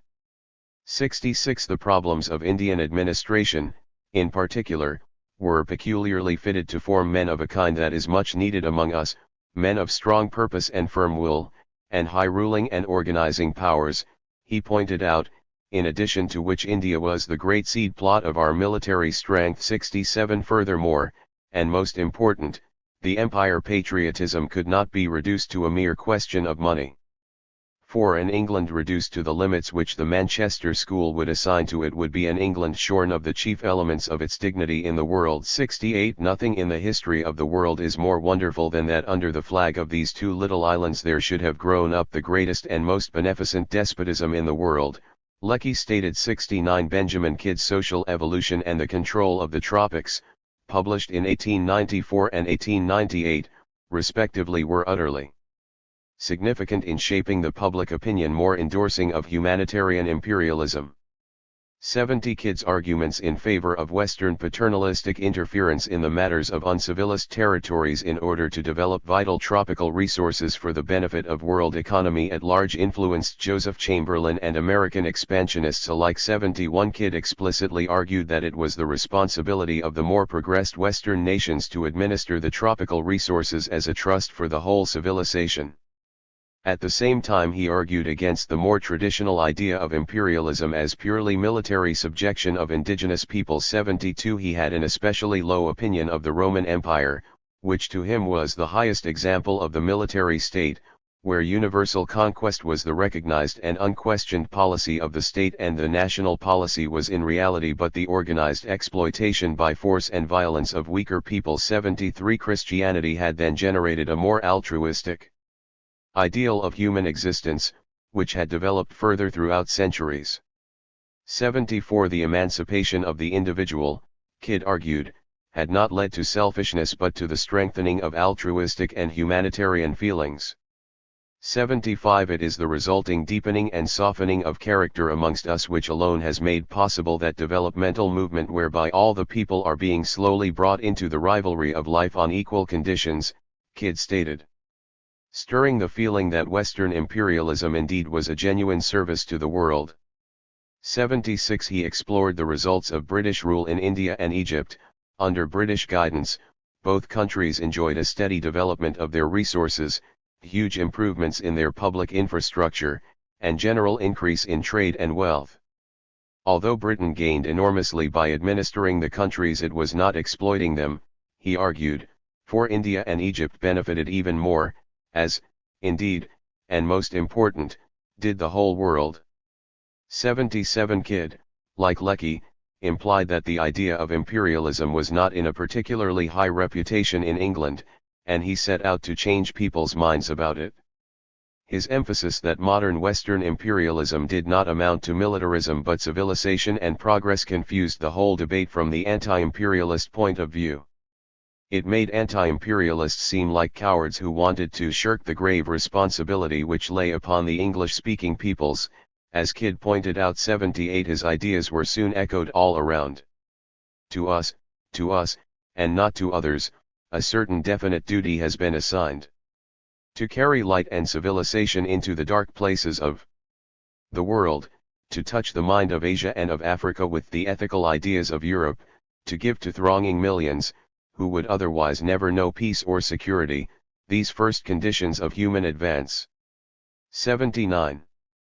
Interestingly enough, Benjamin Kidd and the arch-anti-imperialist William Clark became close friends around the same time, and Clark introduced Kidd into radical liberal circles. 80 Not surprisingly, their diverging views on imperialism and civilization caused some hot debates every now and then. Clark advised Kidd in 1895. Do not use the cant phrases of that charlatan W.T. Stead, you are too much of a thinker to wear his cast-off rags. Stead's cant of Little Englander is claptrap. England is England, and you can neither add to nor take away from it. What you can do is to enable capitalists here to grab at regions in other parts of the world, enrich themselves and reduce the natives to virtual slavery. This is what is going on in Africa, and I will fight it as long as I live. Unlike you, I do not desire to see English race everywhere. I do not like the creature well enough. 81. In the mid-1890s, at the latest, the critics despairingly realized that anti-imperialism could not become a popular movement. To them, imperialism had always represented decivilization and degeneration. Imperium et barbaris was what Annie Besant alongside Frederick Harrison suggested should be the motto of the new Empress of Asia in the late 1870s, instead of the old Dieu et Mondroid 82. By the light of flaming villages may be traced the blessings of the Empress of India's advancing rule, Besant formulated in 1879-83. Harrison, as a positivist, noted in 1880 the major role of the Church in spreading the enthusiasm for expansion. Christianity in practice, as we know it now, for all the Sermon on the Mount, is the religion of aggression, domination, combat. It waits upon the pushing traitor and the lawless conqueror, and with obsequious thanksgiving it blesses his enterprise, he declared. Nevertheless, Back then Harrison was still convinced that the sound-hearted people of England would not forever continue in this career of evil, for there was a national conscience, and when it stirs, the most imposing empires totter and break up beneath it. 84 Any arguments for humanitarian missions were indeed mere self-delusion for Harrison, since in reality the British only went on from one outrage on justice to another, in the vague hope that someday we may begin to do our duty. When all our subjects are perfectly submissive and all our neighbors are perfectly friendly. 85 In less than 20 years Harrison's optimism faded notably.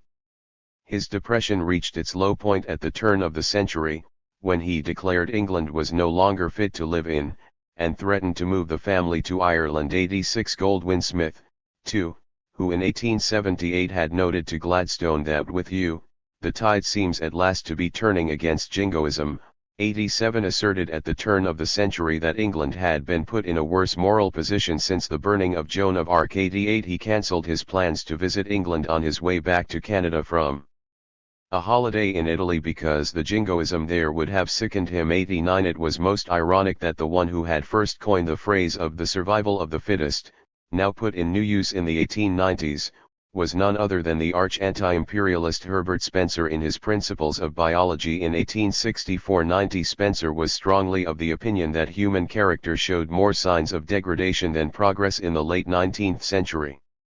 He gained his first evidence of the popular estimate of the relative importance of events when launching the Anti-Aggression League in spring 1882, as his friend and biographer David Duncan pointed out. Spencer noted that the Times of February 23 had no notice of the meeting of the Anti-Aggression League at all, and that the Daily Telegraph devoted half a column to report of the meeting, and about 3 columns to Jumbo, the elephant. 3 weeks later, March 15, the Times published Alfred Tennyson's poem glorifying the empire and its noble burden, which made Spencer, in his own words, very angry. 91 The popularity of militant imperialism contradicted Spencer's theory of progress from the militant society to industrial. Moreover, the emotional mob jingoism made him doubt his former belief in the eventual hegemony of reason over passionate emotion, too. Towards the end of the century, then, Spencer became disillusioned about the power to persuade people by reasoned arguments, denying that human beings were rational creatures at all. 92 He employed the concept of rebarbarization to describe the ethical evolution in reverse which he observed in the society. 93 At present there is an unusual resurgence of the passions of the brute, he wrote to a friend, when men pride themselves in approaching as nearly as they can to the character of the bulldog. 94 Spencer's thoughts about this turn of the century imperialism were most clearly formulated in his last book, Facts and Comments, which was published in 1902. 95 In it he argued that imperialism represented slavery to both the master and the captive, for they were tied to each other in many ways. He warned that because of its imperialist policy Britain too was in danger, in proportion as liberty is diminished in the societies over which it rules, liberty is diminished within its own organization. Thus, a society which enslaves other societies enslaves itself, as it had been in Rome and other empires before. 96 Lord Hobhouse expressed the same idea in a private letter at about the same time when complaining how the new catchphrase of Imperium et Libertas was the fantastic quip of a fantastic politician whom the irony of fate induced the magnates of England to put at their head. In his opinion, Imperium et Libertas fits the case better, for the two are contradictory to one another. It is obvious that the military habit necessary for a conquering nation must crush individual freedom. And where is the instance in history of a people who set themselves to subjugate their neighbors and have remained free themselves? I fear that we have chosen Imperium and rejected Libertas. We are fast becoming a military empire. 97. Spencer's stance in regard to the Boer War was clear. When asked to sign a protest he declined on the ground that it was not sufficiently strong, and not sufficiently concise. In his opinion the British outlanders who had moved to the Boer territory were a swarm of unwelcome intruders and had no right to complain of the social regime into which they intruded themselves, since nobody asked them to stay if they did not like it.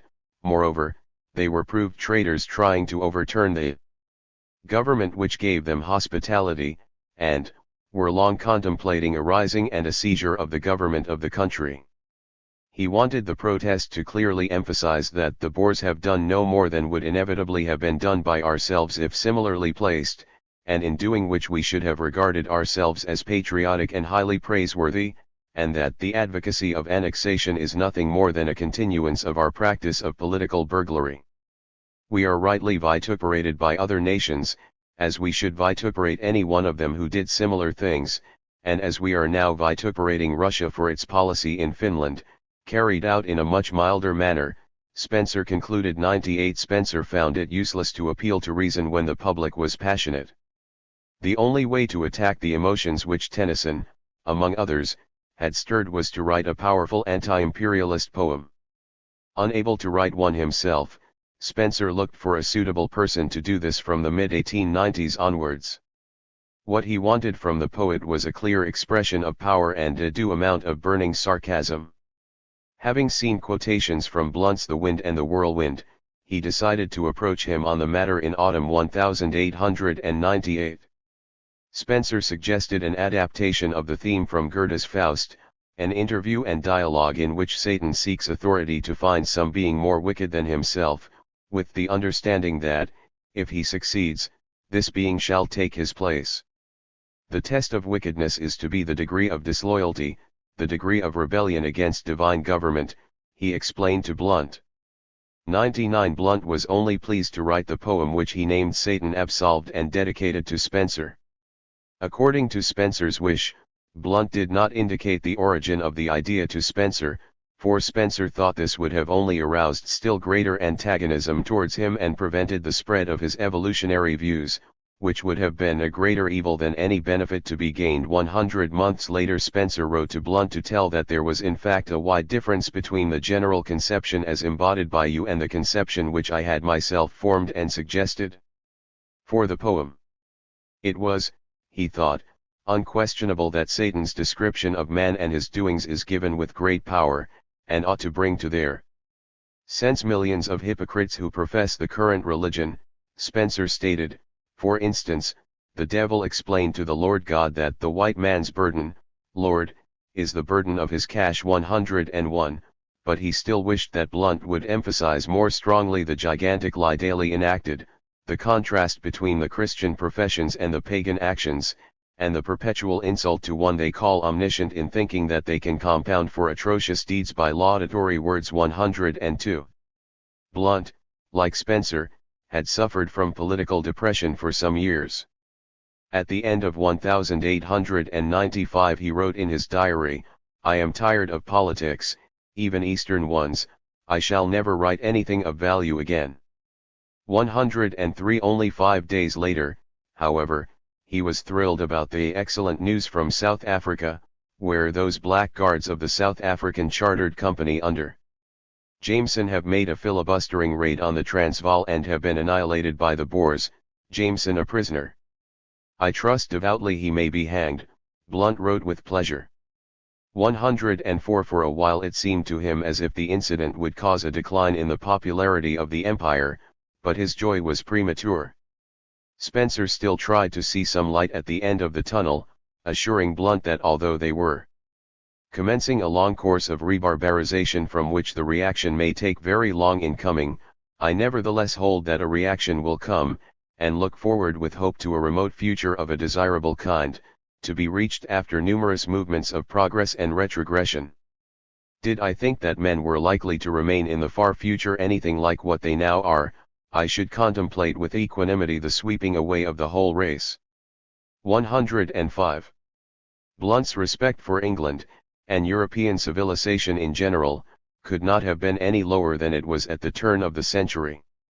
He noted in desperation how the British Empire was playing the devil in the world as never before an empire did on such a scale. Spencer's assurances may have done some good, however, for optimistically he added, I am convinced however that the decline has set in and we may even live to see the fall. Nevertheless, for the moment there was no doubt that an age of rebarbarization had come. All nations of Europe are making hell upon earth in China, massacring and pillaging and raping in the captured cities as outrageously as in the Middle Ages. The Emperor of Germany gives the word for slaughter and the Pope looks on and approves. In South Africa our troops are burning farms under the command of the scoundrel Kitchener, and the Queen and the 2 Houses of Parliament and the bunch of bishops thank God and vote money for the work. The Americans are spending 50 millions a year on slaughtering the Philippines.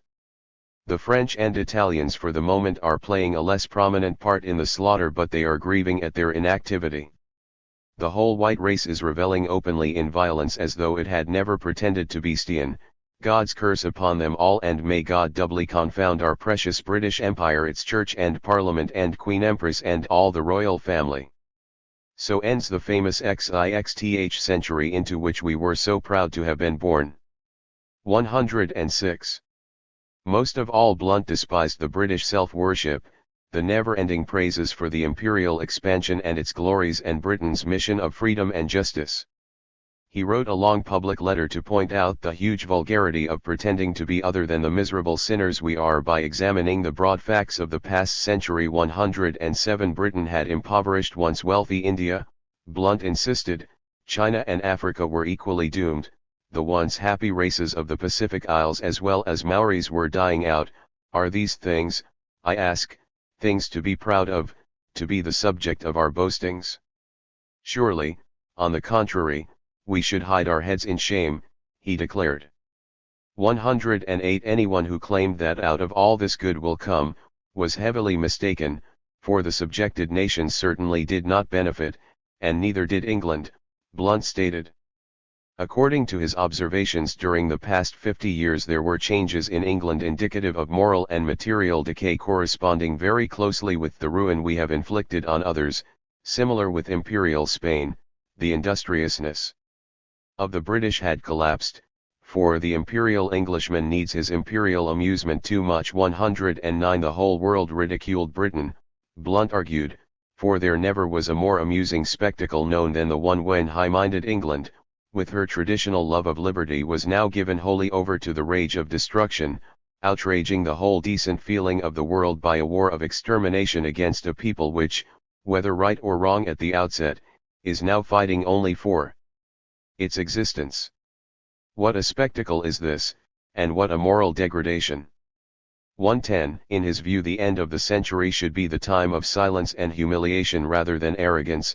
Blount therefore advised all to sit with ashes on our heads, mourning for what the 19th century has brought us in the loss of our old virtue. 111 Edward Spencer Beasley was equally disappointed by how easily the British public swallowed the noble notion of the white man's burden. In his view, it was an ignorant and shallow conception of civilization to suppose that the religion, morality, and manners prevailing in one part of the world are also suitable to another which is subject to very different conditions. These imperialists recognized only one norm of civilization, he asserted, that which prevails in England in the year 1899. 112 Moreover, in reality the conquests were never made in an altruistic spirit, Beasley argued, for if they were undertaken as a burden, and were expected to furnish no profit beyond fair pay for honest work, they would never be attempted in the first place. 113 Sir Wilfrid Lawson, too, ridiculed the naive public in his inimitable style. The British flag shall ne'er be furled. We'll be the bullies of the world. How have we made our glorious name? From heaven the great commission came, go rule the earth, ye Britons, go, led by your mighty leader Joe. From rank to rank the watchword flew, with echoing cock-a-doodle-doo. 114. Anti-imperialist pessimism reached its peak at the time of the Boer War, but the war also turned out to be the turning point, beginning the new century of somewhat more popular anti-imperialism. The 27-year-old Bertrand Russell was among those who at the outbreak of the war in 1899 were, due to the patriotically appealing rhetoric, staunch defenders of British imperialism. By the end of the war Russell, like many others, had, however, abandoned the view. 115 and he later became one of the most prominent anti-imperialists and pacifists of the 20th century. David Blitz has pointed out how Russell was greatly influenced in this change by Louis Couturat, a French philosopher. In December 1899 Russell, too, was so crushed by Britain's disgrace that he was unable to think of anything else, he wrote to Couturat. Unlike Blunt and others, however, Russell was depressed by the British defeats in South Africa. Embracing the imperialist's notion of empire patriotism, he could nothing but hope for the success of our armies, in the first place because of stupid and instinctive patriotism, but also for more profound reasons.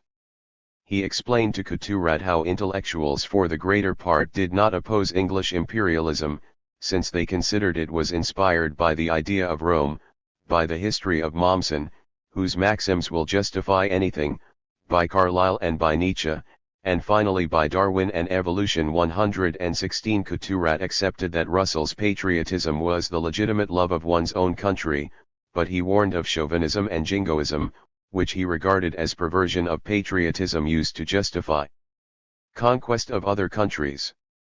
The philosophy which inspires imperialism, Couturat wrote, was especially hideous, for it was all about the Bismarckian maxim, force takes precedence over law and rights and the adoration of brutal force. This also, unfortunately, is part of your national traditions, and in practice is translated into egoistic and aggressive chauvinism, an insatiable thirst for conquest and domination, though it may invoke the glorious, but hardly enviable, memory of Rome, it necessarily provokes the antipathy and the distrust of the other nations, the French wrote, revealing a very different notion of traditional Englishness than the anti-imperialists with their emphasis on English liberal values. 117. Russell did not give up that easily but continued arguing his case for imperialism. 118 Couturat, too, continued his counter-arguing, accusing Russell for being duped by imperialist propaganda in his 16-page-long letter in April 1900. He insisted that the right principles of international law were those of Immanuel Kant and not those of Bismarck or Napoleon. He even added that the peaceful notions of Kant were in conformity with the most noble and generous traditions of the French spirit. 119 It is worth noting that Herbert Spencer was equally a disciple of Kant. 120 Moreover, Couturat used a very Spencerian language to condemn the British crime against humanity when Britain, through arrogance, ambition, and egoism, had negated the results of the Hague Peace Conference, thus taking a step back for civilization, a return towards barbarity. 121 Russell disagreed, insisting that, in contrast, British liberal imperialism spread civilized government and gradually improved the lives of the savages. 122 2 years later, however, Russell was ready to agree with Couturat, finding himself much less imperialistic than before and disgusted at the British concentration camps in South Africa. 123 Many, indeed, felt the same. Chapter 6. Old and New Liberal. Anti-imperialism. The real question is not of the amount of England's power in the world, but of the nature of that power, whether it shall be physical or moral. 1. John Atkinson Hobson in 1897. A nation, roughly speaking, must be ruled either by moral ideals or by appetite, by the critical spirit or by the acquisitive spirit, by its reformers or by its self-seekers. 2. John Mackinnon Robertson in 1899. Anti-imperialists approached the issue of imperialism primarily from the point of view of ethics and only secondarily from that of politics. John Morley, for instance, considered aggressive imperialism and military expeditions as moral questions, but those inclined to liberal imperialism, like Joseph Chamberlain, regarded them as political questions. To Morley it was the moral principle that mattered, to Chamberlain it was the political context. 3. This difference of approach at least partly explains Chamberlain's seemingly inconsistent opinions on British imperialism. By the mid-1880s he mostly opposed imperialism because he wanted to focus the political attention to domestic grievances, but as the political context changed he too changed his approach. Interestingly, in the domestic context this ethical element manifested itself in two, seemingly opposite, ways. According to the law of equal freedom, as formulated by Herbert Spencer, many older critics made a combined stance on behalf of individualism and liberalism against both imperialism and socialism. To these old liberals, Like Spencer, John Morley, Goldwin Smith, and Lord Hobhouse, imperialism and socialism, or collectivism, were representations of the same problem, the growing powers of the state over the individual. In contrast, the younger generation of new liberals, like William Clark, J. M. Robertson, and J. A. Hobson, advocated advanced left-wing social reforms in domestic politics, while they opposed imperialism with equal strength. The transition from the individualist to the collectivist liberal anti-imperialism was perhaps the most notable change in the anti-imperialist principles in general in the late Victorian era. Modern imperialism, wherever tried, has produced socialism, declared Frederick Sebum when he examined the issue of imperialism and socialism in its larger European context at the time of the election campaign in 1880. Democracy is the claim of a self-reliant people for equal rights and fair play for every man, standing on his own feet, to guide his own life unfettered by needless interference on the part of the state. Socialism is the sad opposite of this. It is the cry of a helpless and enfeebled residuum unable to run alone, calling for a state which shall do everything for it, feed, clothe, and amuse it.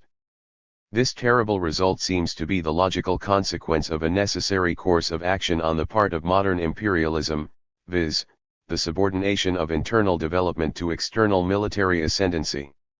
It would seem that the two ends cannot both be attained. 4. Imperialism, i.e. the policy of military ascendancy abroad, necessitated more personal rule in order to be successful, which resulted in depreciation of representative institutions, Sebum argued. The rulers take the reins into their own hands, and the nation expects everything from them and less from itself. This results in an alliance of the monarch and the mob. The popular will is invoked by appeals to popular passions rather than by argument addressed to the best minds of the nation, he warned, strongly anticipating the later anti-imperialist accounts described in the previous chapter. According to Sebum, imperial interests led inevitably to the neglect of domestic questions and the increases in taxation, thus causing wide discontent and spread of socialist ideas among the working classes. This had already occurred in Russia, Germany, and France, Sebum stated. 5. He continued. But there was one nation free from this necessity, which seemed to be committed to a policy the reverse of imperial. Its government was not a union of the monarch and the mob, but a free parliamentary government under a queen. Through a long reign of this enlightened policy it had grown in freedom and respect for law, as well as in population, commerce, and wealth. And yet this moment, when continental imperialism is everywhere confronted by socialism, it is chosen by the ruling party of the English nation, the party calling itself conservative, to let itself be drawn by its leader into a policy which he himself has cynically and theatrically recommended to the nation under the ill-fated name of imperialism. 6. England, then, under liberal guidance, was the hope of whole Europe. England remained, for Sebum, the only great European nation which could reverse this course of history towards imperialism and socialism by persisting in maintaining its traditional liberal values and institutions. Is it too much to say that the future of civilization depends upon whether the great problem of democracy, which it seems to be the chosen destiny of England and her children to grapple with, can be fairly solved? Sebum asked. He stressed, right before the election, that the home and foreign policy of a nation with so unique a destiny must be consistent. This fact alone excludes imperialism. 7. Herbert Spencer was at least as committed in his anti-socialism as in anti-imperialism. 8. His conception of laissez-faire was, indeed, all-embracing. As he clarified his stance to J. E. Cairns in 1873, I do not think that laissez-faire is to be regarded simply as a politico-economical principle only, but as a much wider principle, the principle of letting all citizens take the benefits and evils of their own acts, not only such as are consequent on their industrial conduct, but such as are consequent upon their conduct in general. Accordingly, something like a poor law would be a gross breach of laissez-faire, Spencer stated. 9. While the rising tide of imperialism depressed him later, so did the increasing popularity of collectivist policies in the Liberal Party. In 1881 he was still hopeful that this process could be reversed. In our day Toryism and liberalism have become confused, and the line between them has to be drawn afresh. Toryism stands for the coercive power of the state versus the freedom of the individual. Liberalism stands for the freedom of the individual versus the power of the state. At present the Liberal Party has to be formed to reassert it. 10 Like sebum, Spencer condemned the influences of various kinds which conspired to increase corporate action and decrease individual action. The numerous socialistic changes made by Act of Parliament, joined with the numerous others presently to be made, will by and by be all merged in state socialism, he predicted in 1884, and, like imperialism, all socialism involved slavery, for that which fundamentally distinguishes the slave is that he labors under coercion to satisfy another's desires. Spencer formulated 11. He even declined to become a member of the League of Liberals Against Aggression and Militarism in 1900, since he did not want to be classed among those who are in these days called liberals because of their eagerness to extend the power of the state and restrict the freedom of the individual. In the days when the name came into use, the liberals were those who aimed to extend the freedom of the individual versus the power of the state, he repeated again. 12 Goldwin Smith, 2, complained of the increased interference of government in all matters of life and, instead, advocated individual effort, free association, and the same agencies, moral, intellectual, and economical, which have brought us thus far. In 1894 Smith even claimed that England was apparently drifting towards socialistic revolution. 13 At the same time he equally denounced the imperialist spirit, referring similarly to traditional English policies and the spirit of her free institutions instead. There is surely no disparagement in saying that England's real strength was always in herself, Smith maintained, persisting that when the advocate of prudence is flouted as a little Englander his answer is that bulk is not sinew and that he prefers the strong man to the stuffed giant. 14 Lord Hobhouse, Sir Arthur Hobhouse until 1885, was yet another old liberal who criticized the modern tendencies of imperialism and socialism. 15 It was with the deepest regret that he witnessed the defection of a large portion of the Liberal Party from its old principles in relation to these matters. 16 His biographers, both anti-imperialists of the younger liberal generation, put it in 1905, in Hobhouse's view a profound change had affected the national temper, and the only hope of permanent and genuine improvement lay in the return to the better ideals of an earlier day.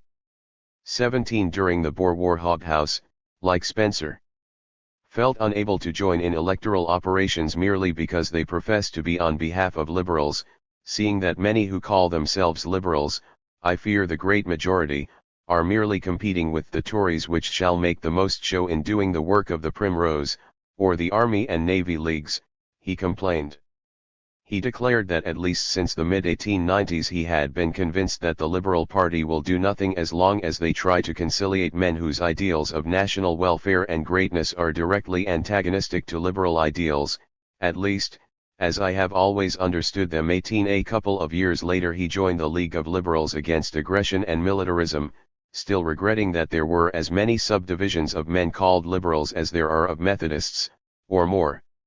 He recalled how just 20 years earlier Herbert Spencer and others, who saw deep into the main currents of thought, tried to form a similar organization, and a meeting was convened at this house. But it all came to nothing. Nearly all the liberals were supine, saying, and I suppose thinking, as Sir William Harcourt openly boasted, that the election of 1880 had finally crushed the Jingoes. 19. Despite the serious blow that William Gladstone gave to anti-imperialism in 1882, these old liberals looked back to his era with deep nostalgia. This was especially true in the case of John Morley, who was also a friend of Herbert Spencer. To Morley, opposition to both imperialism and collectivism amounted to safeguarding the principles of true liberalism. This was despite the fact that in regard to foreign affairs and anti-imperialism Morley in fact identified with Edmund Burke more than with any liberal thinker. Burke, as a great literary talent taking active part in great events, was, in this sense, his role model. 20 John Stuart Mill's influence on Morley was enormous in general, but it is noteworthy that in regard to imperialism this influence was clearly visible only when Morley had to defend his policies as the Secretary of State for India in the early 20th century. 21. The Liberal Mill then provided the model for defending liberal imperialism, while the more conservative Burke was his anti-imperialist exemplar. 22. Nevertheless, Morley connected anti-imperialism as well as anti-collectivism tightly with true liberalism. Furthermore, even after the British entanglements in Egypt, the Sudan, and elsewhere under Gladstone's premiership, Morley equaled anti-imperialism with Gladstonianism. The liberal imperialists, then, amounted primarily to anti-Gladstonians. 23. Morley saw imperialism in direct contravention of democracy and English liberty. Parliamentary government and an imperial policy were absolutely and forever incompatible, he maintained in 1878, for the very essence of imperialism involved a vast fabric of military administration and 1,000 secret schemes of military movement, which made it the exact opposite of an open democracy of free people, such as ours is. 24. Imperialism as well as British coercion in Ireland represented thus severe threats to British liberalism and democracy, and opposition to them was, to Morley, the natural test of definition of true liberalism, as David Hamer has put it. 25. Based on the election results of 1880, Morley was convinced that British working men were against imperialism, and in 1885 he suggested anti-imperialism as the great radical cause for the next parliamentary election as well. 26. He argued that opposition to imperialist policies was much more significant than Chamberlain's radical social program, since continuous military and imperialist interventions abroad would necessarily delay any domestic reform. 27. He repeated this argument in 1899, pointing out that as long as the major part of public expenditure and political attention were diverted abroad, any talk of financial and social progress at home was complete moonshine. 28. Morley greatly detested the popular working class imperialism of the turn of the century, and he continuously emphasized, in contrast to Lord Rosebery and the liberal imperialists, that imperialism abroad and social progress at home were incompatible. He was particularly concerned about the fast increasing imperial expenditure, for he feared that once the taxation had been readjusted to pay for the war, it would never be returned back to the pre-war level after the conflict. This would result in major changes in Britain's economic and social structure and, since some people would be taxed more heavily than others, in introducing dangerous class distinctions into British politics. Imperialism was thus closely connected to the undesirable increasing power of the state and central government, and by the 1890s Morley had become a doctrinaire opponent of state intervention. In order to prevent mischievous and dangerous experiments to please sectional or class interests, he even argued in favor of transferring more power from the state to local governments. 29. This combination of anti-imperialism and anti-collectivism separated Morley to some extent from other prominent liberal anti-imperialists like Sir William Harcourt and Henry Labouchere.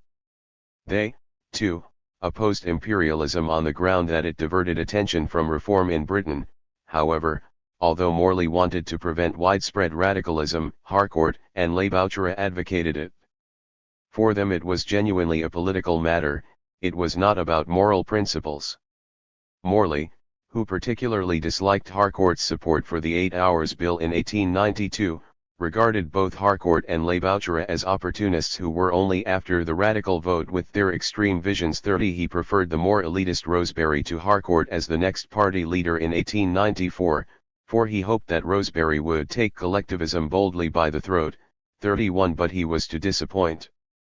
At the turn of the century, when Morley's disappointment with the Liberal Party was at its widest, he considered Rosebery, with his slippery statements with no firm political substance, to be a good enough leader for a party without principles. 32. By this time the earlier differences between Morley and Harcourt had been put behind. Anti-imperialism was, in the end, more powerful in combining than the issues of collectivism were in separating. After all, Harcourt, too, considered himself as the disciple of Richard Cobden and William Gladstone, advocating peace and goodwill in international relations, and, like Morley, Harcourt felt, amongst the high and aggressive mood of the country at the end of the century, to be something like a survival of a past age 33 indeed. For a brief period in the 1890s Morley came to regard anti-imperialism as a policy which had the potential to unite the liberals. He hoped that the clear principle of anti-imperialism would prevent any further disruption inside the Liberal Party and would advance its reconstruction. 34 David Hamer has pointed out that there was an element of continuity in the transfer of Morley's interest from Home Rule to anti-imperialism when denial of self-government to Ireland had become bound up in the larger issue of imperialism. Anti-imperialism, in Morley's view, provided the Liberal Party with simple, clear-cut definitions of liberal principles and a firm and distinctive ground of its own. As Hamer has put it, 35 Morley stressed that the party could survive only if it stuck to its traditional values of peace, economy, and reform, instead of trying to outdo the Tories and the Unionists in popular imperialism. 36 He warned that the day when those traditional principles were forsaken the Liberal Party would have to disband and to disappear, and the Socialists would take its place. 37 Despite his hopes, Morley, like many other anti-imperialists, became disgusted at the jingoistic imperialism of the turn of the century.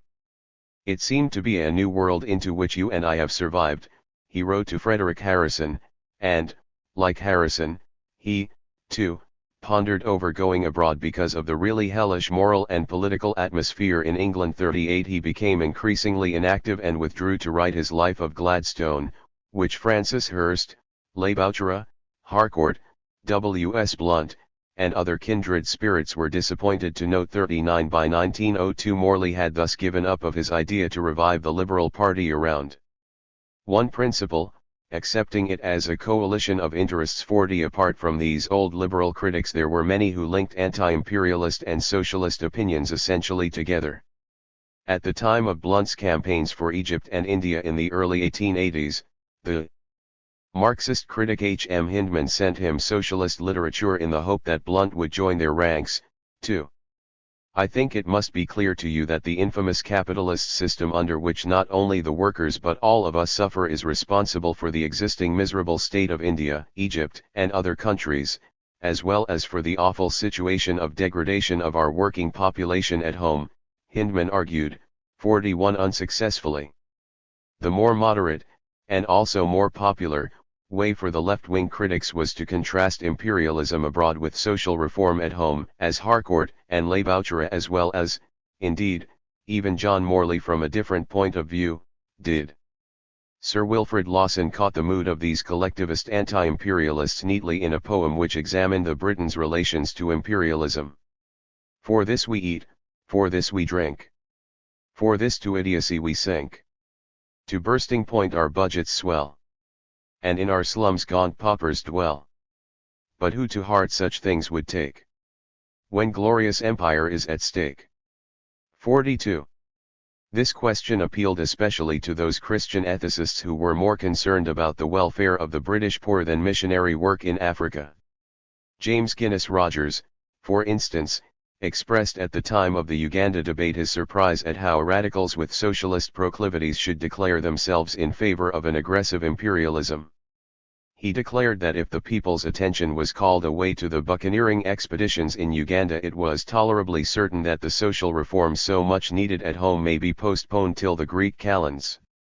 Rogers strongly agreed with those who held that in opposing these aggressive tendencies they are showing the truest patriotism, and that it was neither territory nor prestige, but righteousness, which exaltate the nation. Rogers predicted, like Hobson later, that the empire might well become a danger to a state through the creation of a class of men accustomed to rule, and alien in spirit from the people whose authority they represent. For eventually these prancing proconsuls returned home to carry out in domestic politics the arbitrary principles on which they have acted in our dependencies, and the British liberal democracy would be ruined. 43 Rogers acknowledged that while he had never been in sympathy with the views of the extreme Manchester school, he had become more and more convinced of the peril of that imperialist policy with its deeds of high-handed aggression. Of course, those who take this view will be charged with wishing to belittle England. It is a well-worn cry which we can afford to treat with indifference, he advised his kindred spirits. 44 An even better example of Christian social anti-imperialism was Charles F. G. Masterman's and 9 other writers' book The Heart of the Empire, published in 1901, which discussed the various problems of modern city life in England, from housing to temperance and from church and industry to imperialism. The book began by pointing out that, due to imperialism, enthusiasm for social reform had waned significantly during the past 20 years. 45 G. P. Gooch, whose chapter on imperialism deplored the increasing intolerance, glorification of war, poverty of India, and Britain's disrespect towards native rights, summarized their position. To carry out the transformation detailed in the foregoing chapters of this volume are needed time, money, and resolve. But these indispensable conditions are not at the present moment forthcoming, principally owing to the domination of certain theories of foreign policy. Until this attitude is modified, ethical democracy has little chance of asserting or establishing its claims. 46. Masterman and Gooch, both young Cambridge academics, belonged to the younger generation of New Liberals which became particularly active at the end of the century.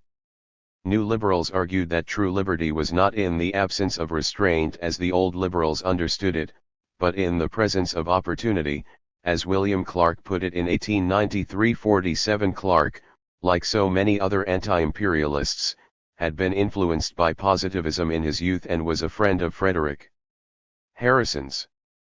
48 Similarly, like so many other anti-imperialists, Clark had a positive distaste for the mechanism of politics, regarding it as concerned too much with measures and politicians, too little with principles and ideas, as his friend Herbert Burroughs described him.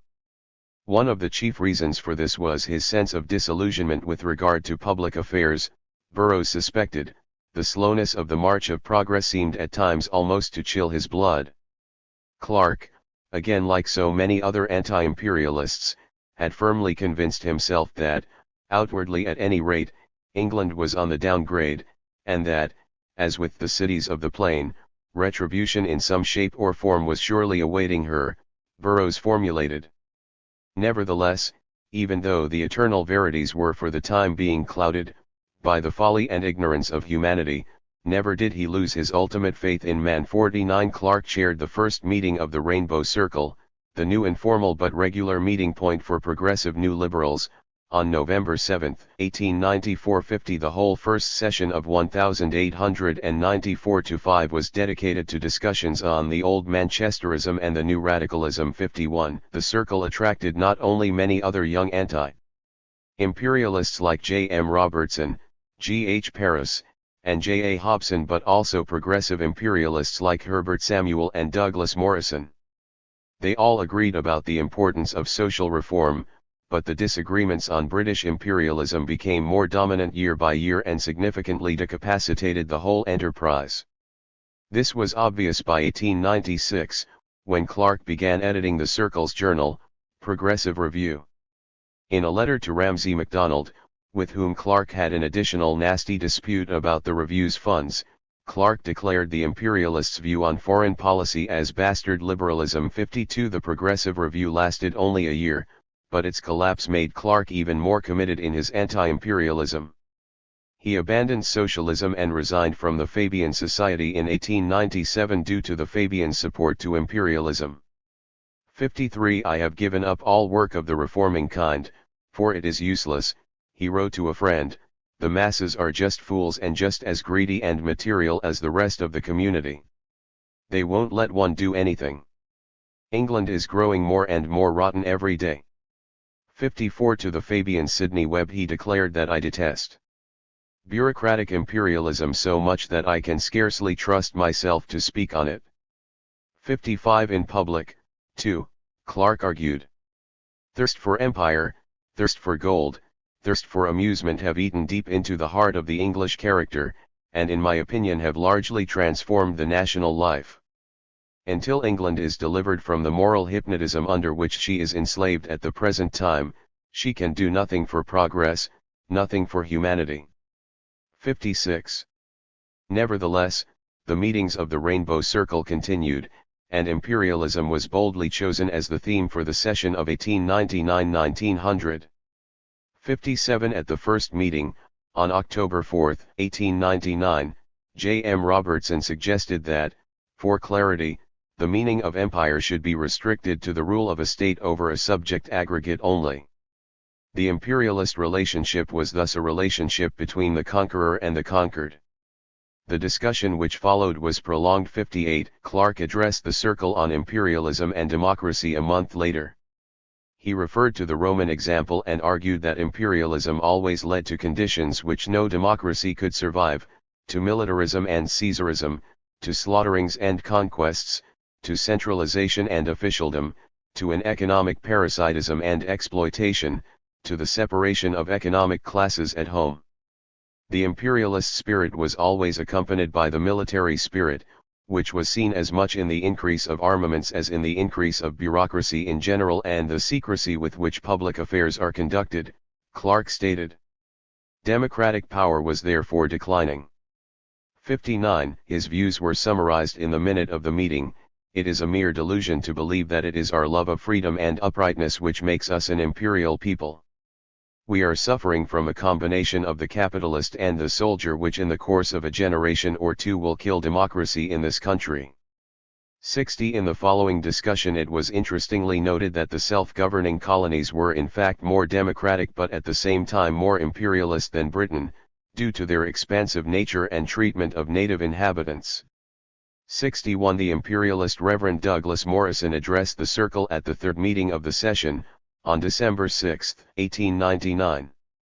Morrison argued that the British Empire promoted civilization and liberty, and if this work was condemned then the existence of the United States and Canada should be condemned, too. The Circle's anti-imperialist members were quick to criticize Morrison's concept of empire and to point out that moral individuals were better civilizers than nations which imposed law and order. 62 The division between imperialists and anti-imperialists became equally clear at the Circle's next meeting, when Herbert Samuel argued that imperialism and social reform were completely compatible and even supplemented each other. The Little Englandism of many progressives stands in the way of social reform in Britain, Samuel argued, for imperialism generated wealth and poverty can best be fought where riches are most accumulated. In the dependencies, too, he continued, the excellence of British administration contributed to social reform by uplifting the native. 63 In the following discussion, in contrast, it was stated that empire produced pride and contempt, materialized the imperial people, and increased the volume of trade without increasing the organization of industry. 64 Moreover, later in the spring Hobson further emphasized that civilization could not be imposed, it could only grow. Unlike the imperialists seemed to think, he stated, the upholding of law and order by coercion did not amount to civilization. 65 William Clark's alienation from socialism and Fabianism because of their imperialism brought him interestingly closer to the individualist argument. He warned about the dangers of making the state, instead of the individual, the end of policy. In the case of Germany, for instance, Clark saw no difference whether it was ruled by despots or social democrats in their present temper, for in either case the means would justify the end, and reasons of state would determine policy. 66 He wrote in 1900. The idyllic state dreamed of by some of our good socialist friends is a very different thing from any actual socialist state that could be framed now, with men as they are. The latter would be a state armed with vast military power, able to crush all opposition to its will, and, above all, run in the interests and modeled after the ideals of the average sensual man, not a very attractive picture to those who think our existing states of Europe far too strong already, and who would be glad to see a rehabilitation of the individual. 67. Clark also resigned from the Daily Chronicle, for which he had worked for 9 years, when the paper began supporting the Boer War. 68 He died suddenly in 1901, but many of his ideas were later developed by J. A. Hobson and Leonard Hobhouse. 69 Unlike Clark, who had for a while been enchanted with socialism, John M. Robertson had always kept a distance from it. He criticized socialism for its class antagonism and maintained that liberalism, in contrast, recognized broader needs than those of any class. 70 At the same time, his stance in regard to the importance and urgency of social reform was unshaken. In his most important anti-imperialist work, Patriotism and Empire, Robertson stated that it was the ancient schism of rich and poor which formed the fundamental evil which made militarism still possible. This was most clear in France, where the revolutions had paved the way for the First and Second Empires, and still in the Third Republic the social problem pressed hard and steadily. 71 In Britain the strife of classes had been less marked than in the continent, but to Robertson the rise of the imperialist movement represented a half-distinctive reckoning on the fact that a crisis lied ahead in England, too. He quoted the famous catchphrase of opening up new markets in the waste places of the earth to illustrate his point that the primary object is not to buy, but to sell, and receive goods in return to sell again, all to the end of heaping up more capital for investment. Our own toilers are not to do more consuming, to begin with. It is not their lot that is in question, at most it is assumed that they can prosper only through the prosperity of capital. 72. Through the decisions made in Parliament, the British imperialist policy deliberately subsidies the interests of the speculative trading class, the speculative capitalist class, the military and naval services, the industrial class which supplies war material, and generally those 5. who look to an imperial civil service as a means of employment for themselves and their kin, Robertson argued. 73 The same Parliament, he declared, rejected any appeal for the relief of masses of unemployed men, stating that such provision is outside the proper functions of Parliament. The proper function of Parliament, as now conceived, is to spend as many millions as possible in the interests of the moneyed and well-to-do minority, Robertson stated. He summarized his conclusions bluntly. As against all the sophistries we have passed under review, the central truth falls to be stated thus: imperial expansion is substantially a device on the part of the moneyed class, primarily to further its own chances, secondarily to put off the day of reckoning as between capital and labor. It does not and cannot bring a socially just solution any nearer, it does but secure a possible extension of employment for labor on the old terms. 74. In Robertson's opinion, imperialism and social reform were therefore strictly incompatible, they even excluded each other. Moreover, he accused reactionary ministers of playing the game of militarist imperialism exactly in order to push aside the appeal for such reform. He maintained that the British working classes were wooed by telling them that they were heirs to an empire and of a dominant race, sharing in our possessions. 75 This was a dangerous policy, Robertson argued, as anyone could see from the lesson read to us in age after age, in civilization after civilization, by empire after empire that has left only its ruins behind to warn us against the errors by which it perished. 76 Morality and love of liberal values, as comprising the true patriotism, were as important for the younger generation of critics as they were for the older one. Robertson emphasized that wisdom and righteousness for a nation are not vitally different from what we esteem as wisdom and righteousness in individual men. 77 J. L. Hammond also argued that domestic reform had nothing to hope for until the language of England abroad shall be once again the language of morality, till England shall honor her old ideals in the larger affairs of humanity, and the love of country and the love of liberty, divorced today, shall be brought back into their old glorious association. 78 Francis Hurst and Gilbert Murray, Hammond's co-authors in Liberalism and the Empire, concurred. In the preface to their book, the three young intellectuals declared that there was no sentiment so dangerous and easy to stimulate as was the false excess of patriotism, the whispering of the subconscious voices of national egotism that we are the pick and flower of nations, and, in one sense or another, the chosen people of God. 79 As opposed to these jingoes or chauvinists, there was another party in most civilized countries, the trio wrote, which was inspired by the older school of English liberals who judge of national honor by more or less the same standards as they apply to private honor, who believe in international morality and in the cooperation of nations for mutual help, who, if they are to dream at all, will dream not of Armageddons and empires, but of progress and freedom, and the ultimate fraternity of mankind. 80. The South Place Ethical Society served similar function as the Rainbow Circle. The members examined political problems from an ethical point of view and formulated the ideas of progressive new liberalism. The Society's journal, Ethical World, largely condemned imperialist expansion and militaristic tendencies, arguing in favor of native organizations and organic progress from within. 81 The membership in the South Place Ethical Society and the Rainbow Circle was largely overlapping. J. A. Hobson was particularly prominent in the Society from 1897 onwards and participated actively in the editing process of the Ethical World after the collapse of the Progressive Review. 82 Edited by an American-born socialist, Stanton Coit, the weekly paper included contributions from a wide range of intellectuals: Herbert Spencer, J. Ramsay MacDonald, G. H. Paris, J. M. Robertson, James Bryce, William Clark, S. G. Hobson, H. M. Hindman, and George Bernard Shaw. 83 Indeed, the sharp division between imperialists and anti-imperialists became clear among the South Place ethicists as well.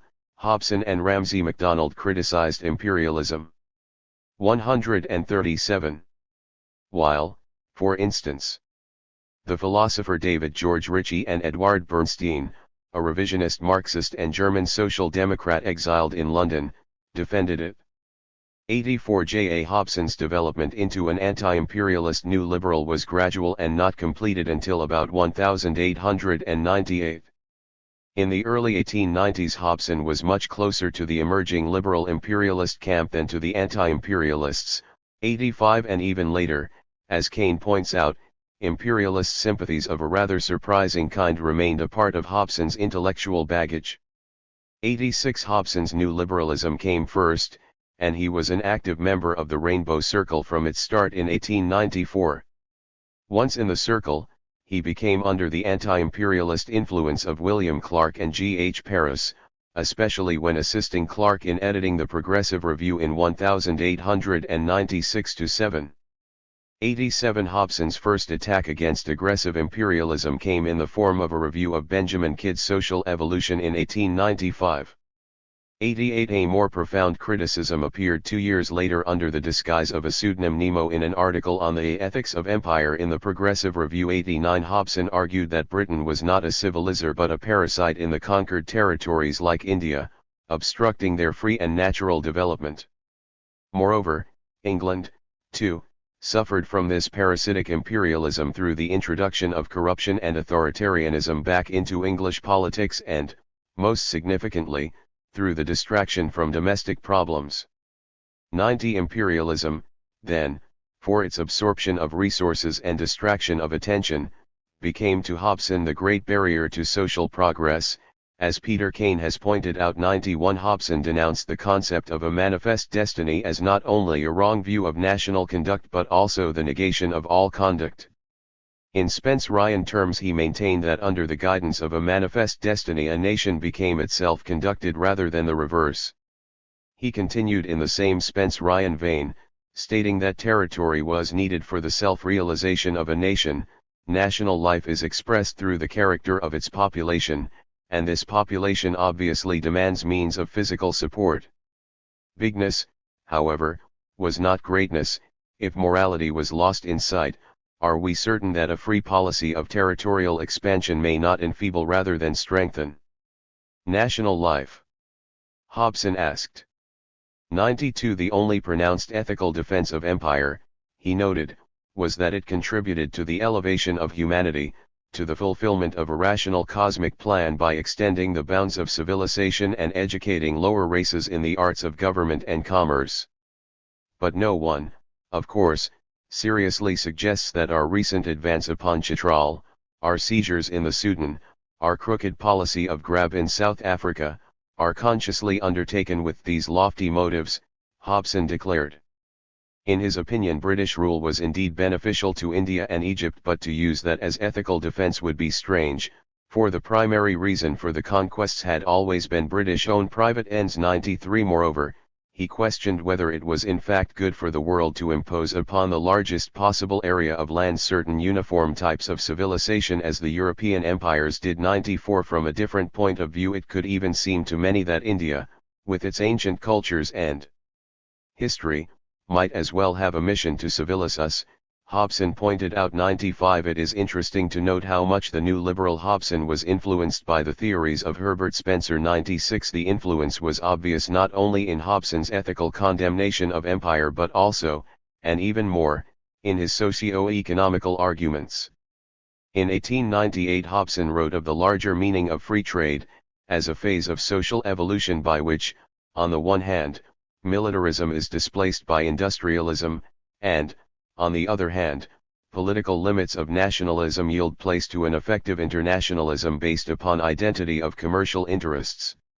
Needless to say, imperialism and militarism were wholly incompatible with this battle of free trade and freedom in general. 97 Moreover, in imperialism, a study Hobson effectively developed Spencer's division of militant and industrial societies into his famous binary opposition of parasitism and industry, the latter representing energy, creativity, manly independence, peace, and civic virtue, as Peter Kane has put it, and parasitism and militancy the corresponding vices. 98 Hobson considered imperialism a severe threat to British liberal values first and foremost because it supported militarism and parasitism.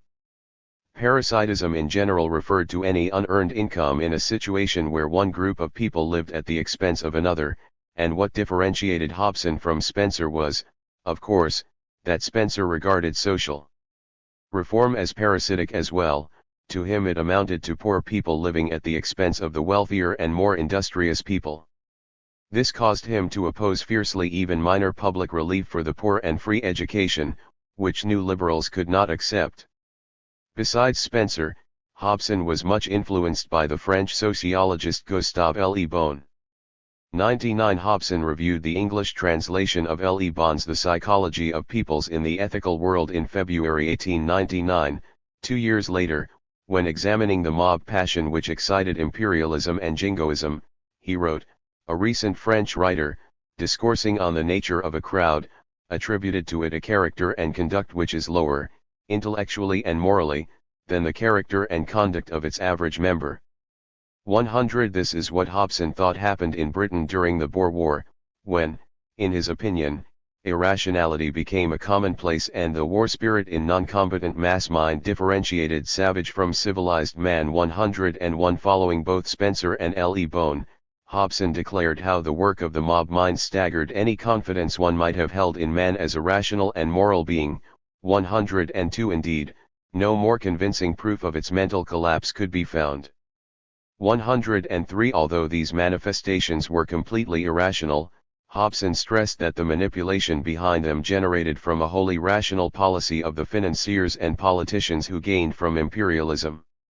104 Their patriotism was only a screen for pursuing private interests under the name and pretext of the Commonwealth, he argued. 105 Ethics and ethical debate served a major combining purpose among the various anti-imperialist groups, significantly narrowing the gap between old and new liberals.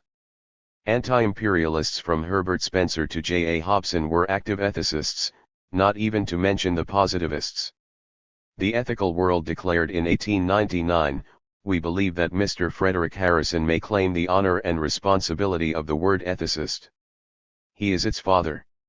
He did not mean to describe only members of ethical societies, but all persons whose supreme interest is in ethical truth as distinct from metaphysical theory about it. 106 Moreover, although the new liberals argued that liberalism ought to be radically reformed to place primary emphasis on social reform and redistribution of income, they also sought to emphasize the continuity within liberalism. They maintained that their liberalism was a natural development from the older Cobdenite premises, and in regard to the anti-imperialist ideology in particular they acknowledged their intellectual debts to the Manchester School. They did, indeed, look up to the old liberals, especially John Morley, and even more so when Morley at the turn of the century became more tolerant towards their social program of old age pensions and national insurance. 107 Lords Hobhouse and Ferrer were equally respected among the new liberal anti-imperialists. 108 The old and young Hobhouse, uncle and nephew, illustrate well this rapprochement.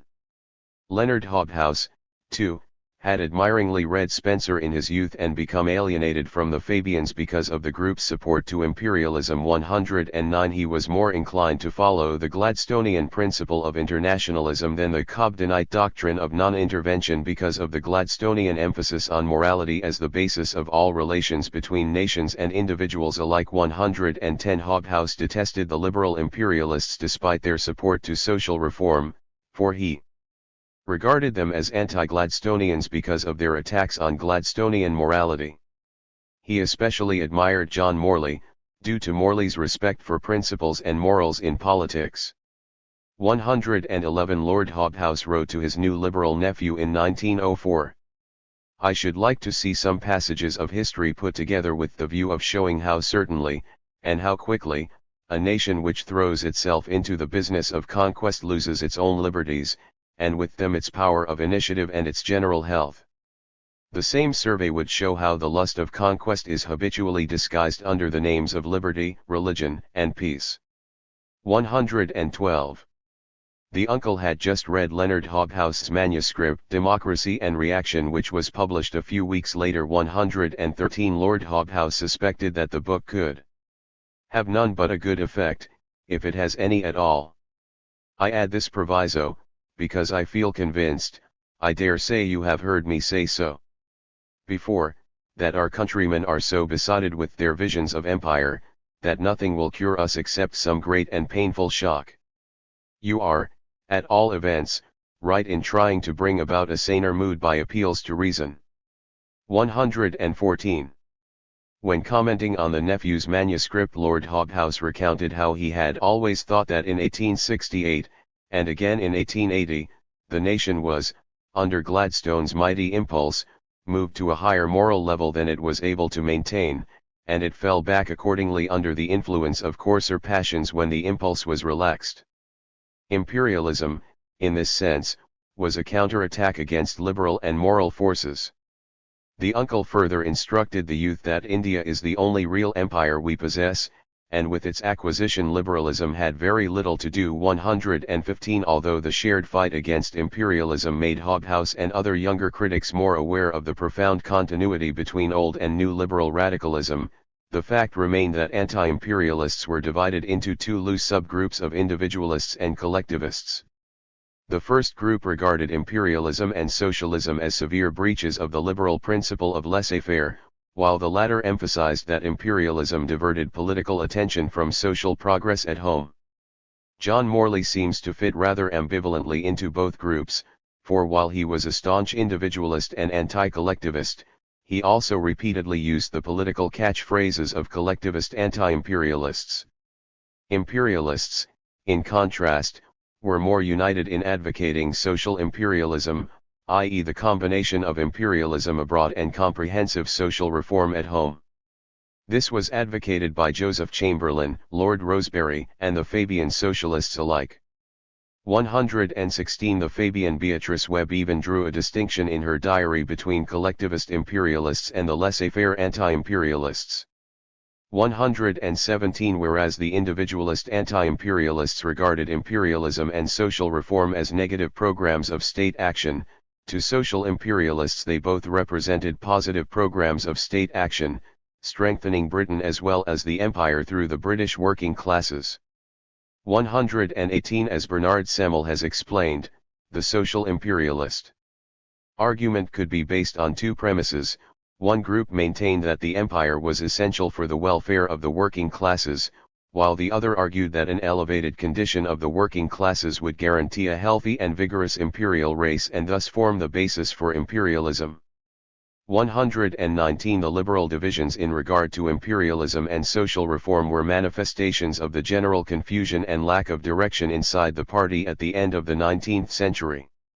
Dennis Smith has argued that the party ultimately failed in its attempt to adapt itself to the New England which was coming into existence, and it was due to this inability to come to terms with a society which was urban, industrial, imperialistic, and increasingly democratic that liberalism ceased to be an effective national force after 1916. 120 Old liberals, especially, argued their case too much in mid-Victorian terms to appeal to the public, and the differences between new liberals and moderate labor in the early 1900s were only nominal. Part 3. The Constitutional and Political Debate on the Empire. Chapter 7. The Nature of the British Empire. The colonies and India are in opposite extremes. In the colonies, government and institutions are all ultra-English. 1. J.R. Seeley in 1883. British Empire in India is empire in the true sense of the term, since Hindustan is governed with imperial sway. So, in their way, are the military dependencies such as Malta and Gibraltar. But the self-governed colonies are not empire at all. 2. Goldwin-Smith in 1894. Imperialists regarded imperialism first and foremost as wide-ranging and unspecified empire patriotism or empire pride. In their view, accordingly, anti-imperialism meant opposing this empire patriotism, thus signifying unpatriotic rejection of the British Empire. Anti-imperialists, in contrast, define the concept differently. To them, imperialism formed only one aspect of the British Empire. This aspect amounted to militarism, authoritarianism, irrational and emotional jingoism, and anti-constitutionalism. While strongly denouncing this negative aspect, the anti-imperialists generally approved of the self-governing settler empire. Many fierce critics, like William Clark and Herbert Spencer, even admired it due to their love for the United States, which without British colonization and emigration would not have come into existence.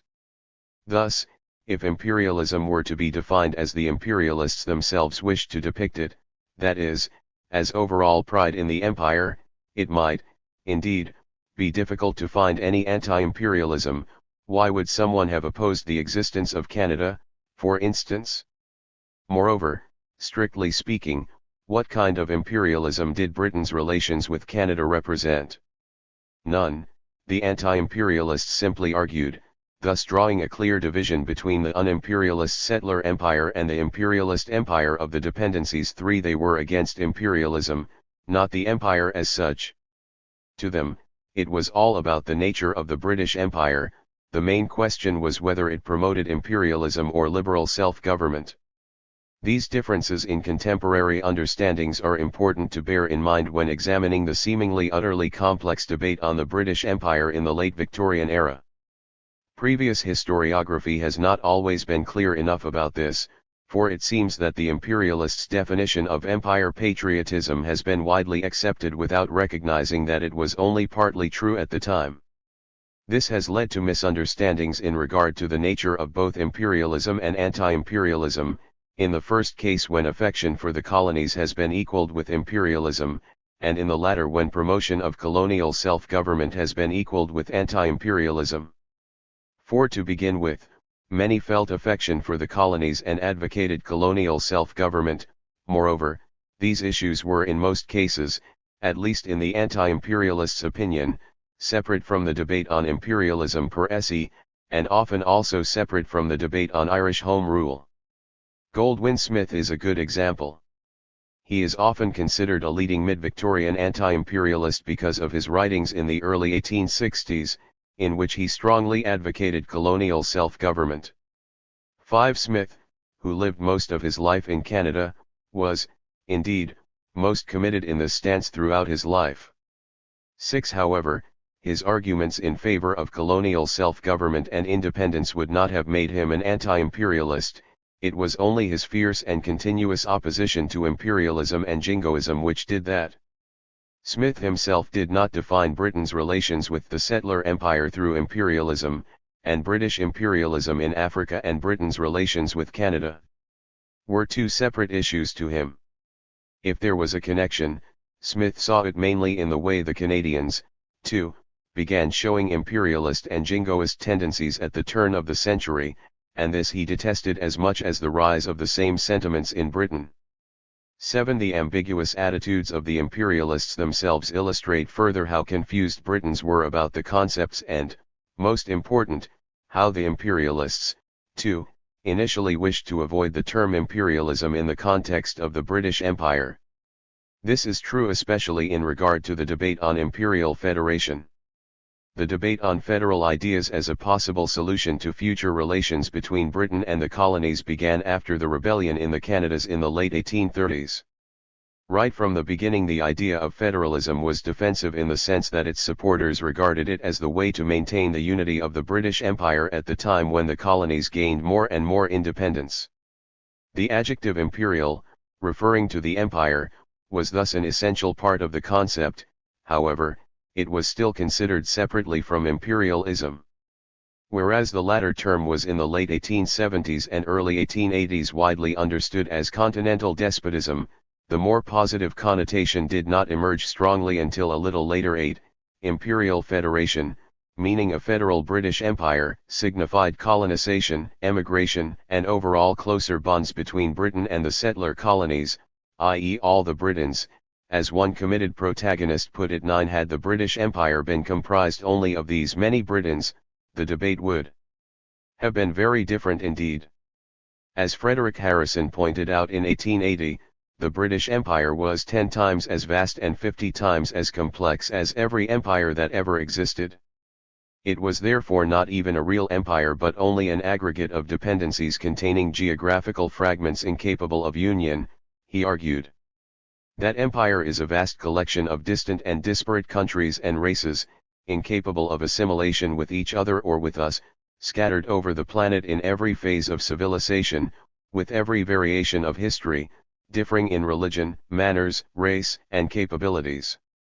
Duly and rightly to govern, in the high and true sense of the word, that is, wisely to develop the life and energies of these scattered peoples, would demand the strength, the wealth, the enlightenment, the moral conscience of 50 Englands. Our one England is utterly incapable of this superhuman task. Although the proper government of this heterogeneous bundle of territories was impossible, Harrison continued, it could be garrisoned and occupied, it could be held for a few years longer with a hard mechanical pressure, securing external order but repressing all true national life, with the result of further seas of blood, more conquests, more vengeance, ever sliding down the slope of tyranny, cruelty, and panic, thus corrupting the true fiber of the nation, and really paralysing it for every duty in Europe and at home. It was for this very reason that the positivists considered the empire an anomaly, a huge excrescence, an abnormal and morbid growth of this fair island and its people, and as such it was very contrary indeed to the glory and gain of England. 10 J.R. Seeley's image of the empire as the expansion of England was very different from Harrison's. In his Cambridge lectures in 1883, Seeley summarized the two existing contradictory visions, himself rejecting both. There are two schools of opinion among us with respect to our empire, of which schools the one may be called the bombastic and the other the pessimistic. The one is lost in wonder and ecstasy at its immense dimensions, and at the energy and heroism which presumably have gone to the making of it. This school therefore advocates the maintenance of it as a point of honor or sentiment. The other is in the opposite extreme, regards it as founded in aggression and rapacity, as useless and burdensome, a kind of excrescence upon England, as depriving us of the advantages of our insularity and exposing us to wars and quarrels in every part of the globe. This school therefore advocates a policy which may lead at the earliest possible opportunity to the abandonment of it. 11. Seeley did not regard the possession of a vast territory as evidence of greatness as such, and he certainly did not propagate any imperialism. He used the term empire and the adjective imperial relating to that, but imperialism was to him, too, something different. Even in his later writings he stuck to the definition that imperialism meant military dictatorship, popular despotism, and rule by an emperor, 12, and as such could not refer to the British Empire. Strictly speaking, Seeley argued, imperialism could only follow when the army assumes the place of government at once and without resistance. 13. Nevertheless, the main purpose of his lecture series, also published as a book, was to end any talk of an eventual disintegration of the empire by pointing out that the settler colonies were as integral parts of the United Kingdom as Cornwall or Kent. He detested the expression possessions, for it was essentially barbaric that one community should be treated as the property of another. 14. To ponder over their eventual separation from the mother country was thus futile, for the ties of blood, language, and laws were unbreakable and the development into a vast and permanent federalist state of Greater Britain thus inevitable. Seeley's book The Expansion of England was a huge success, selling 80,000 copies in the first 2 years and remaining in print into the 1950s.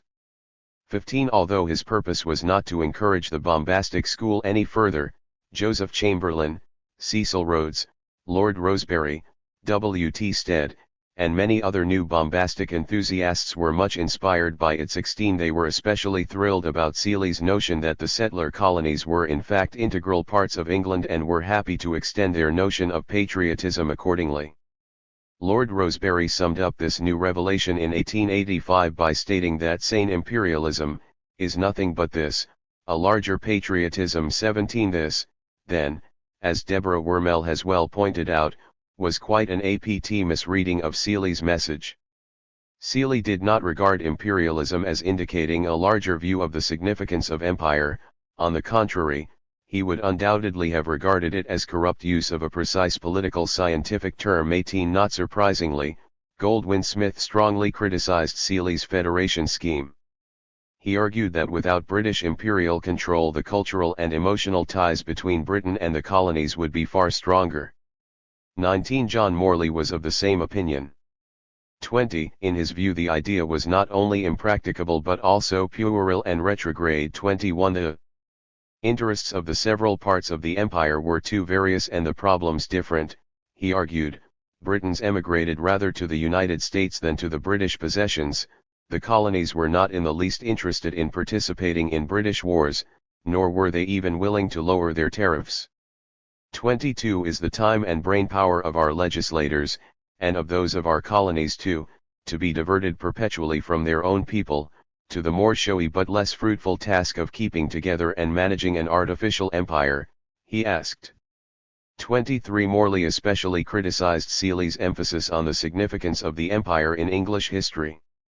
Seeley maintained that English historians made too much of the mere parliamentary wrangle and the agitations about liberty in the 18th century.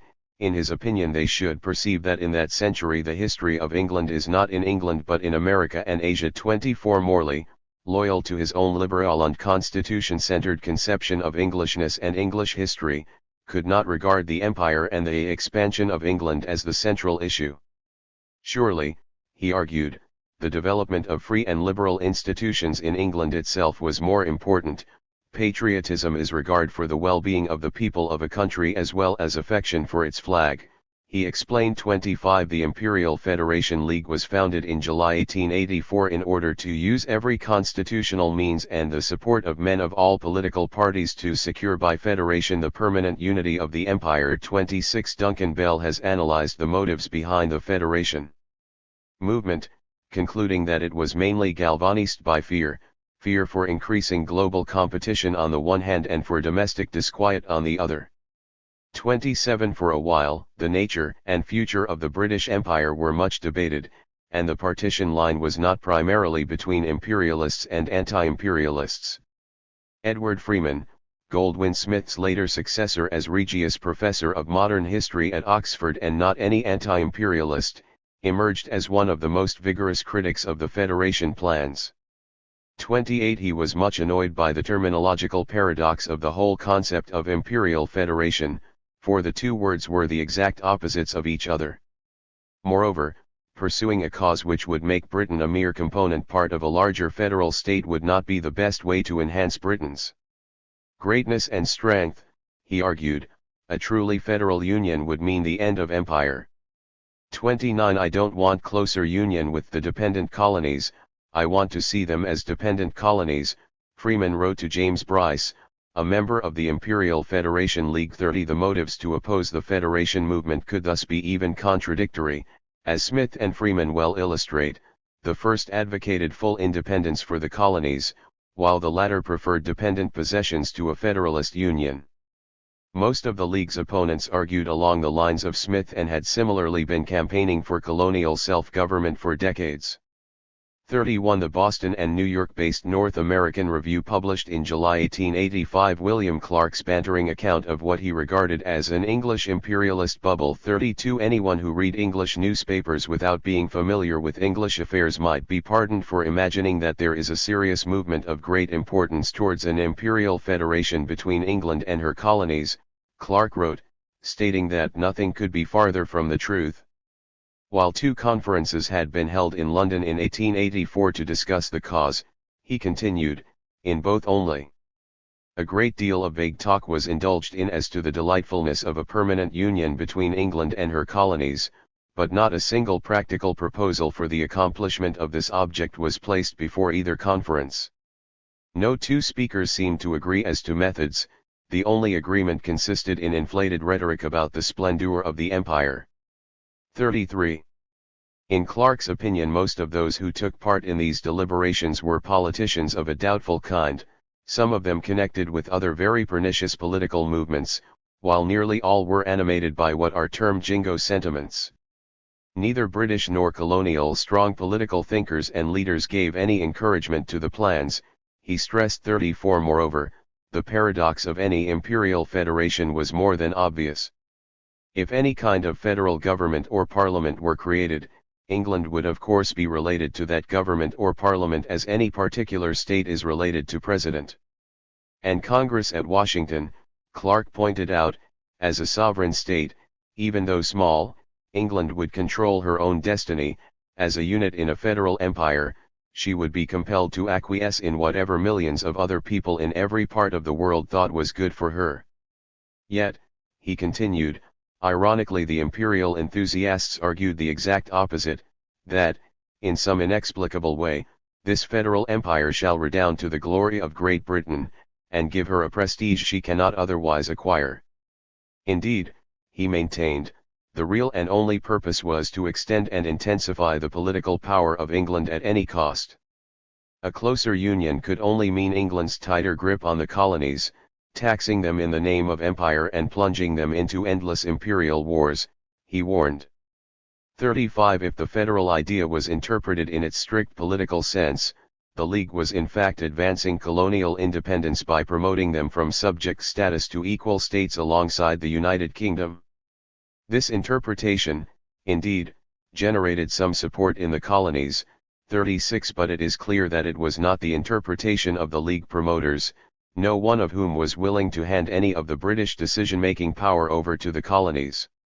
On the contrary, the Imperial Federation activists presented their scheme particularly as a response to the growing concerns for the dismemberment of the empire through colonial independence. As W. E. Forster, the first president of the Imperial Federation League, summarized it, then why our League?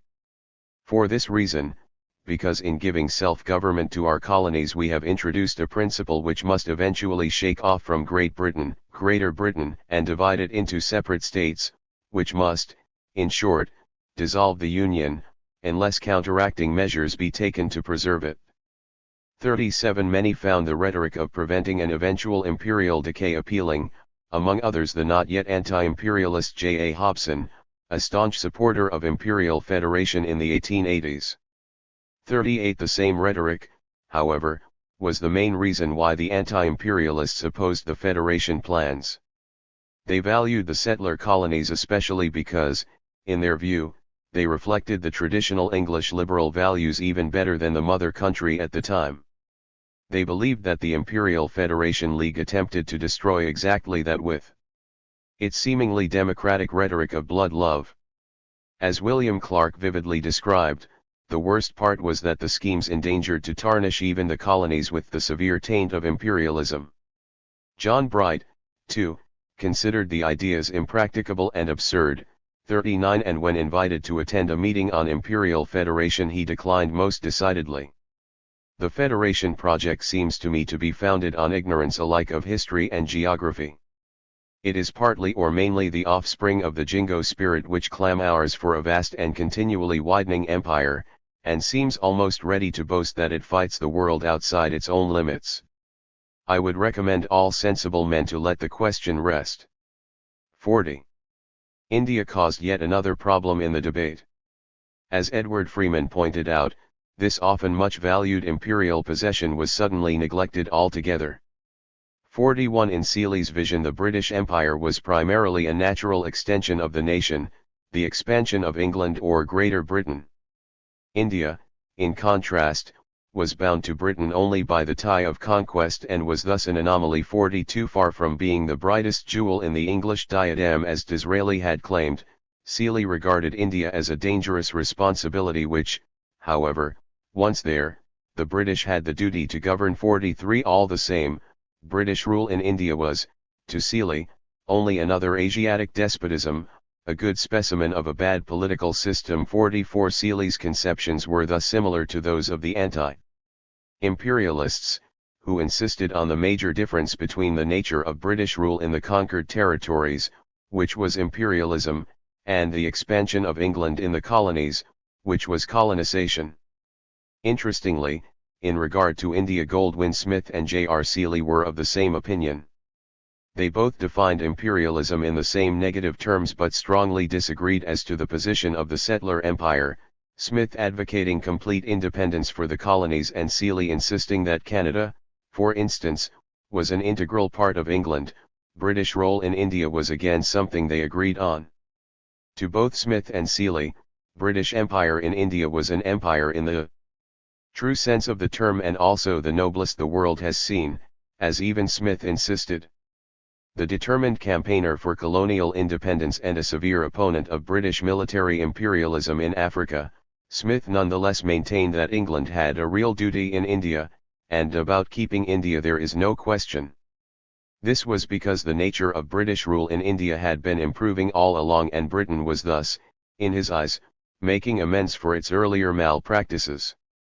45 Sr. Mehrotra has pointed out that the exclusion of India in the Federation plans was mainly due to the Imperial Federation League's leading motive of preventing the complete independence of the colonies. Unlike them, India was securely in hand.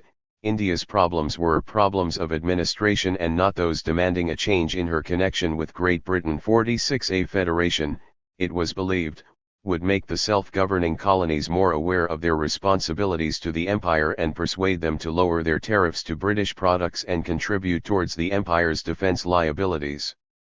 India, in contrast, was already a free trade country and maintained a large British army at its own cost. There was no need for persuasion. 47 Another reason for the neglect of India was that the Federation enthusiasts wanted to galvanize the empire spirit, and this was more easily done through the settler colonies than a dependency like India. India, with its imperialism and a real empire, was too problematic and un-English compared to the settler empire of Greater Britain. It is the imperial character of the Indian Empire which is its great danger and its great snare. It is not a colony but an empire. It is at best an anomalous thing for a free nation to govern despotically, in a country where her people cannot permanently live, Frederick Seebohm wrote in 1880, 48 and as already noted, even Seeley concurred.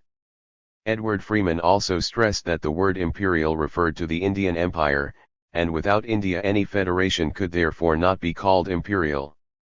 Similarly, if the relationship between Britain and India was transformed into a federal union, India would no longer be an empire and the federation could not be imperial, not even to mention the fact that huge India would always outvote the other, much smaller countries in the federation. The simple truth is, Freeman thus summed up, that the phrase imperial federation is a contradiction in terms. That what is imperial cannot be federal, and what is federal cannot be imperial. 49 Irish Home Rule was supported with an argument very similar to the imperial federation plans. Federalism was seen as a powerful alternative for Irish independence. William Gladstone and his supporters in the Home Rule question were convinced that theirs was a solution that would save the empire from violent dismemberment. 50 Albert Van Dicey, a constitutional expert, agreed that a federal solution would not be quite as bad as Irish independence, but he strongly opposed the idea nevertheless. A federal system was too alien to British constitutional practice and would even mean a constitutional revolution, he argued. For a start, it would necessitate a written constitution. Moreover, any federalism, be that within the Empire or within the British Isles, would include a division of sovereignty through an elaborate distribution and definition of political powers. 51 While the imperialists regarded the Empire as the culmination of Britishness, the anti-imperialists stressed the constitution-centered conception of English identity. The first view was strengthened by Seeley's book and the Imperial Federation League. The latter was simultaneously strengthened by A. V. Dicey's The Law of the Constitution, published in 1885. 52 As Stephen Collini has summarized, Dicey proposed that the distinguishing characteristics of the English Constitution were the sovereignty of Parliament, the rule of law, and the ultimate dependence of the conventions of the Constitution upon the law of the Constitution. 53 Hence, Dicey made the law central to the English people's conception of their own identity. 54 Which was exactly the view the anti-imperialists propounded. At the same time, however, Dicey himself was not an anti-imperialist, even less so than Seeley was an imperialist. Dicey opposed both imperial federation and Irish Home Rule on the ground of opposing the principle of federalism, and without taking any position in regard to imperialism or anti-imperialism in specific. Seeley's logic on the issues was different. He, too, opposed Home Rule and became an active liberal unionist in 1886, which was logical enough in relation to his argument that colonies were integral parts of England, but in contrast to Dicey, he combined his unionism with strong support for imperial federation. The fact that he opposed Irish parliamentary self-government but advocated closer union with those areas of the empire which already had separate parliaments illustrates well the defensive and conservative character of the imperial federation movement. Any stance in the Home Rule debate cannot be regarded as a decisive indicator of attitudes against or for imperialism.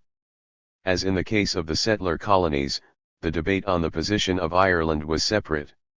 Joseph Cowen and Cecil Rhodes are two examples of staunch imperialists who supported Irish Home Rule. J. A. Hobson, on the other hand, was an opponent of Home Rule in the late 1880s, as were John Bright, Goldwin Smith, and Leonard Courtney. 55 While Bright, Smith, and Courtney supported colonial self-government, they considered the Irish situation differently. They did not regard Ireland as a colony. To them, it was primarily part of the United Kingdom. In their eyes the question was therefore not about colonial self-government within the British Empire as most of the Home Rulers conceived it, but about whether the British Isles remained politically united or not. This difference of approach caused a severe break between John Bright and William Gladstone, whose relationship had barely recovered from Bright's strong criticism towards Gladstone's occupation of Egypt in 1882. The break in the Liberal Party is to be attributed to the unwisdom of its leader, Bright stated to a like-minded colleague. He assured he had warm and real sympathy for the Irish people, but whereas the Gladstonians believed Home Rule would prevent the eventual separation between Britain and Ireland, Bright was positive it would be a successful step to cause it. 56 The views on imperialism and the nature of the British Empire were thus various and could be as much conflicting as overlapping. If the debate on the British Empire is examined as a whole, the settler colonies and Ireland included, there was no clear division line between imperialists and anti-imperialists. In fact, there were three separate entities for debate: the self-governing colonies, Ireland, and imperialism, for which one person could have three separate and even unrelated opinions. Furthermore, the concept of imperial federation, like that of imperialism, remained highly unspecified. It was referred to in any instance when any scheme favoring closer ties within the empire was propagated, irrespective of whether the plan actually advocated the political principle of federalism. In fact, usually it did not. The Union schemes remained imperial more than federal in the sense that Britain was rarely depicted as equal to the others. It was the unquestioned center of power. Before Seeley's book and the Imperial Federation League, imperialism was not an ideology attached to the settler colonies, and even afterwards it remained so to the anti-imperialists. Many imperialists, in contrast, began in the mid-1880s to talk about positive imperialism in connection with the settler colonies and negative imperialism in connection with the tropical dependencies and new annexations. Nevertheless, the literal paradox between the terms imperial and self-governing did not disappear and caused severe problems for the Imperial Federation League. The League was utterly incapable of presenting any practical plans along which to proceed, or even of agreeing amongst its members about the ultimate goal. The support remained minimal in Britain and the colonies alike, and the criticisms of Freeman and Smith went unanswered. W. E. Forster and James Bryce, both prominent federationists, were forced to admit that the title of Imperial Federation had been badly chosen.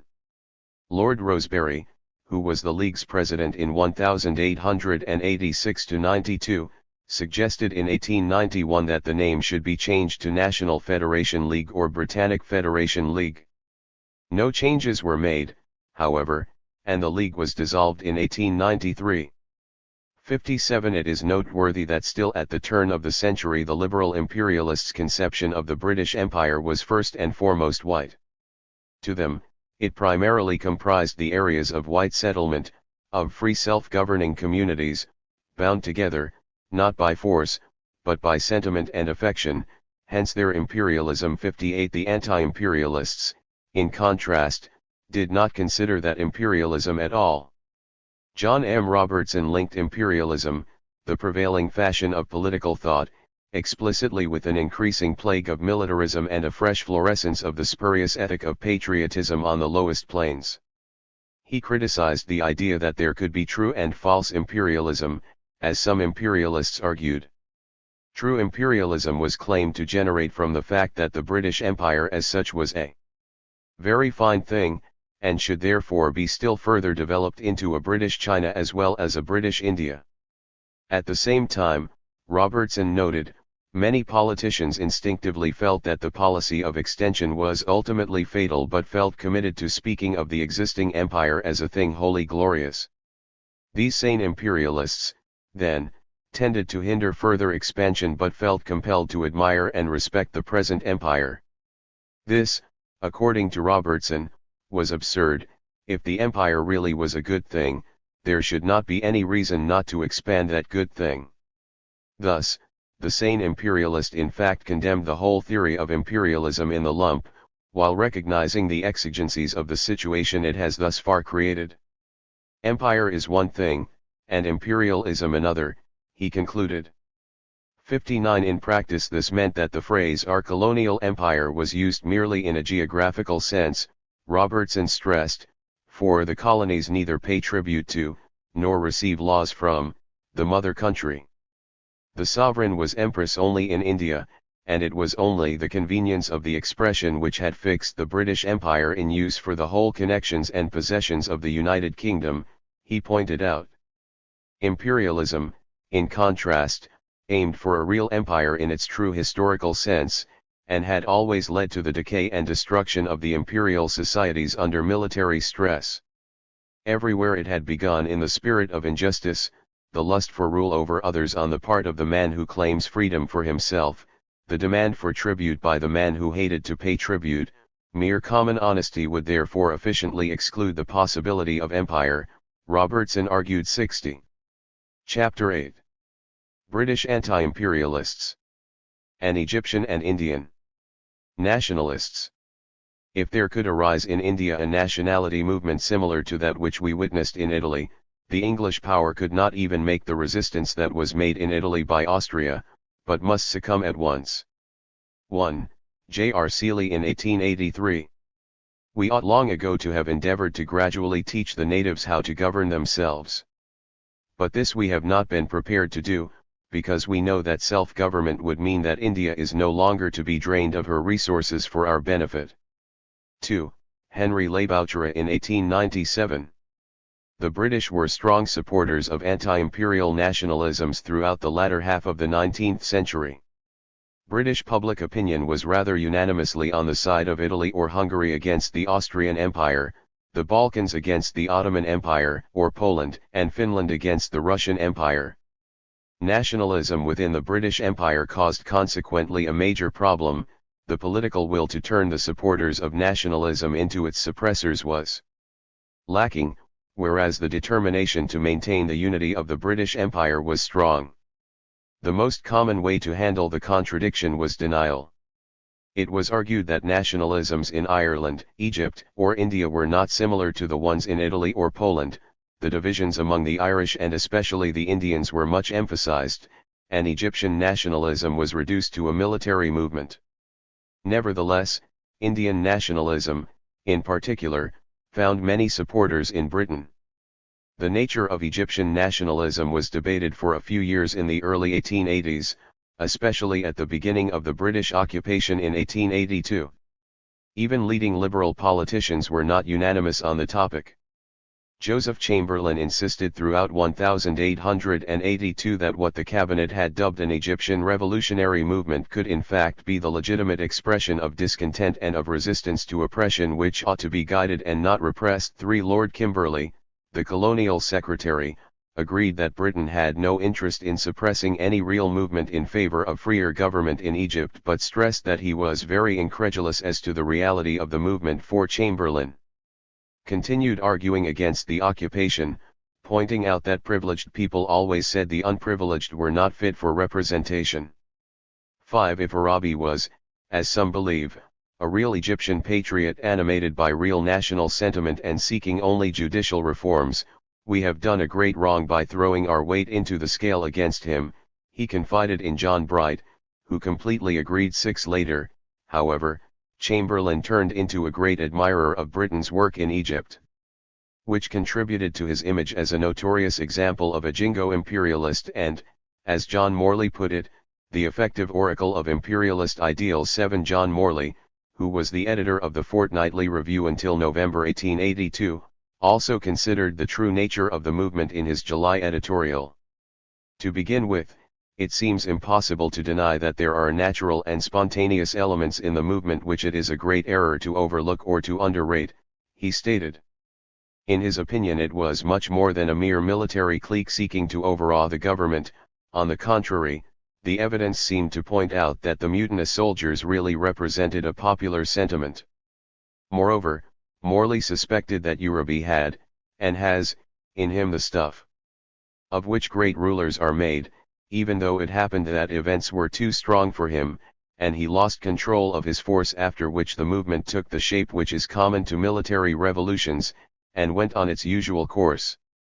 His ambiguous conclusion was, then, that there was a practicable national party in Egypt, but it could do nothing until their violent and impracticable allies have been reduced to order. 8. Seemingly uncertain of whether to support the Egyptian nationalists or British occupation, Morley thus ended up indirectly supporting both by neither denying the existence of a real nationalist movement nor condemning the occupation.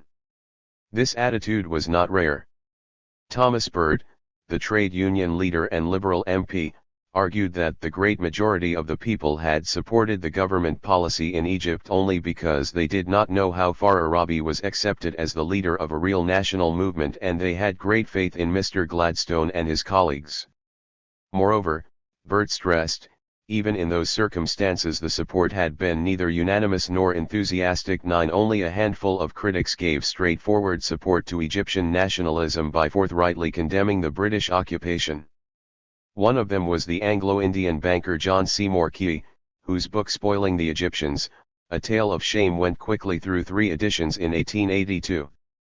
Key declared, "It is obvious that any action whatever, adverse to the aspirations of the Egyptian people after constitutional government, is quite unworthy of Great Britain, which has always been the champion of political liberty and representative institutions, and, a fortiori, that armed intervention for the purpose of re-establishing the status quo ante, which necessarily involved the repression of representative government in Egypt, is one of the greatest crimes that could be committed by the British nation, and must brand it with infamy in the pages of history."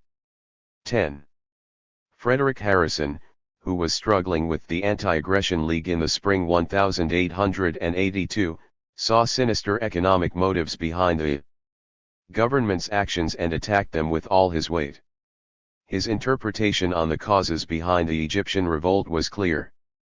Imagine your own feelings, if you had to send every year some 40 million sterling out of the taxes of the country to pay Turkish, or Arab, or Chinese bondholders, and then, having paid that regularly, that you had to keep a Turkish pasha and a Chinese mandarin in London to control your expenditure, so that every penny of the budget had to get the sanction of the Excellencies, and if Mr. Gladstone or any other Chancellor of the Exchequer wished to put on or take off a tax, down would come a fleet of ironclads from the Bosphorus into the Thames, and train their 80-ton guns right in view of the Tower and Somerset House. That is the state of Egypt now. 11. When the Anti-Aggression League collapsed and Herbert Spencer retired from active agitation, Harrison joined forces with Wilfred Scott and Blunt. 12. Blunt's attention was first attracted by Harrison's writing in the Pall Mall Gazette in early June 13, and he later regretted that they had not become acquainted earlier. Blunt considered Harrison the soundest and most courageous man on foreign policy then in the Liberal Party, and by far their most vigorous pamphleteer. He was sure that if they had only met a month or two before, Harrison might have prevented the war, for though not in Parliament, he wielded great influence. 14. Blunt had been working hard on behalf of the Egyptian nationalists in Britain for several months. He had tried to influence the decision-making process in the cabinet by his frequent correspondence with Prime Minister Gladstone, Gladstone's private secretary Edward Hamilton, Foreign Secretary Lord Granville, and the press. Blunt's main aim was to convince Gladstone that the movement was really a national one. 15. He also, an ex-diplomat as he was, asked Gladstone to authorize him to proceed to Cairo on a mission of mediation. 16. Undoubtedly, many in Britain thought that the Egyptian Nationalist Party had largely been enhanced by Blunt himself. In his eagerness to assist the cause, Blunt had sent the program of the National Party to Gladstone and to the Times in December 1881, and many found it curious that the party program had been signed by Blunt. The drawing up of the program had indeed been Blunt's suggestion, but he stressed that it only consisted of what Arabi had told me and was thus their program, not his. 17. The program was published in the Times on January 1, 1882, and Blunt considered it was well received. Its tone was so studiously moderate, and its reasoning so frank and logical that it seemed impossible the position in Egypt should any longer be misunderstood, he later stated. However, Blunt calculated that the program had reached Gladstone a fortnight too late and could therefore not prevent the ill-omened joint note of Britain and France at the beginning of January 18. Blunt's belief in Gladstone's goodwill towards Egypt had been great all along and was enhanced further at their meeting on March 22, 1882.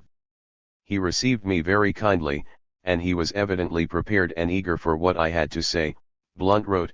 His manner was so encouraging and sympathetic that I spoke easily, and I could see that every word I said interested and touched him. His sympathy was obviously and strongly with the movement, he testified. Gladstone was, however, suspicious of the position of the army and the reason of the prominent part taken by it in public affairs, but Blunt assured him that the interference of the soldiers had been greatly exaggerated and the sole reason for the present military preparations was the dread of foreign intervention. 19. Blunt left from the meeting feeling confident and touched. His extreme kindness as he shook hands with me moved me greatly and I was near shedding tears, and went away, feeling that he was a good as well as a great man, and wondering only how anyone with so good a heart could have arrived at being Prime Minister. 20. Throughout the spring of 1882 Blunt was certain that if Gladstone knew the truth as to the national aspirations, in an authoritative way, he could not fail to be impressed by it in a sense favorable to them since the movement was very much in accordance with his avowed principles. 21. Indeed, in the early summer 1882 Blunt believed that his work had borne fruit. The first day for weeks I have not thought about Egypt. I consider the whole matter settled now and have played tennis all the afternoon with a light heart. 22. He wrote in his diary only 3 days before Harrison's indicting writing appeared in the Pall Mall Gazette and the campaign was revived with greater strength. Thus far, Blunt had always regarded the Egyptian question purely as a contradiction between a nationalist movement and a foreign intervention into the affairs of another country. Harrison, on the other hand, had not been interested in Egyptian nationalism per se and did not know the nationalists personally. To him the question was about preventing the plot of the bondholders, as he so clearly pointed out in the Pall Mall Gazette. To Blunt, Harrison's article was an eye-opener. Until that day he had believed that British intervention would be prevented by assuring the leading liberals of the sincere nature of Egyptian nationalism. In June he became more aware of the economic motives behind the issue as well. But, alas, there was another Gladstone, the opportunist statesman, who was very different from the first, and whom I was presently to see playing in public such fantastic tricks before high heaven as make the angels weep, Blunt wrote. His public life was to a large extent a fraud, he concluded. The insincerities of debate were ingrained in him. 23 In Blunt's eyes, Gladstone, the alleged friend of nationalists, had only one sacred principle, that of securing a parliamentary majority. This was his ultimate reason of all action, his true conscience, to which his nobler aspirations had constantly to be sacrificed. 24 Blunt assumed that sometime between the June 20th and the end of the month Gladstone finally hardened his heart against the Egyptians and resolved on military operations. He persuaded himself that it would not be war. 25 He sadly noted that all the jingoism of the empire, asleep since Disraeli's parliamentary defeat in 1880, was suddenly awake and crying for blood. 26 On June 28, 1882 Blunt visited John Bright, whom he found talking in a friendly tone, but less sympathetically than Gladstone and less intelligently. Bright assured Blunt that there would be no hostilities. 27 And Blunt believed he was sincere. But the poor man, whose principles were absolutely opposed to warfare, was kept in complete darkness as to what was going on at the Admiralty and the War Office, Blunt later stated. While many regarded it as a bondholders' war, Blunt was still convinced that the cabinet had been persuaded to attack by the Foreign Office's theory that the mass of the Egyptians were with the Khedive, not with the Rabi. 28 Bright alone disapproved of the bombardment and resigned the cabinet as a protest. Blunt also received support from Sir Wilfrid Lawson in the House of Commons, but by July they both agreed it was hopeless doing anything with the government. 29 Blunt then felt it his duty to prepare an apologia of the national movement and of my own connection with it, for this was now being virulently attacked in the press. 30 He sent proofs of his apologia to Gladstone and Edward Hamilton before it was published in the September issue of the 19th Century. Blunt declared bitterly, "I have been fighting the battle not only of truth and justice, but also of what I conceive to be distinctly my own country's interest. I could not believe that England had an interest in crushing liberty anywhere or in maintaining evil against good. I could not understand that she could gain anything by joining France in her crusade against the Arabian race and religion, or that in any conceivable circumstance she could profit by a crime. It has been to prevent a crime that I have labored, alas, in vain." 31. By the publication of this apologia Blunt's spirits had been much improved by a letter of support from General Gordon. Known as Chinese Gordon at the time and soon to become the hero of all imperialists in the Sudan, Gordon had sent a letter to Blunt from Cape Town on August 3, avowing his sympathy with the Egyptian nationalist cause. 32 Blunt wrote triumphantly to Edward Hamilton, "I have just got a letter from Gordon, Chinese Gordon, in which he expresses his sympathy with Arabi and the Egyptians almost as warmly as I could. I tell you this because Mr. Gladstone said I was the one unfortunate exception among people who knew Egypt. I confess I had rather have Gordon on my side than the whole of the daily press." 33. By the time of Gordon's letter, Blunt's thoughts were beginning to turn into the trial of Urabi and his nationalist colleagues. Frederick Harrison and other positivists soon enlisted for help, although Harrison did not consider himself as much responsible for Urabi's situation as Blunt. Whereas Blunt had explicitly encouraged Urabi, Harrison had concentrated on attacking the British government. 34 A.M. Broadley, a Tunis-based British lawyer and a close friend of Blunt's, defended Urabi in the trial with all his energy. 35 Urged by Harrison, John Bright presented a petition to the House of Commons for Urabi's complete freedom, but of no avail. 36 Henry Labouchera, too, emerged as a fierce supporter of Urabi and Egyptian nationalism at this stage. 37 Urabi was given a death sentence which was commuted to exile in Ceylon. Blunt, however, remained hopeful. In February 1885 he wrote that it was generally admitted now in the light of the Sudan rebellion that the Egyptian war was a mistake and Urabi an honest man. 38 In Blunt's opinion the Mahdi's Islamist movement had the same roots as the Egyptian nationalist movement, both beginning as natural and popular rebellions against long misgovernment, and taking later a religious complexion when Christian Europe had intervened in support of the tyrannical ruler against the people. The significant difference was that whereas in Egypt the reformers were enlightened men, representing the humaner and more progressive side of Islam, the Sudanese reformers were reactionary and fanatical.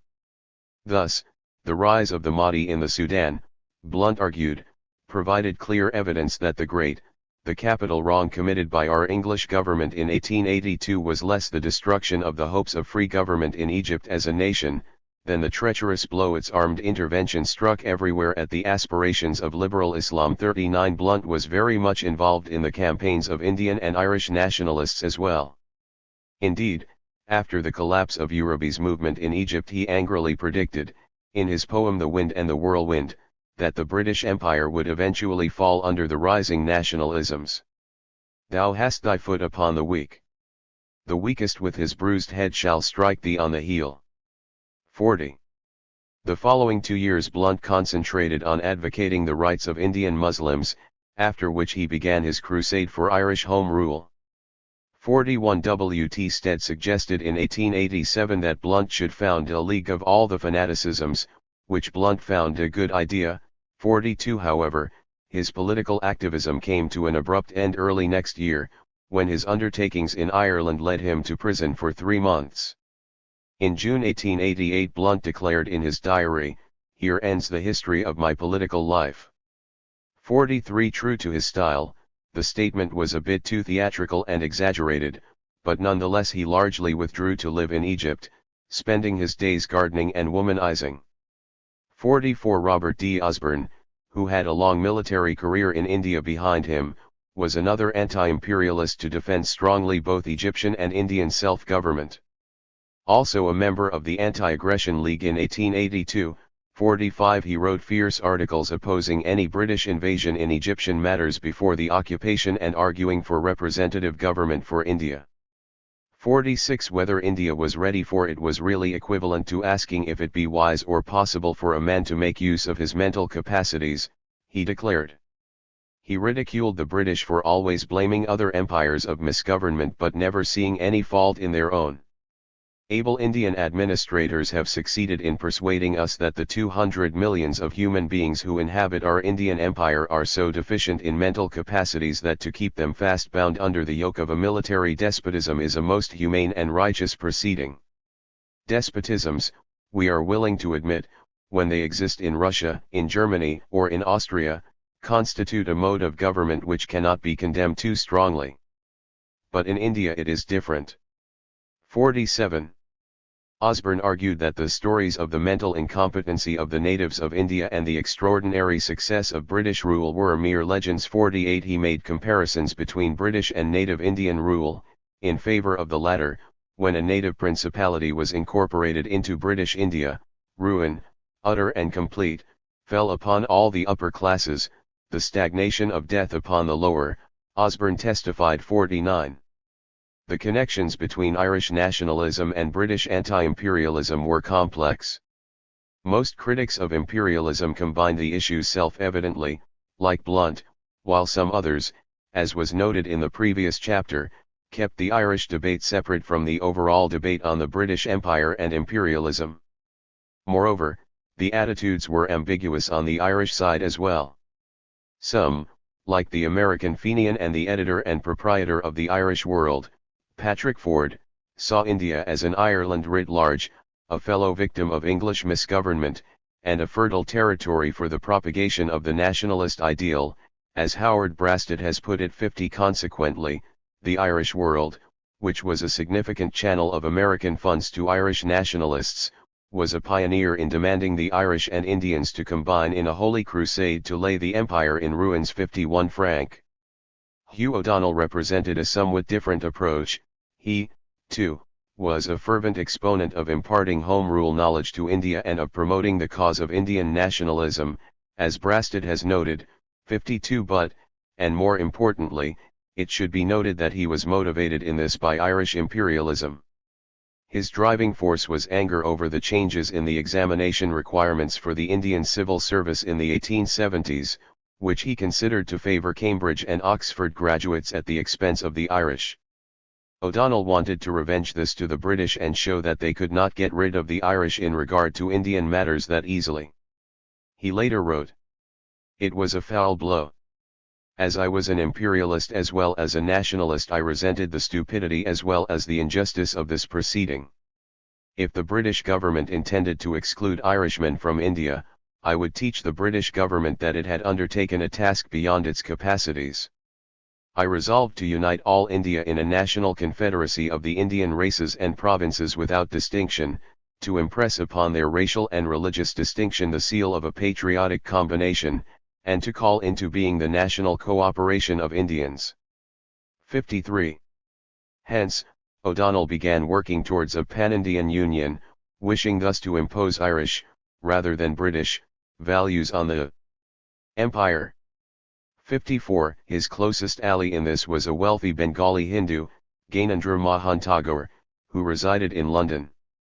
55. O'Donnell had the rather imperialist vision of the eastern continent being led by the western island of Ireland or, at least, by a western man. 56. In 1883 he solemnly declared the foundation of the Constitutional Association of India in Tagore's house in Kensington. 57. We had several meetings of the Constitutional Association of India during the 12-month that followed, he later recalled, during which 3,000, 6,000, letters every month carried my counsels into every town and townlet, into every courthouse and durbar hall of 50 states and provinces.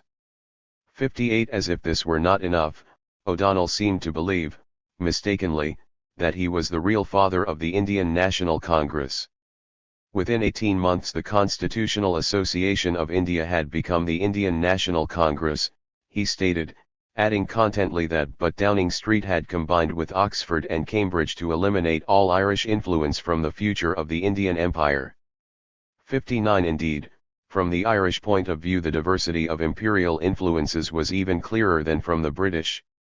The empire provided numerous employment opportunities, not even to mention the emigration, but it also represented the British yoke. Some Irish nationalists saw no contradiction in advocating nationalism in Ireland and imperialism elsewhere. John Redmond even argued that if Ireland was granted home rule it would be more willing to participate in imperial efforts with greater strength. 60. Another Irish MP, Alfred Webb, believed, like O'Donnell, that Ireland's mission was to protect weaker peoples from imperial tyranny. 61. Until his trip to India as the president of the Indian National Congress in 1894, when he became convinced of the Indians' capacity to both defend and represent themselves without the Irish as intermediaries. 62. O'Donnell was not the only one who wished to announce himself the father of Indian nationalism. Blunt, too, stated about his articles in 1884-5 that they were indeed, I think, the first complete and fearless apology of Indian Home Rule which had been published. 63. But he was either consciously overstating his case or simply had not read many other writings than his own. Indeed, by the mid-1880s the debate on the possible development of self-government in India and the Indians' fitness for that was well underway. Lord Ripon, whom his biographer has somewhat exaggeratingly described as by far the most radical of the Liberal Party's spokesmen on India, between 1859 and 1909-64, re-established, as the Viceroy of India in 1880-4, the freedom of the press after Lord Lytton's Vernacular Press Act of 1878, advanced education, and, most importantly, extended local self-government. 65. His reform policies had already caused unrest among the Anglo-Indians, when in February 1883 the Indian government introduced the Ilbert Bill, aiming at advancing racial equality by extending the right of qualified Indian magistrates to try Europeans in criminal cases. Ripon did not regard the bill as important as his local self-government schemes, since it introduced no new principles.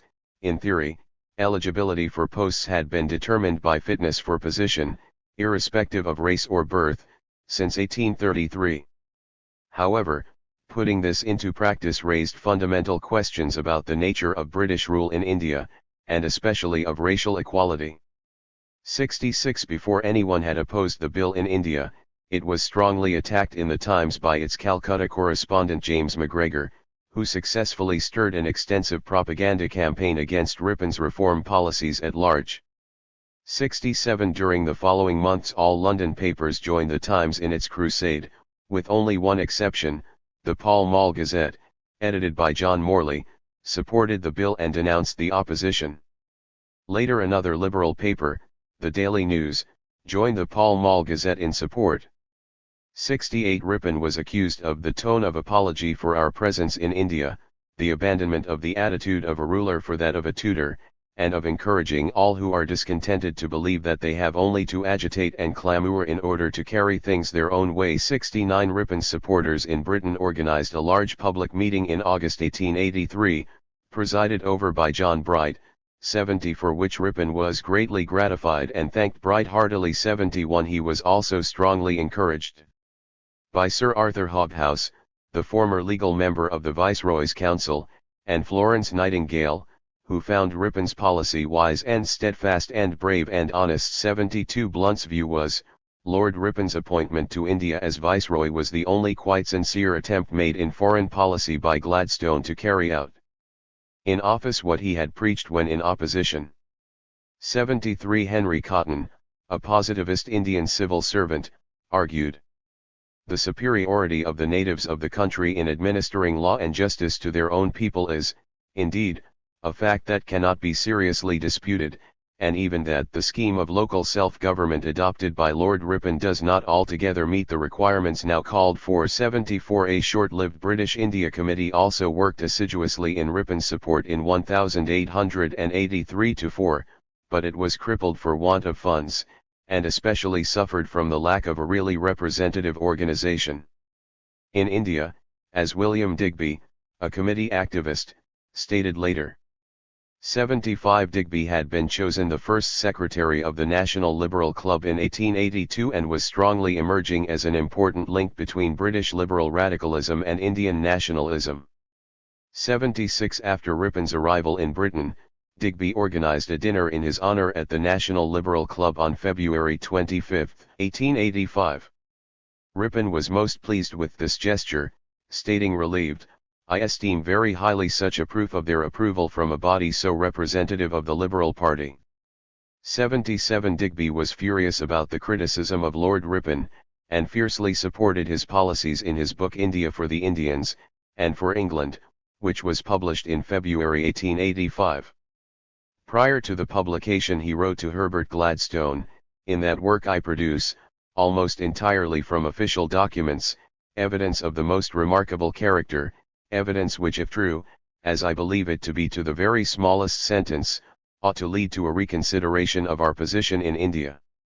78 In the book Digby reprehended the Anglo-Indians' ecstatic admiration of themselves and their doings which led British statesmen to adopt the same attitude of admiration towards them and to underestimate the Indian character and capabilities. 79 In Digby's opinion British rule in India should be a mere police duty, that the British, as they alone can in India, should keep the peace.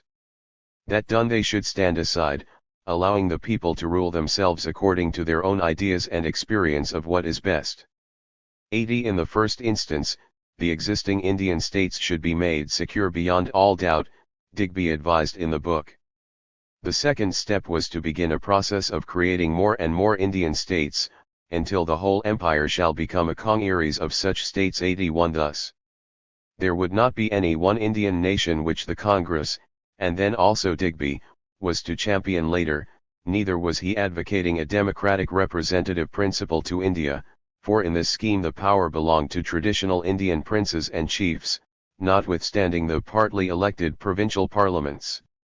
To increase cooperation between various Indian states, Digby urged Britain to activate the Council of Empire, constituting exclusively of Indian princes and high British officials, which had been formally established in 1877 but had remained a paper council and nothing more. 82 In all, the system would result in annual savings of £9 million in the Indian budget and everyone would gain, Digby argued 83. A reviewer in the Times stated briefly that Digby's book contained many points which were worthy of serious consideration. 84. My suggestions, I believe, are in no degree wild.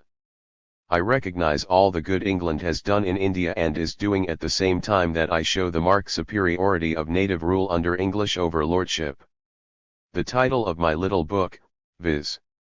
India for the Indians, and for England, shows I am no revolutionist in my ideas, Digby assured Herbert Gladstone, who was not sure whether the secretary of the National Liberal Club should write such a book. 85. Nevertheless, the latter part of the title, and for England, was mere rhetoric, for the book's main message was India for the Indians. It did not advocate India for England. Only incidentally, at the end of the book, Digby stated that complete severance between England and India was impossible due to the large imperial debt and vast British investments in India. 86. Before the formation of the Indian National Congress, the reformers were not certain who the representatives of the Indian people actually were. Digby took the simple way and pointed to the Maharajas and Nawabs, and the positivist Cotton took much the same stance. Cotton was not willing to democratize the Indian legislatures, instead, he wanted them to reflect the existing society. His scheme was very similar to Digby's, a federation of Indian states, each administered by leading Indians in the caste hierarchy. 87. On the other hand, Lord Ripon placed already in the early 1880s high hopes in the educated middle class, in which he saw genuine potential for progress. The Indianization of the civil service and the spread of education at all levels were therefore the most crucial issues to him. 88. Annie Besant had also stated in 1878 her wish to let the supreme power in India gradually pass not into the hands of the princes, but into the hands of the Indian people so that a mighty self-governing nation should slowly arise. 89. The Ilbert Bill was eventually watered down to please the Anglo-Indian public, and, to some extent, Ripon's local self-government schemes experienced the same fate. The controversy had, however, made it clear to the Indian nationalists and their British friends that formal organization was necessary. The first direct result was the Indian National Telegraphic Union in 1885, which aimed to undo the monopoly of the anti-reformists in Indian news. The Union made arrangements to send to leading British newspapers a weekly telegram dealing with Indian questions from their point of view, but despite a successful beginning and Lord Ripon's generous contributions, the Union collapsed shortly afterwards in financial difficulties. 90. The driving force behind the Indian National Telegraphic Union was A.O. Hume, who had resigned from the Indian civil service after disagreements with Ripon's predecessor, Lord Lytton. He had stayed in India as a private citizen and contributed immensely to the foundation of the Indian National Congress, of which he became the first president in December 1885. In its program the Congress called for the Indianization of the Indian civil service, considerable reductions in military expenditure, a parliamentary inquiry into Indian affairs, abolition of the India Council, i.e. the Council of the Secretary of State for India, and Indian representation in the legislative councils of India. 91. In addition, there were several minor demands, both political and economical, in the spirit of equality between the Indians and the British, which contributed to the five main demands. 92. Abhinay Oroji spoke eloquently on the need for Indian representation in the legislative councils. It is not for us to teach the English people how necessary representation is for good government. We have learnt the lesson from them, and knowing from them how great a blessing it is to those nations who enjoy it, and how utterly un-English it is for the English nation to withhold it from us, we can, with confidence and trust, ask them to give us this. The taxed must have a voice in the taxation that is imposed upon them. We are British subjects, and I say we can demand what we are entitled to expect still at British hands as their greatest and most noble institution and heritage. It is our inheritance also and we should not be kept out of it. Why, if we are to be denied Britain's best institutions, what good is it to India to be under the British sway? It will be simply another Asiatic despotism.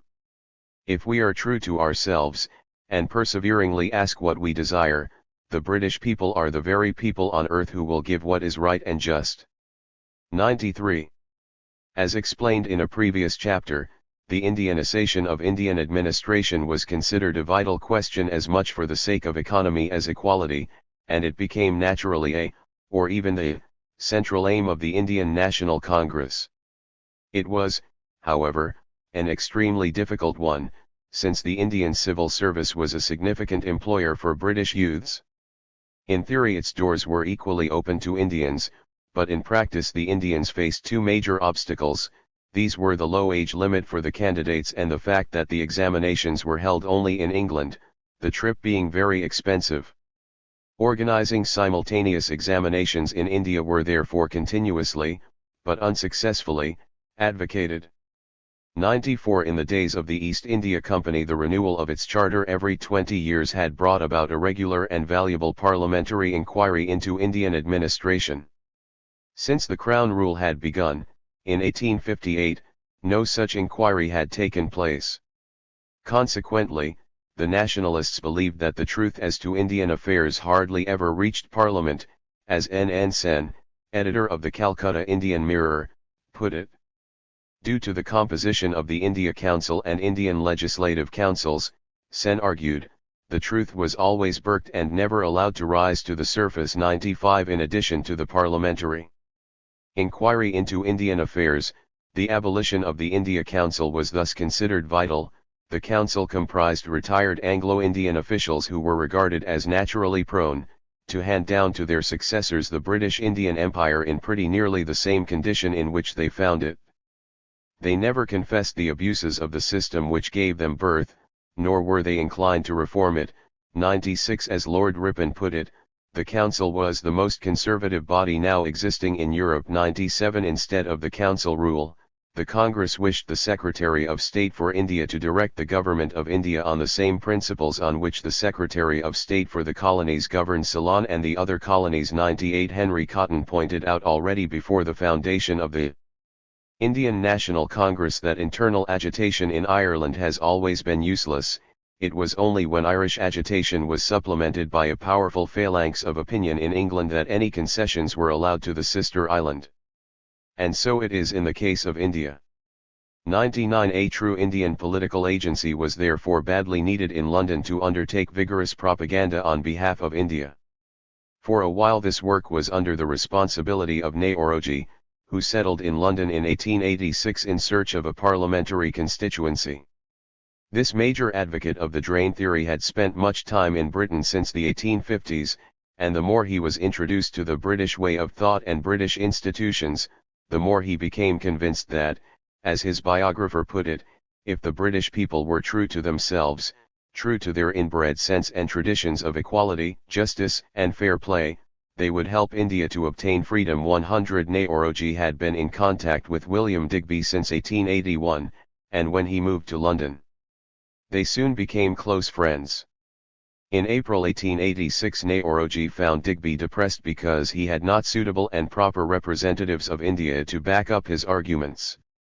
Then he over and over again repeated that now that I had come, be the result about my object what it may, he will be able to work for India, with more heart and zeal.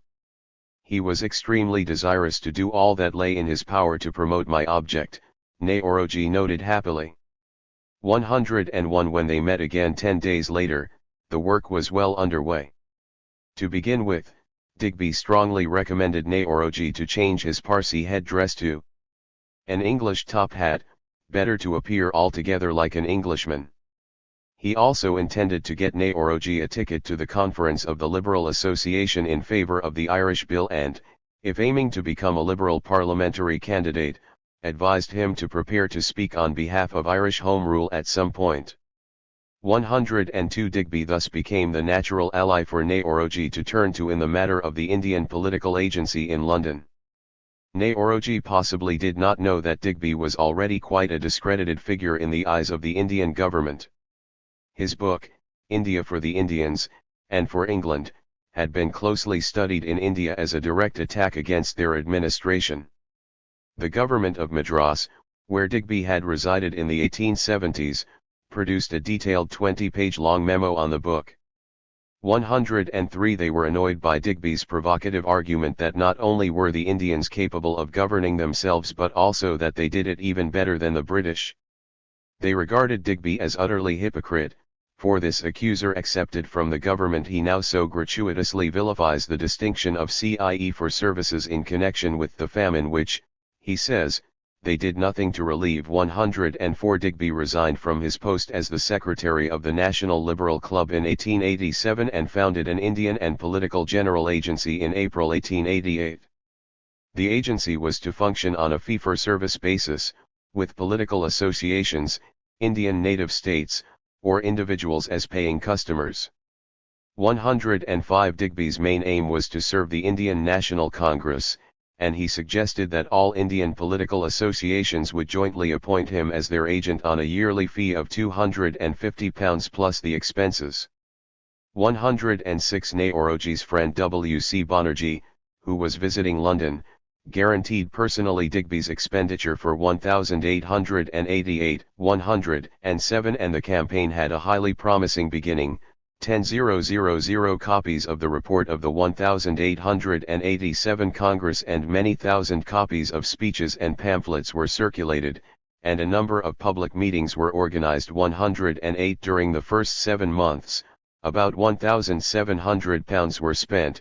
The following year's expenditure was estimated at £2,500, which Nehoroji and A.O. Hume called upon India to provide, unsuccessfully. 109 In order to provide a broader basis for the movement in Britain and also to make it more appealing to the leading Indian nationalists, a British Committee of the Indian National Congress was founded in 1889, with Sir William Wedderburn as the president. Hume had first tried to persuade Lord Ripon to assume the committee's chairmanship, but Ripon declined on the ground that it would be at once to destroy all the advantage which my position as an XVR gives me. I must retain an independent position, or I shall lose influence. 110 Digby's agency was merged with the committee, and Digby became the committee's secretary as well as the editor of its paper India, published 1890 onwards. India was mainly paid by Indian nationalists and became distributed free to parliamentarians, political clubs, and the British press. Self-government was a distant goal for the founders of the Congress, but the way for it had to be paved by immediate legislative and administrative reforms. Hume told Nehoroji that the efforts were indeed directed towards home rule for India. 111 Publicly he stated that we, one and all, look forward to a time, say 50, say 70 years hence, when the government of India will be precisely similar to that of the Dominion of Canada. 112 The goal, self-government in 50 to 70 years, was thus moderate indeed and did not satisfy the actual anti-imperialists in Britain who wished to see Britain getting rid of India in their lifetime. Indian nationalists were to some extent offended and confused by their attitude. This clash of opinions is well expressed in the notes written by Nehoroji in 1886, after he had been visiting Richard Congreve. Nehoroji was amazed at Congreve's views. He thought the connection between England and India should be severed. It was injuring England, it was doing harm to the whole English character. The connection with the colonies was a weakness. I was of a different opinion that the connection should continue for the sake of India and that if certain reforms, which were sorely needed by India, were made, the connection would be a blessing to both. 113. Herbert Spencer was on the lines of Congreve. He confessed that he had not studied Indian affairs to any extent. 114 For they were too alien. Madikala_ch08.ind 177 Madikala_ch08.ind 177 October 28, 2010, 2:12 and 53 seconds p.m. October 28, 2010, 2:12 and 53 seconds p.m. 178. And forbidding for him. The proper role of India, to Spencer, was to serve as a warning for other non-European peoples. The Japanese policy should, I think, be that of keeping Americans and Europeans as much as possible at arm's length, he wrote to his Japanese admirer, for in presence of the more powerful races your position is one of chronic danger. Any closer intercourse would be a fatal policy, Spencer cautioned. If you wish to see what is likely to happen, study the history of India. Once let one of the more powerful races gain a point d'appui and there will inevitably in course of time grow up an aggressive policy which will lead to collisions with the Japanese. These collisions will be represented as attacks by the Japanese which must be avenged. Forces will be sent from America or Europe, as the case may be. A portion of territory will be seized and required to be made over as a foreign settlement, and from this there will grow eventually subjugation of the entire Japanese empire. I believe that you will have great difficulty in avoiding this fate in any case, but you will make the process easy if you allow any privileges to foreigners beyond those which I have indicated. 115. The staunchest anti-imperialists as well as the staunchest imperialists were not among the active supporters of the Indian National Congress. The congressmen stressed their loyalty towards the British Empire frequently, and, if possible, its British Committee was even more moderate. The reasons for this were obvious, as Anil Seal has well put it. Moderation seemed the most persuasive way of bringing the Raj to bargain with them, particularly when it was expressed in the idioms of British politics. More important, the alternatives to moderation threatened to endanger the position which these men already enjoyed. 116 Hence, A.O. Hume's scheme for the Congress did not emphasize the nationalist fervour, rather, he hoped that it would defuse the fervour by providing a safety valve of great and growing forces. 117 The Congress and its British Committee sought to point out that if the British repressed the educated natives and their aspirations, it would turn them into a solid opposition against the government. Instead, if their ambitions were gratified, they would become the government's staunchest allies. Thus, the committee was not an anti-imperialist body, and membership in it was generally regarded as a broad statement in support of Indian reform. Wedderburn, the president of the British Committee, has been aptly described as a friend of moderates and enemy of extremists. 118 And this was to determine the tone of the committee for its whole functioning period, 1889 to 1920. 119 Due to their not too radical tone, the Indian National Congress and its British Committee generated quite wide support among the moderate and reform-minded. 120 Samuel Smith, a Liberal MP and long-time friend of Nehruji's, supported the Indian reforms heartily but felt obliged to add after his criticism that if my remarks seem at times to bear hardly upon our administration of India, it is not because I seek to injure it, but to improve it. 121 The same was true of the radical freethinker Charles Bradlaugh, another liberal supporter of the Congress movement. I am of the stock of reformers, I am not of the stock of revolutionists, he assured his Indian friends who were visiting Britain. I plead, to divide with you what we have got, but I plead to do it holding our state high, and making it stronger. 122 Nehruji, wishing to enter the British Parliament, was also rather good at balancing between criticism and declarations of loyalty. The more you can get Europeans of influence on your side as presidents taking active part, the less will be the cry that your object was revolutionary and anti-British, he advised his friend in India. 123 Thus, whereas overtly anti-imperialist criticism would have most probably merely alienated the agitator and his cause, the loyal criticism found supporters.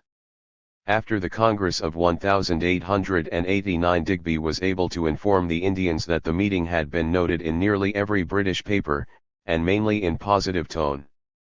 He celebrated, "The Daily News is becoming unmistakably a Congress organ. The investigation which its editor and one of its leader writers have made into the movement has thoroughly satisfied them alike as to its bona fide and as to the necessity of the reforms it advocates being granted." 124 Furthermore, periodical reviews published several articles defending the Congress program in 1888, and some heavyweight Indian experts emerged as strong Congress sympathizers, in particular, Sir William Wilson Hunter, the statistical expert, and Sir Richard Garth, a former Conservative MP and subsequent Chief Justice of Bengal. Garth very much regretted the disparaging tone with which many Englishmen regarded the Indian reform movement. In his opinion, the evils of despotic rule were only too clear to face the truth that the time has arrived for relaxing, in some degree at least, the tension of that system. 125 The relatively wide popularity of the Indian reform movement was mainly due to its undeniable moderation. However, it also implies that British rule in India was commonly accepted as a fact. Even those who were convinced that Britain would be better off without the Indian Empire did not think it could be abandoned overnight. They saw that the denial of this would only lead to pessimism and apathy, in which case there would be nothing left to do. Indeed, those who deplored the situation most, like Richard Congreve, whose views were echoed in other positivist writings on India, and Herbert Spencer, did not participate in the debate on Indian reforms at all. Their attitude was similar to that of Richard Cobden, who had declared in 1857 that "I can't even cooperate with those who seek to reform India, for I have no faith in the power of England to govern that country at all permanently." 126 More hopeful critics, on the other hand, campaigned for imperial reforms which would eventually lead to a peaceful loosening of the ties between Britain and the dependency, giving strong support to the Indian National Congress and its program. When writing a biography of Sir William Wedderburn, his colleague from the Indian reform movement wrote, "There is one statement continually made about British dominion in India that is accepted by imperialists and anti-imperialists alike. It is that the system of British rule is the most remarkable phenomenon in the history of modern government. Whatever our judgment of its nature, we see it as a unique thing, a highly characteristic product of the British genius. There is, however, a complementary fact that is rarely if ever brought out, namely, that the corrective movement of political and administrative reform in India is no less characteristic of our people, is, indeed, more essentially British than the governing machine itself. It began nearly a century and a half ago with Edmund Burke, and it developed in strength throughout the 19th century. 127. The remaining question was, which one was the more typically British, the remarkable empire or this liberal-minded corrective movement? Chapter 9. India, Africa, and Imperialism in British Party. Politics. The formulation of the official imperial policy was, of course, under the responsibility of the British Parliament. The issue of representative government for India was first raised there in 1880, when David Wedderburn, brother of William Wedderburn, spoke strongly in its favour. At the time only one fellow Liberal most cautiously supported the resolution. From that on, however, the development was to be more rapid than anyone could have anticipated at the time. When Martin Pugh writes about the parliamentary India rebels in the context of the 1930s, he means the die-hard conservatives who still opposed Indian constitutional reform. To William Digby, as an advanced radical and staunch Gladstonian liberal, was determined to make Indian reforms part of the liberal program, without success. Indian nationalists were not eager to interfere in British party politics, believing that reform would be best accomplished by appealing to both liberals and conservatives. Even Naoroji, later Liberal MP, was of this opinion in 1885. Moreover, many moderate Congress supporters in Britain emphasized that Indian reform should not be made an issue in party disputes. Sir W. W. Hunter wrote in 1888, "The danger of the Indian political agency in England is that, in its desire to make friends, it may be led into alliances with extreme parliamentary parties. This joint question of justice to India and of the stability of our rule in India is not a question for any knot of politicians, but, please God, for the whole British people." For furthermore, neither Digby nor anyone else managed to get William Gladstone notably interested in India. Florence Nightingale took great pains on the matter but ended up disappointed. A friend of hers who knew both India and Gladstone well wrote to her in early 1885, "I wish I could hope that you could make some real impression on him, but at his age and at this time, when his hands are so full, what can you expect? He has never given his mind to India, and it is too late now." Digby lobbied the Indian reform for the Liberal Party since 1881, when he declared that Indian reform was a liberal duty and requested the National Liberal Federation to take up the Indian issue in earnest. He suggested the Federation to inscribe Justice for India on its banner and appoint a select committee, which would concentrate on Indian issues and advance communication in regard to Indian reform. 6. The Federation was willing to act and appointed Digby a member of the General Committee of the Federation to develop his ideas. 7. But when the party subsequently faced more acute problems in Egypt, the Sudan, and Ireland, enthusiasm for India faded. Digby's energetic efforts in the National Liberal Club carried him ahead in radical liberal ranks, securing him parliamentary candidatures for North Paddington in 1885 and South Islington in 1892. He was convinced that the Indian issue would become a success in liberal politics. At the time of his first election he wrote, "I remember how keenly my countrymen resisted the stamping out of Polish nationality by the despotic empires of Europe and how warmly they sympathized with the aspirations and the efforts of the Italians to free themselves from the hateful yoke of the Austrians at Venice and of the French at Rome. Consequently, I am sure that the affairs of their fellow subjects in India and in the Crown colonies will not be pushed aside as of little concern. The system of administration now existing in India is as certainly doomed to early overthrow as was Negro slavery in the United States." 8. In contrast to the majority of Indian nationalists, Digby believed that Indian reform was altogether impossible if it did not come within the range of practical politics. In his opinion it had to be made a party question, and, in particular, it was due to the initiation of liberals. None but liberals are prepared for the annoyance, vexation, misrepresentation, misunderstanding, which always accompany the initiation of reform, whether for one's own country or for another, he explained. 9. Predicting that, sooner or later, special broadly defined Indian reforms will take a regular place in the programs discussed on liberal platforms. 10. Wilfred Scawen Blunt, in contrast, wrote to his conservative friend, Lord Randolph Churchill, that if India had to trust solely to the Whigs for reform it might wait till eternity, or rather till that crash came which one day will certainly come if the rigidity of the present bureaucratic system is not modified.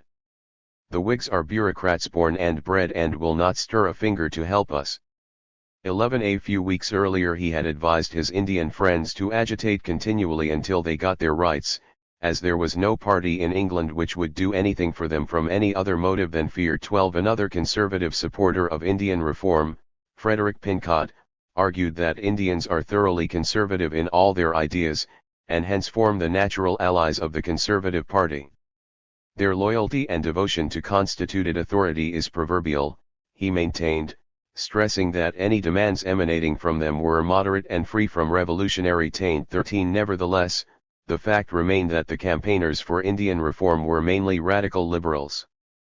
In the 1885 election Blunt was the only conservative candidate to support the Indian reform, and even he became a liberal candidate the following year. In addition to his conservative candidacy in 1885, Blunt contested a seat as a liberal 2 times, but failed to get elected. 14. In his electoral address to the constituency of North Camberwell in 1885, Blunt declared he wanted to see complete justice done to Ireland. "I would see our Indian Empire maintained and reformed, peace made with the Mohammedan races, and reparation done to Egypt.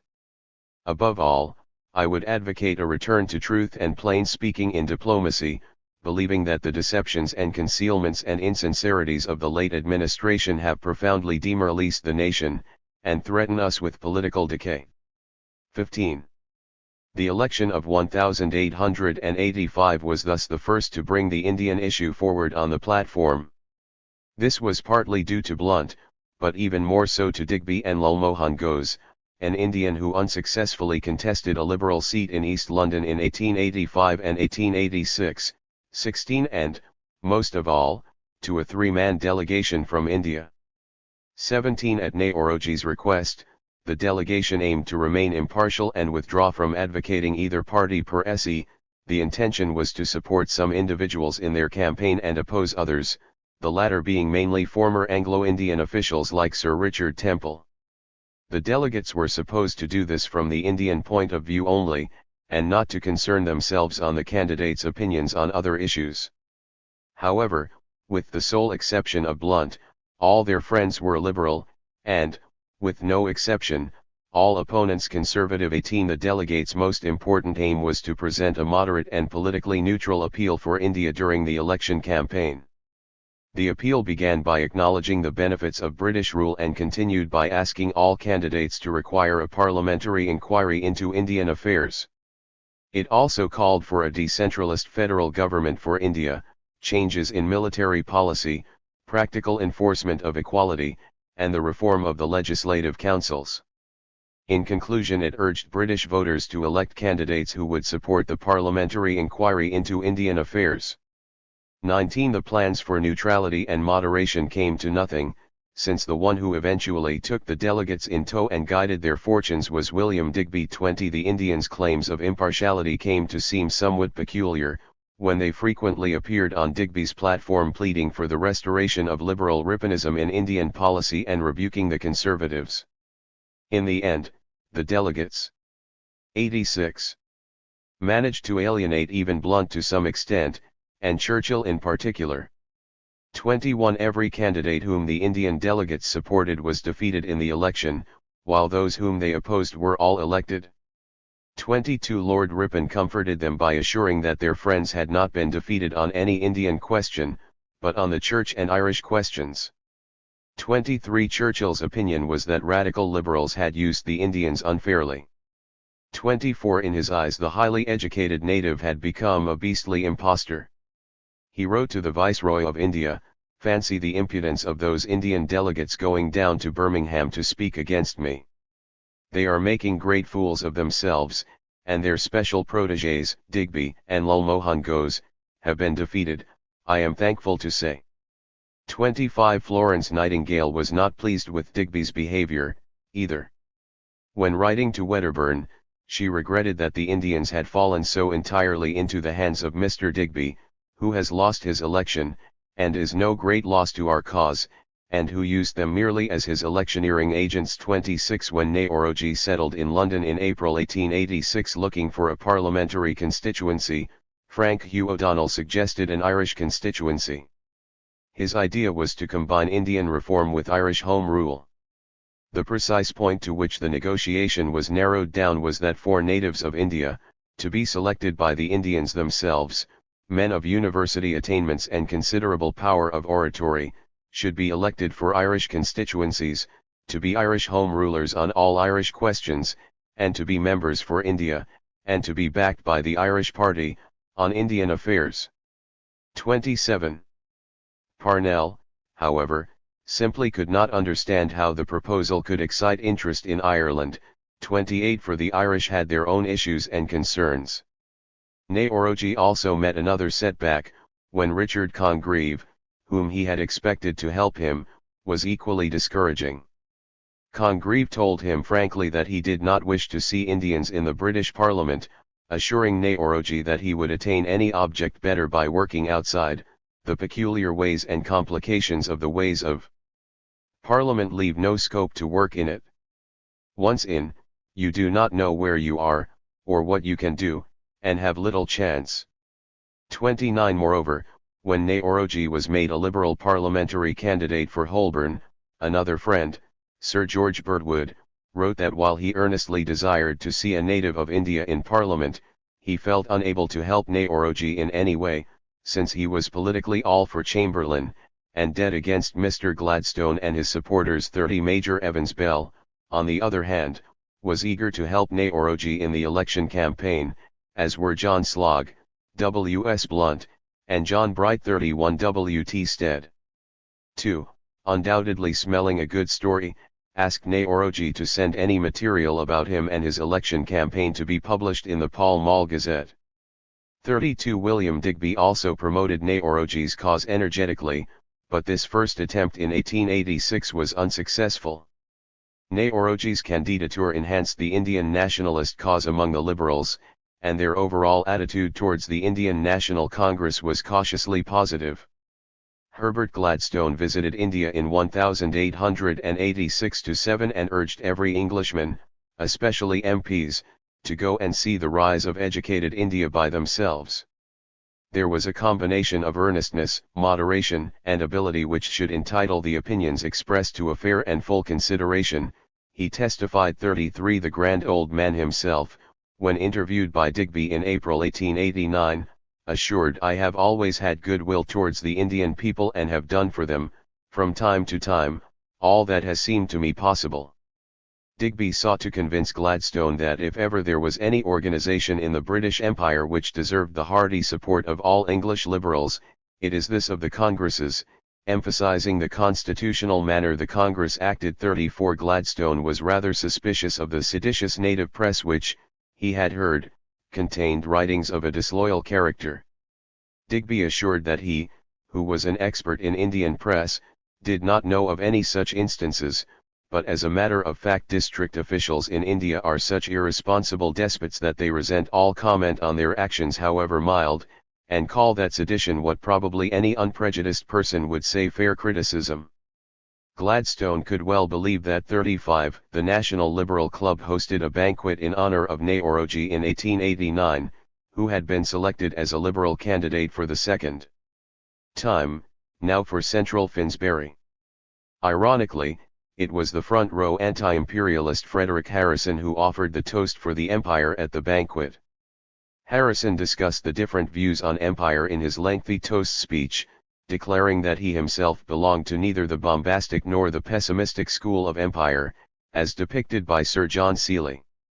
Since the dinner was a celebration on the occasion of an Indian nationalist becoming a parliamentary candidate in Britain, even Harrison spoke eloquently in favour of the unity of empire. 36 Charles Bradlaugh and William Digby worked closely together on Indian matters in 1888–91. Digby coached Bradlaugh on numerous Indian issues for questions in the Commons and energetically assisted him in preparing an Indian Reform Bill, which Bradlaugh was to introduce in early 1890. When Bradlaugh's membership for India became more famous, dozens of letters poured to him from India, and Bradlaugh forwarded them regularly to Digby to send answers. 37 Bradlaugh's Indian Reform Bill was based on the formulations of the 1889 Congress. It aimed at introducing representative government in India by reforming the central and provincial legislative councils so that half of the members would be elected and half nominated. The bill was largely formulated, from the Congress demands, by Digby and Bradlaugh, in collaboration with Ripon and Nehruji. 38 Bradlaugh's bill was soon met by an official Indian Council's bill, which was introduced in February 1890 by the Secretary of State for India, Lord Cross. 39 Digby stated that Cross's bill, which rejected the idea of introducing representative government, was wholly unsatisfactory to the Indian people, and A.O. Hume condemned it worse than nothing, simply an insult to the country. In the debate in the House of Lords on March 6, Lords Northbrook, Ripon, and Kimberley all talked strongly in favour of an elective element in the appointment of members for the councils, but, allegedly mainly due to Prime Minister Salisbury's strong opposition, Lord Cross was not ready to support it. 40 Digby then launched a massive petition campaign in support of the introduction of the elective principle into the official council's reform bill, with the result of over 600 petitions from India with 354,000 signatures for reform, while only 2 petitions with 24,000 signatures were sent against it. Both opposing petitions came from Indian Muslims. 41 Encouraged by Lord Ripon, Digby also organised a major tour for a Congress delegation in Britain in spring 1890, consisting of 8 prominent nationalists. 42 The deputation arrived in early April and began by public meetings in London, which were also attended by Nehruji, Digby, Wedderburn, and W.S.B. Maclaren, Liberal MP. 43 At Bradlaugh's request the tour was then begun from his constituency, Northampton, where the meeting was held with very good attendance. 44 From Northampton the deputation proceeded to the biggest towns of Britain, participating even in a debate at the Oxford Union. 45 The tour ended conveniently with a meeting with William Gladstone, to whom the delegates presented their hopes for representative government by the expansion and reconstitution of the councils. Gladstone replied, well, it seems you must be prepared to wait a little longer for the realization of your hopes. You will have to wait a while.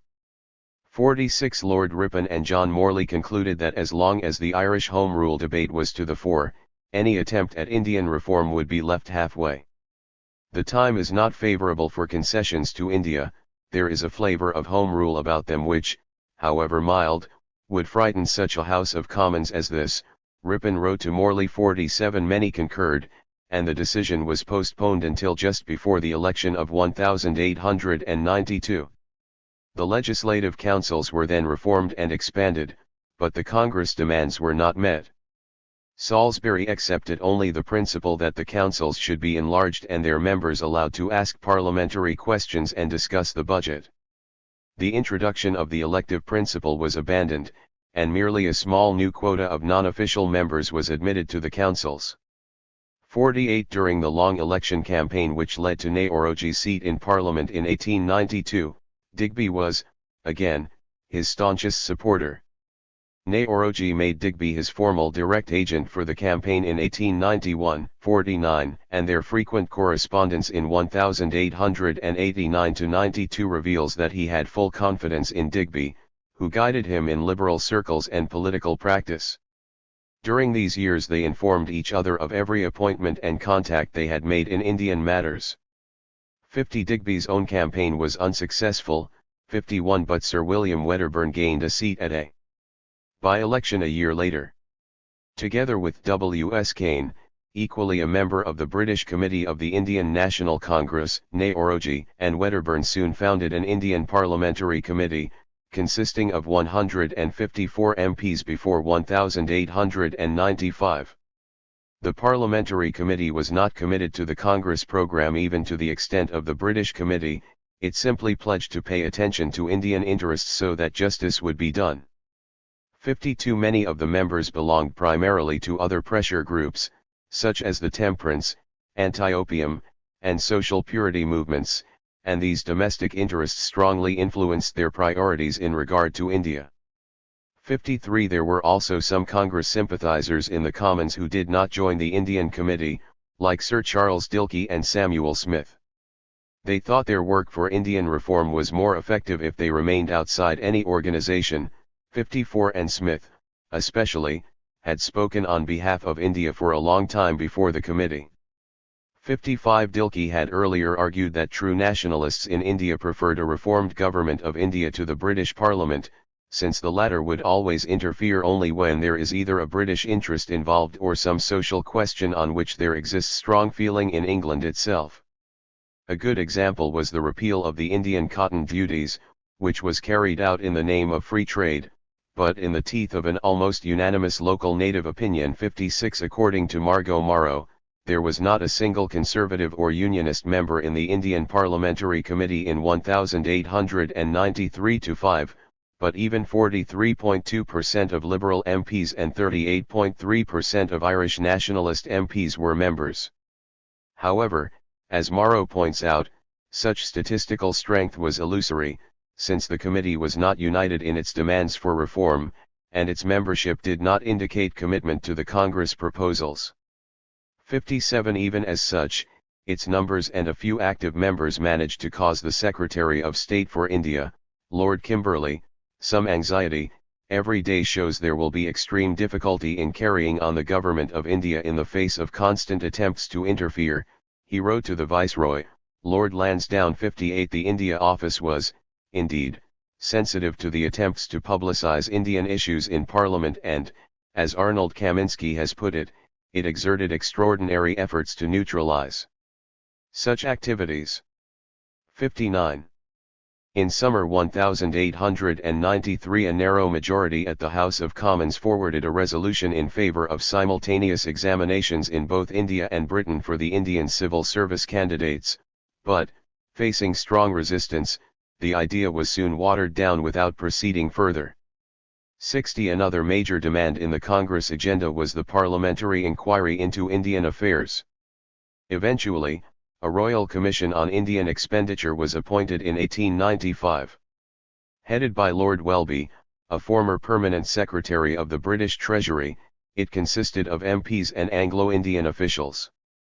Naoroji, Wedderburn, W. S. Kane, and Leonard Courtney were among the representatives, and prominent Indian nationalists came to England to give evidence alongside previous viceroys and officials. Let India have complete share in the whole imperial system and then talk of asking her to contribute to imperial expenses, Naoroji stated. 61 His solution was to give the whole Indian government into Indian hands, with the exception of the viceroy, the governors, and the commander-in-chief, and even those would be gradually replaced by Indians. The chairman wondered whether this could be possible, since the history of India is that people have been continually slaughtering each other. Naoroji answered briefly, "What have you done here? What is the history of Europe? We do not want to go back, because we have learned as you have learned." 62 The commission heard the evidence for 2 years, after which it took 3 more years to produce the report. The final report, submitted in 1900, was a huge disappointment for Indian reformers, for the existing financial relations between Britain and India were not altered to any great extent. Wedderburn, Kane, and Naoroji submitted a minority report to express their disagreement, but Naoroji was nonetheless pleased with the publicity which the Indian issue had gained. 63 On the whole, the Indian reform still remained an issue for the experts throughout the period, and the anti-imperialists did not take much stance on the question of what policies to pursue in practice. Sir Arthur Hobhouse, like Anglo-Indian officials in general, deprecated the parliamentary interference in the government of India in details, but at the same time he, like the anti-imperialists in general, strongly encouraged debate on the principles according to which a dependency like India should be governed. 64 If we cannot decide here upon the broad principles on which our dependencies are to be governed, we are of all men the most miserable, he declared shortly after his return from India in 1877, to say that we cannot judge to what ends the government of India should be directed is a desertion of our position as a governing people, and an abnegation of our right to have any dependencies at all. Hence, Hobhouse wished to see such a body of intelligent opinion in England as will supply a constant check to the spirit of aggrandizement or imperialism in India. 65 Nevertheless, as it has become clear, the principles were not the main problem after all. Racial equality had been declared in India already in 1833 and repeated in 1858, the Indian legislative councils were reformed in 1892, simultaneous examinations for the Indian civil service were narrowly approved in the Commons in 1893, and the parliamentary inquiry into Indian expenditure was carried out by 1900. These, indeed, were concessions towards the very main demands of the Indian National Congress, yet, disappointment in British rule increased year by year. What was lacking was the political will to enforce the principles of equality or simultaneous examinations into practice or, in the case of the councils and the parliamentary inquiry, the political courage to carry out truly reforming and democratizing changes. Military operations notwithstanding, the parliamentary debate on India concerned thus mainly long-term structural changes in the administration. African issues, in contrast, were more acute and often demanded immediate attention and swift decisions. The Liberal Party, in particular, suffered from major disagreements at the times of imperial crises, of which the British occupation of Egypt in 1882 was the first. 66 As it has been noted earlier, many potential critics were silenced at the time due to their respect for Gladstone. Some, however, like John Bright, felt obliged to follow their personal conscience. Bright found it painful to observe how much of the jingo or war spirit can be shown by certain members of a Liberal cabinet, 67 and soon decided to resign. After the bombardment he refused to take any part in the discussion of the matter, since he felt it to be of no avail. 68 When Gladstone privately explained his views on the occupation, Bright found them somewhat strange and unexpected. He urged as if all that has been done in the Egyptian case was right, and even persuaded himself that he is fully justified in the interest of peace. I made little reply, but gave him no expectation that my view coincided with his or had in any degree changed. He seems to have the power of convincing himself that what to me seems glaringly wrong is evidently right. He even spoke of our being able to justify our conduct in the great day of account. 69. Richard Congreve had approached John Bright in the past several times when he had found that some specific problem required parliamentary attention. 70. When he in 1884 insisted on Bright to do more in regard to the Egyptian question, Bright merely replied that I have done what I can. He was most unwilling to add to the government's difficulties any further and stressed that it would not help the situation at all if the Liberals would be forced out of office. I do not wonder at your grief, he assured Congreve, I participate in it to the full extent. I lament and wait with much anxiety, but I cannot move with any hope of much usefulness. 71. Wilfred Scawen Blunt later listed that, as to the Egyptian question, his strong helpers in Parliament were Lord Randolph Churchill, Sir Henry Drummond Wolff, Sir John Gorst, Robert Bork, Sir Wilfrid Lawson, Henry Labouchere, and the Irish Party. 72. The first three were prominent members of the radical conservative Fourth Party, which aimed to attack Gladstone's government by claiming that it was disloyal to its own principles of peace, retrenchment, and reform. In the period of 1882 to 1885, Blunt smugly regarded Churchill, Wolfe, and Gorst as his disciples in the Egyptian question. He instructed Churchill that, like in the case of India, also in regard to Egypt and generally for Western Asia, the Whigs will never do anything but harm, because they are Whigs and because they hate the Mohammedans, and the Radicals will never do anything at all, because they are radicals and will undertake no responsibility. 73. R. F. Foster has pointed out that Churchill was mainly interested in embracing the Egyptian cause because he regarded it as the key issue upon which liberalism contradicted himself, next to Ireland. To the whole Fourth Party, Blunt was something of a figure of fun, as Foster has put it, especially Wolff's view of him wavered between amusement and irritation, and Gorst described him as somebody who had only got the right idea about Egypt by accident. 74. By 1885 Blunt's main associates in Parliament were Liberals, and already in 1884 he collaborated especially with Labouchere and John Morley, whom he met through Frederick Harrison. Labouchere's personal platform was his weekly paper Truth, published 1877 onwards, which gained a circulation of 30,000 copies per week in the 1880s. 75. After his initial ponderings were over, 76. He opposed the government's Egyptian policy vehemently both in Truth and in Parliament. Blunt found Labouchere more practical than himself, and they discussed every detail of the policy to be suggested to Gladstone. 77. However, Blunt also noted Morley's view that Lawson and Labouchere have ruined the Egyptian cause by their jokes. People were afraid of seeming to agree with them. 78. Neither Labouchere's reputation nor the anti-imperialist cause at large was, most likely, advanced by Labouchere's outbursts, declaring that the British were without exception, the greatest robbers and marauders in regard to annexations that had ever existed, and even worse than other countries because they plundered hypocritically and always pretended that it was for other people's good. 79. Both Leonard Courtney and John Morley had cautiously accepted the British intervention in Egypt in 1882, but the subsequent rise of the Mahdi in the Sudan caused them to change their minds.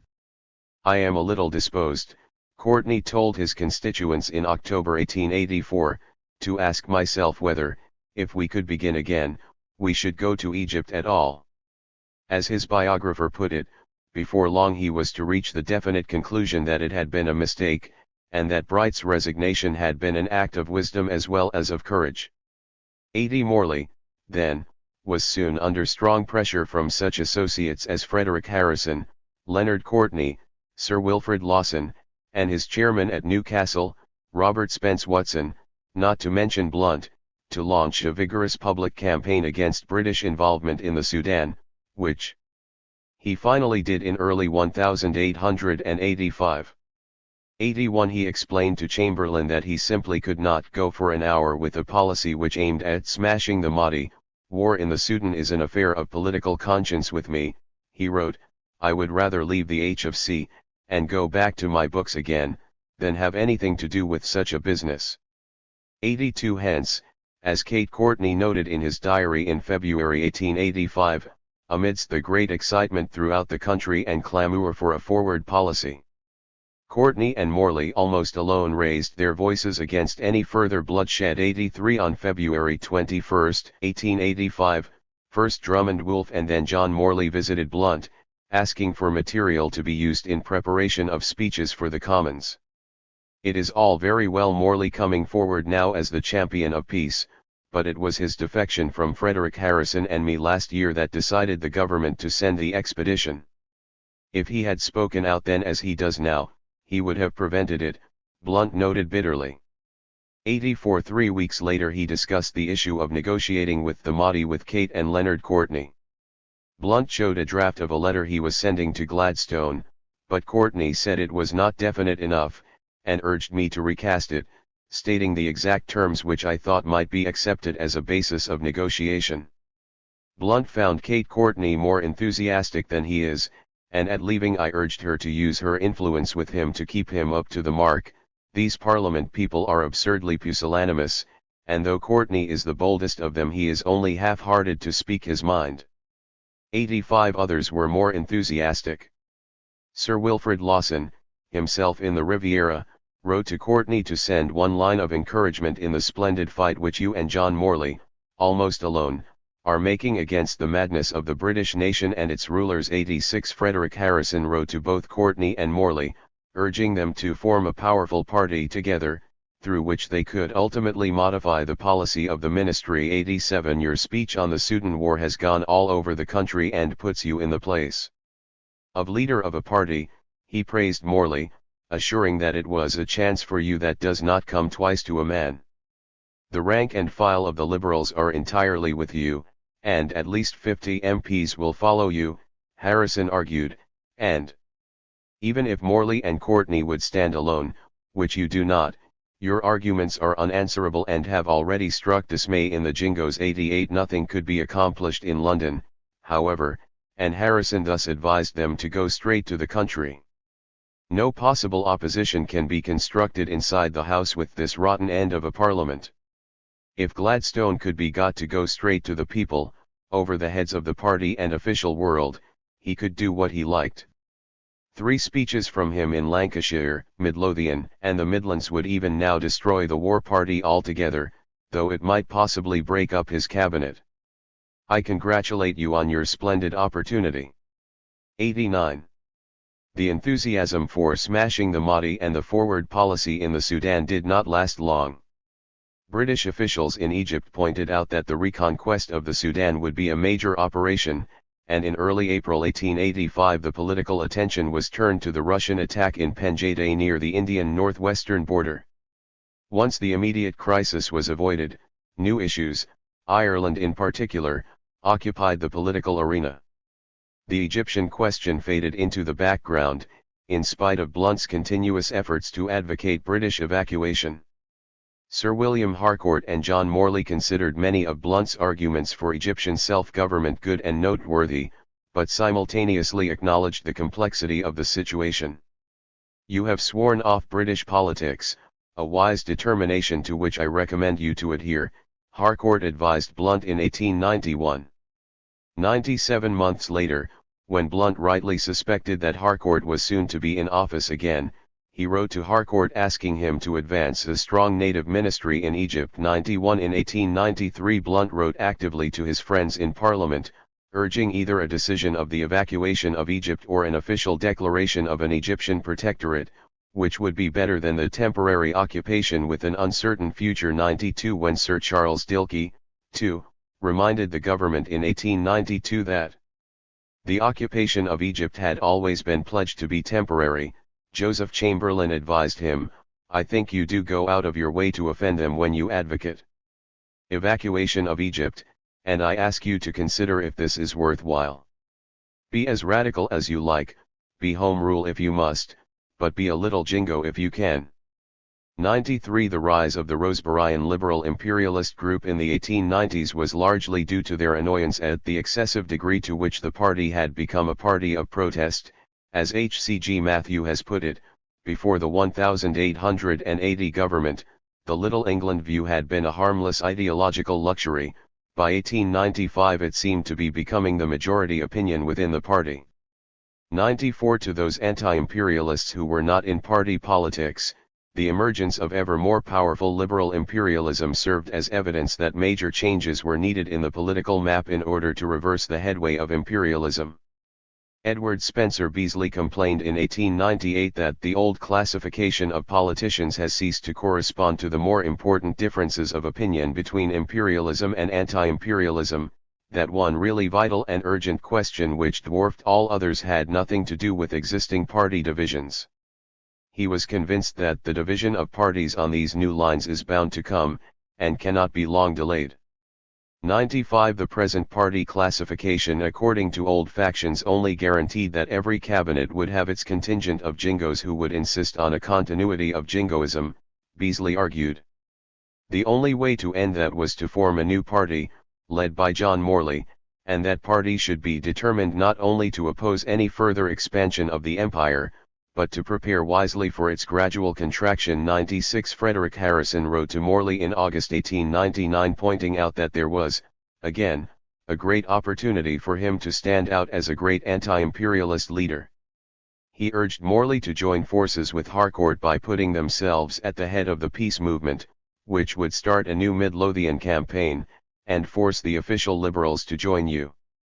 That would be a splendid opening for the right hand of the old man, Harrison tried to persuade Morley, 97 who was writing the life of Gladstone. Francis Hurst, who was assisting Morley in the project, noted in his diary at about the same time that Mr. Morley is beginning to fear that the Transvaal question may cause a worse split in the Liberal Party than Home Rule. 98. While nothing came of any ideas to form an anti-imperialist party, the Unionist Leonard Courtney and the Liberal John Morley worked closely together opposing imperialism before the Boer War.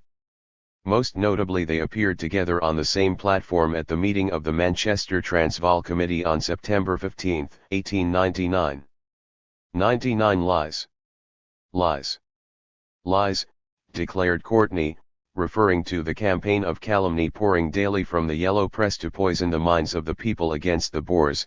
As the Manchester Guardian reported, 100 While Morley denounced the war wrong from all possible aspects. 101 Harcourt soon wrote to Morley, I envy you the honour of having led the Liberal host into action, and rejoice that I am now able to bring up the reserves in your support. 102 A crisis like the threat of war always revealed the best of the good and the worst of the bad, Harcourt believed. The real majority of the Liberal Party remain true to their principles, and the feeble and faint-hearted are shown up in their true colours. 103 Herbert Spencer also expressed his support, when he wrote to Courtney regretting that age and ill health prevented him from aiding, but rejoicing that there are some among us who think the national honour is not being enhanced by putting down the weak.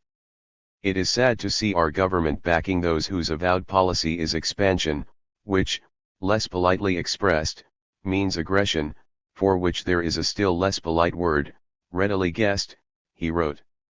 104 No two speakers seemed able to agree on liberal policy at the National Liberal Club in 1899, maintained the Annual Register. 105 The new Liberal leader in the Commons, Sir Henry Campbell Bannerman, did not consider the issue of imperialism important at first, himself in the middle ground.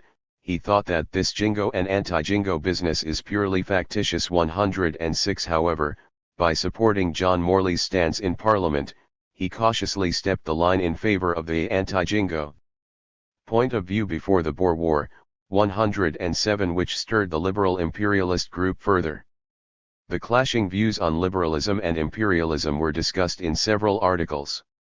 J. Guinness Rogers noted in December 1899 that, to some, the concept of liberal imperialism had the ring of a paradox about it, that, at first glance, many thought that the principles of liberalism and imperialism were the opposites of each other. 108.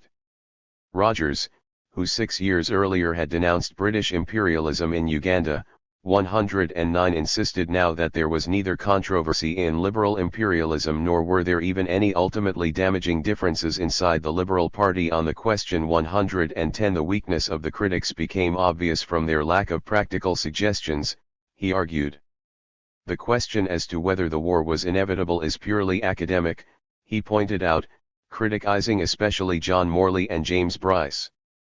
In Rogers's view, they both wasted time and strength and temper about the worn-out controversies concerning the might-have-beens of the past, while each of them failed to suggest any alternative policy to War 111. An anonymous liberal expressed, in the Fortnightly Review of September 1900, his sadness about the brink of the dissolution which the Liberal Party had reached. 112. From the writer's opinion, Rosebery, Leiboucher, and Campbell Bannerman, the types of liberal imperialism, radical anti-nationalism, and official attitudinalism, were equally responsible for the chaotic disrepute of the party. 113. Nevertheless, he predicted bright future for liberalism, since it was as certain as anything still below the horizon can well be that within few years the nation will feel the inevitable sickness of imperialism with a swagger.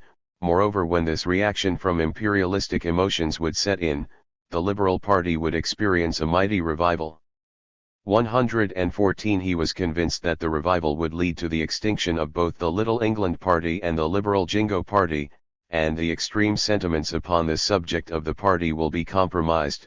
At present, the writer believed, that the antagonistic wings who describe each other as Little Englanders and Liberal Jingos are led to misunderstanding through exaggeration of terms.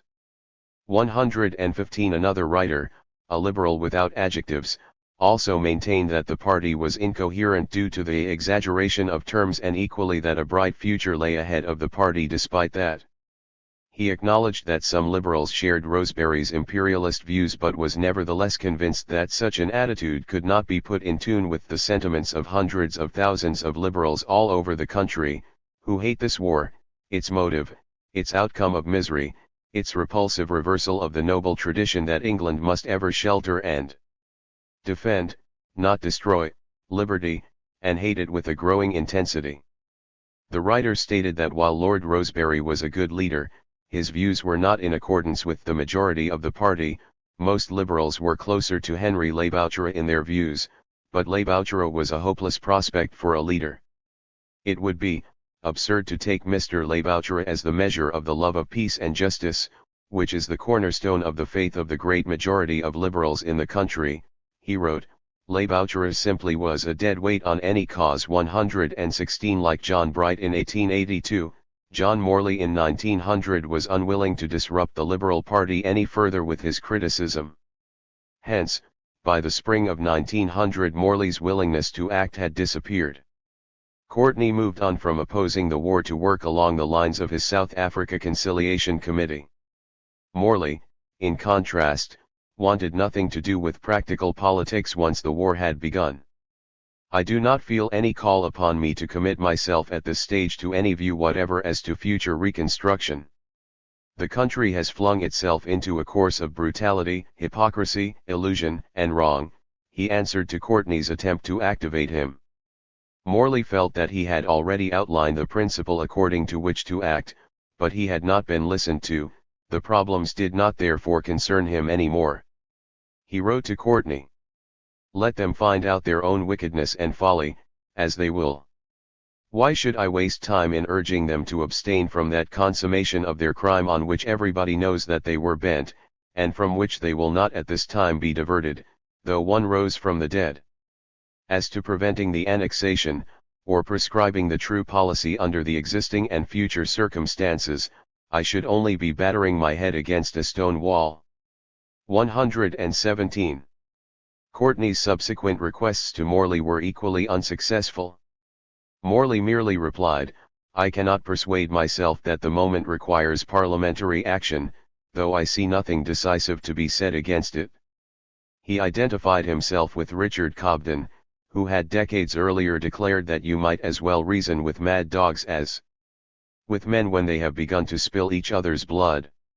Referring to this, Morley, too, was convinced of the utter uselessness of raising one's voice in opposition to war when it has once begun. 118. He repeated the quotation from Cobden 2 months later in his address at the Palmerston Club, adding that I have regarded speech-making to the country in such a temper as our country has lately exhibited as very much a waste of time and energy. It is impossible to argue the present situation as if the war had not taken place.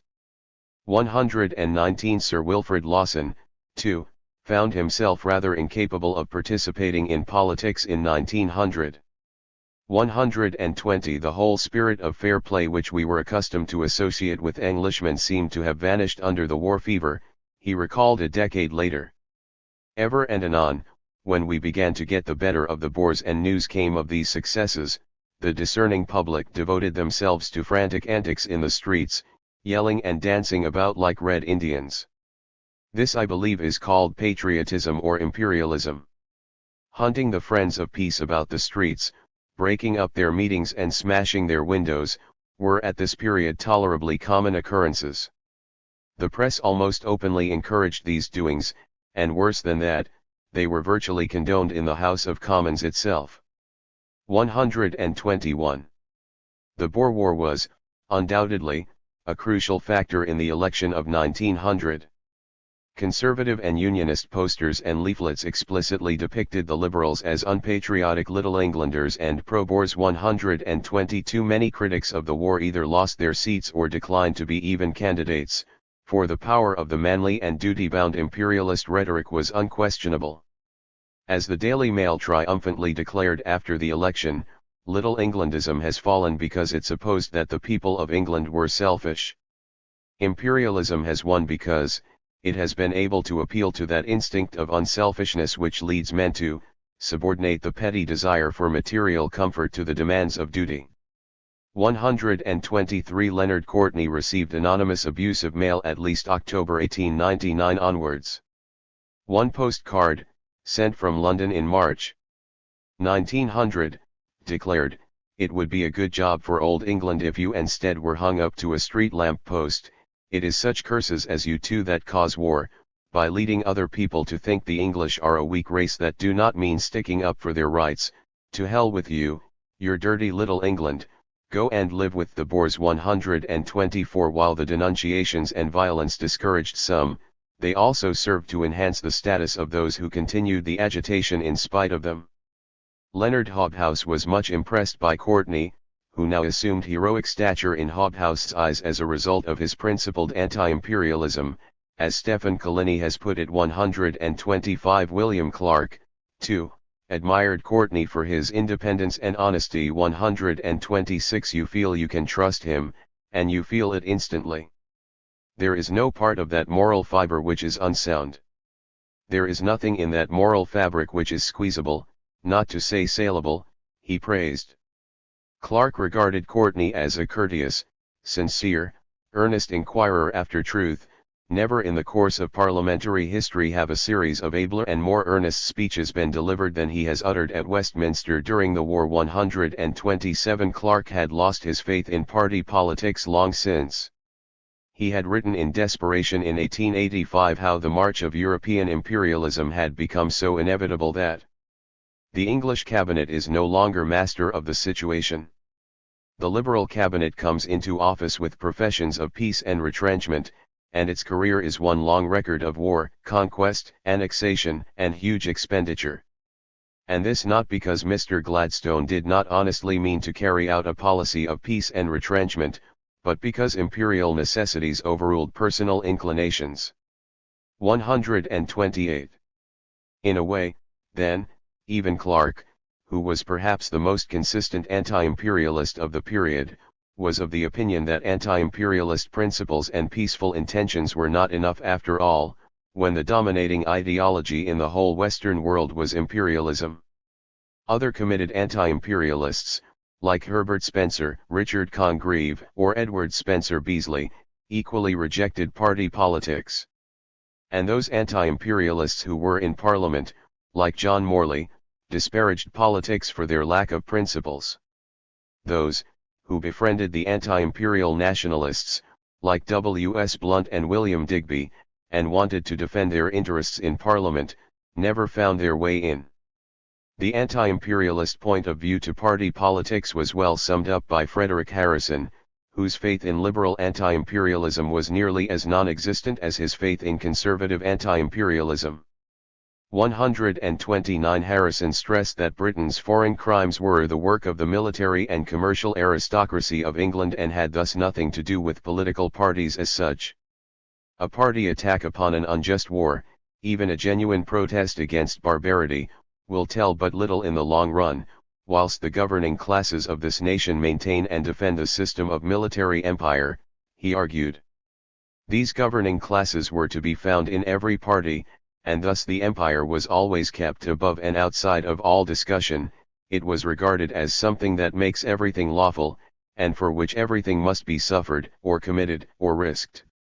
In short, then, Harrison formulated that imperialism is the creed of all who find in the military empire the glory and the strength of England. And they form the bulk of the official and governing classes, under whichever political chief they are sworn to serve.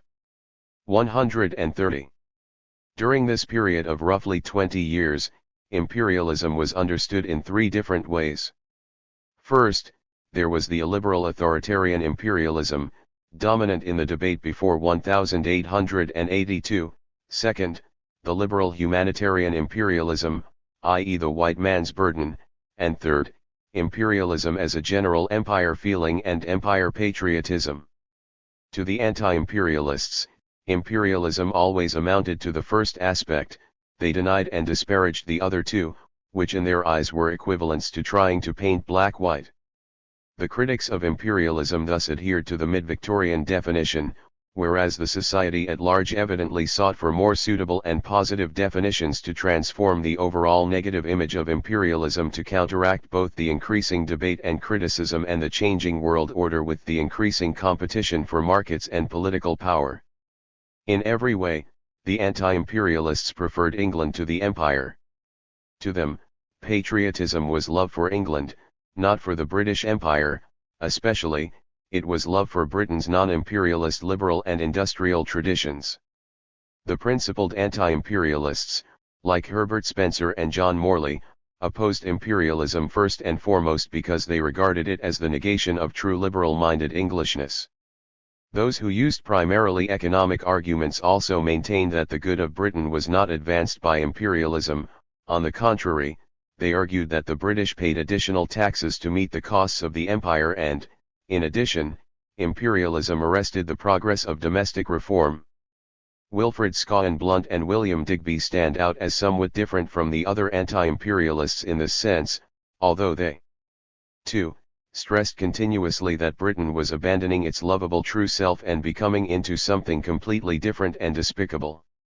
They both approached the issue of imperialism from a non-British point of view, Blunt mainly from the Egyptian or, more broadly, the Muslim one, and Digby from the Indian nationalist one. Theirs was to be the main concern of the 20th century debate on imperialism, how to meet the rising nationalisms within the empire, and, in particular, to what extent they should be accepted as legitimate and national. Blunt and Digby were practical propagandists, not profound intellectual thinkers like Spencer, Morley, or Richard Congreve. Still they were ahead of their time in their support to Egyptian and Indian nationalism. None of the late Victorian anti-imperialists regarded the empire and imperialism as synonymous. Instead, they insisted that, at large, the British Empire was really not an empire at all, and imperialism was a new departure in British politics and was due to the Indian influence. Rather than being anti-empire as such, these critics used the term anti-imperialism as synonymous with constitutionalism and true patriotism on the one hand, and anti-militarism, anti-aggression, and anti-jingoism on the other. In their view, the Union, which was generally understood as the British Empire, mainly symbolized the expansion of England in the form of emigration to settler colonies, and this was not such a bad thing in itself. What they were opposed to was the new policy of imperialism, which meant annexing already densely populated territories and, because of its authoritarianism, was not compatible with the true greatness of England. Anti-imperialists thought that this imperialism was ruining the position of England as a kingdom as well as its relations with the settler colonies. Thus, when they were defending the empire against imperialism, the empire, as a figure of speech, not to be understood as any real empire, signified the English-speaking settler colonies and imperialism other territories. Not many noted the confusion in this, although some anti-imperialists tried to point out that in fact the settler colonies did not even form an empire like India did. Some took the misconceptions so far that they began to talk about positive imperialism in the connection of the settler colonies and negative imperialism in the connection of the tropical dependencies and new annexations. This confusion of terms was apparent in the concept of the Imperial Federation League as well, and was clearly one of the reasons it collapsed in a decade. The attribute imperial was simply not considered suitable. In practice, anti-imperialism had, of course, plenty of limitations. The fact that the British East India Company had conquered India might have been widely deplored, but not much could be done about it afterwards. In practice, then, anti-imperialism did not necessarily mean advocating active withdrawal but opposition to any further expansion of the empire and preparation for its gradual contraction. There was vigorous debate every time Britain was expanding its territories in Africa, Indian borders, or China, especially because the expansion was nearly always carried out at the risk of war with France or Russia and led to the arms race in the 1890s.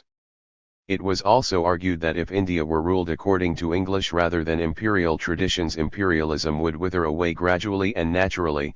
As soon as the Indian government was liberalist and Indianized, the days of authoritarian rule and martial law would be over and there would only be a free commonwealth of self-governing nations. The opinions and attitudes of the anti-imperialists cannot be reduced to a simplistic Orientalist theory about Western culture. Even at this age of high imperialism, their views and actions cannot be explained away by some cultural code of behavior, even an unconscious one. These individuals all approached the issue of imperialism from their own premises and employed a notably non-racist rhetoric in the process. Rather than regarding non-Western cultures as something other and inferior, they repeatedly criticized British imperialism from a very empathetic point of view. The positivist anti-imperialism was a side product of the positivist belief in a completely different kind of society in future. This positivist future would have excluded both God-centered religions and imperialism. They linked their moral religion of humanity and anti-imperialism closely together. The most committed positivists, like Congreve, opposed not only large empires but also large states. In this sense, the positivist vision of the world order was very local in its nature, consisting of small entities. However, it also was extremely global in its evolutionary scheme for the regeneration of the whole humankind towards positivism. This made the positivists somewhat different from other anti-imperialists, like Blunt and Spencer in particular, who severely questioned whether uniform types of civilization were any good for the world at all. The gap was far from wide, however, since the positivist world was to be tolerant in the extreme. As Harrison declared, in the religion of humanity there are no distinctions of skin, or race, of sect, or creed. All are our brothers and fellow citizens of the world, children of the same great kith and kin. 1.